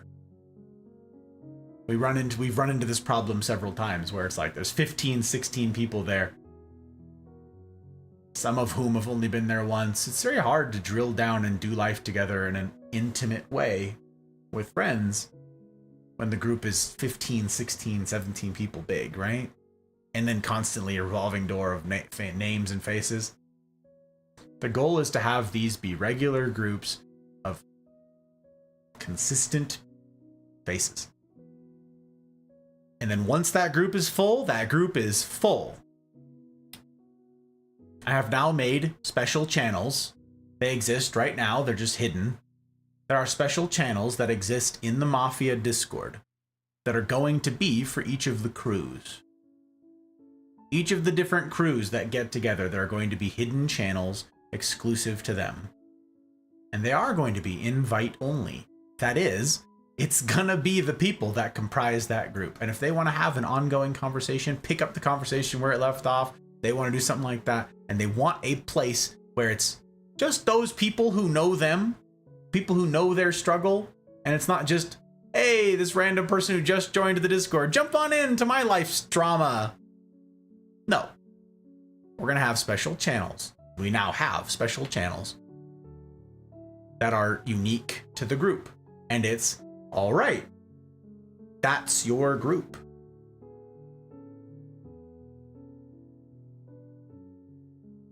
Some of you are like, oh yeah, I know my group. I know my group, and I can list the names of a handful of the people who are there every week, right? Or who are there most weeks, right? Some of you can think that. Some of you are like, yep, this is my group, this is my time slot, I got my people, I know where I'm going. And some of you are like, I don't know, I showed up to a CNR once, is that my group? Probably not.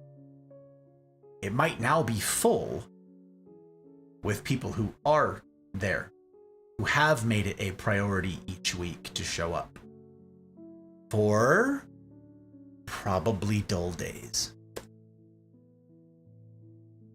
but not to name names or specific circumstances. But you know what? The kind of stuff that we've talked about in these groups, yeah, it can be dull. But we've talked about just about everything. From relationships, strife, relationship victories, to death, to trouble with kids, to trouble with stream, getting a job, losing a job, getting sick, getting well. We've talked about the silly and the serious and everything in between.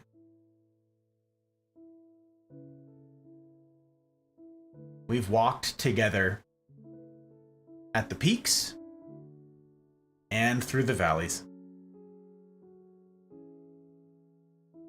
And each week I tell these groups that I get to attend the same thing as we close.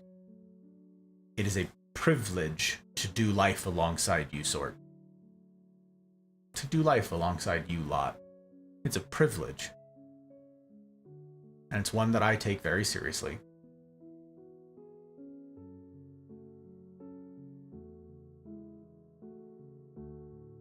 I'm working on the logistics, and hopefully I will have some of that sorted out here soon, TM.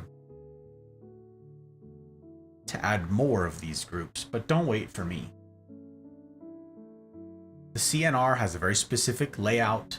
It's a very specific thing. There's no game, there's no stream, there's none of that stuff. It's you are the focus. Maybe gather around, share a meal for 90 minutes once a week. You can manage it. Promise you can. And I know that there's a bunch of you who are not yet plugged into a group because your schedule absolutely forbids it, and you are waiting for something else to be made available that you can attend. I know. It's on me for not having done more to accommodate that.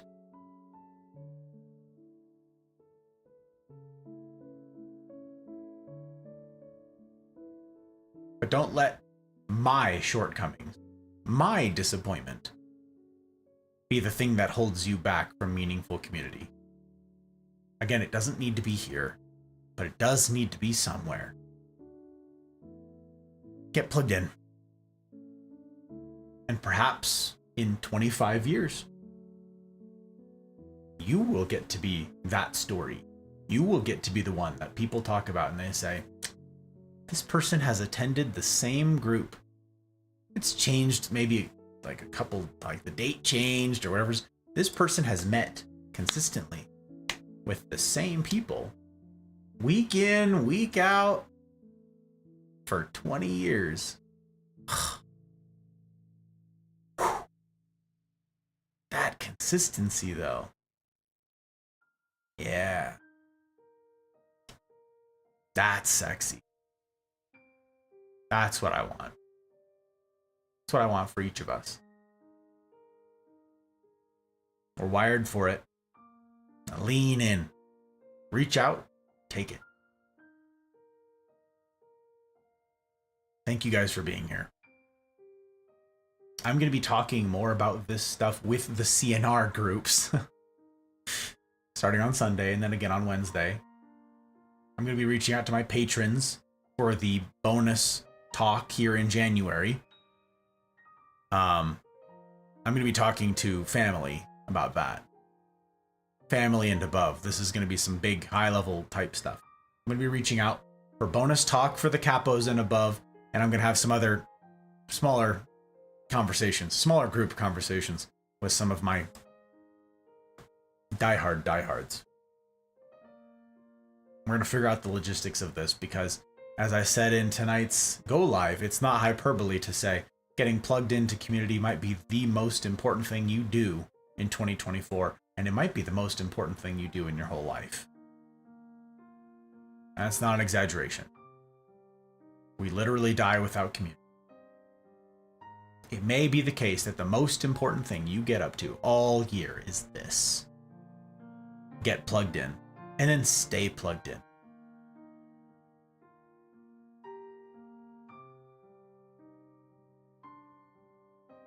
I'll let you guys know once I know more. In the meantime, thank you for being here. Thank you for your patience as I've processed a lot of this. Thank you for your patience as I've missed all of chat again.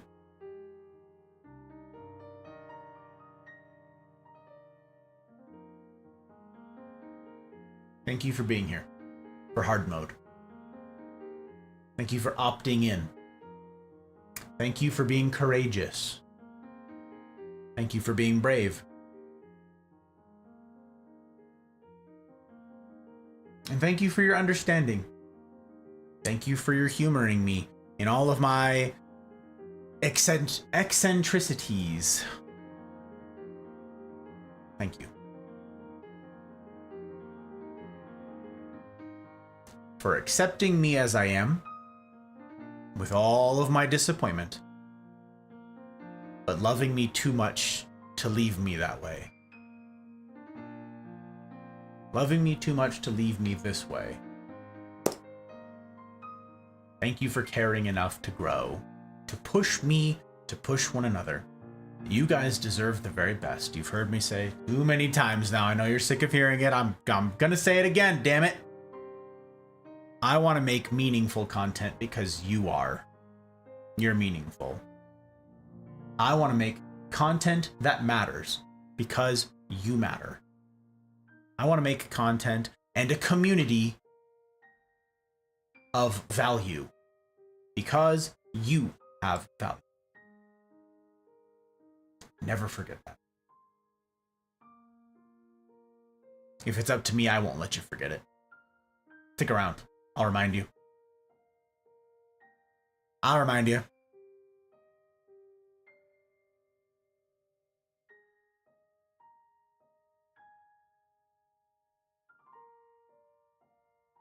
I get to raise my final glass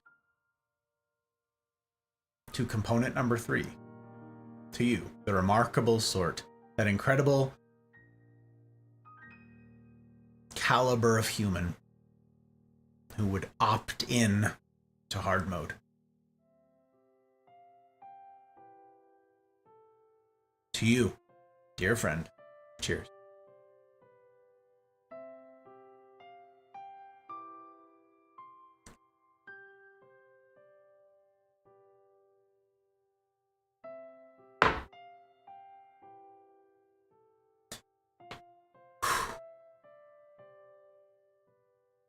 Just as a quick little like blooper reel sort of thing to give you a little bit of insight here.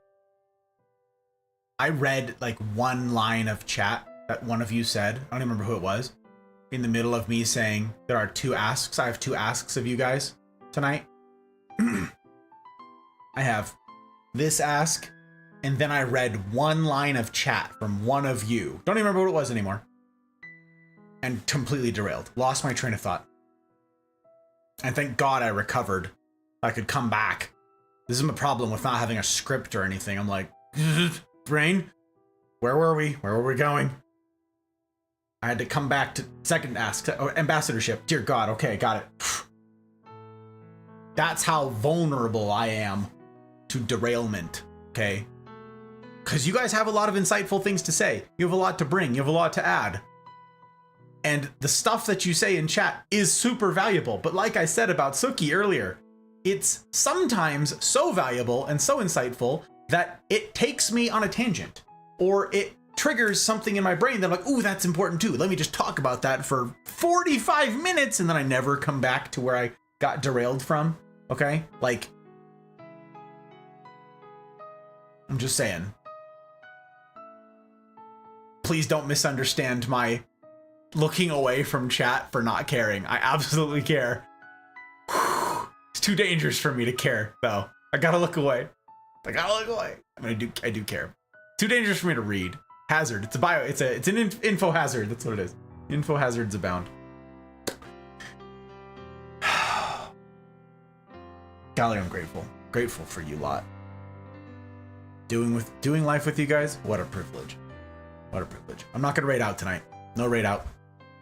You guys know. Serious talks like this, serious topics like this, we don't raid out. It would be very incongruous to go from something like that to, well, a safe space.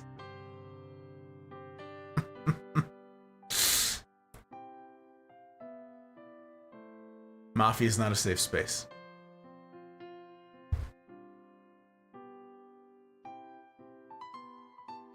It aims to be a real one.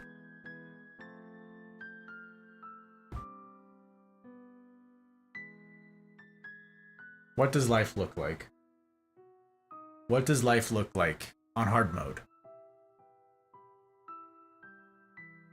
What does it look like on the inside to be the sort of person that shows up week in, week out?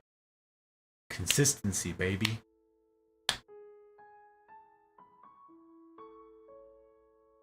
What does it look like to make a priority out of probably dull days? Come and see. Come and see. And as ever, I will strive to see that it's a decision that you don't regret. In the meantime, I wish for you each marvelous evenings, mornings, wherever ye be. And I will see you on the other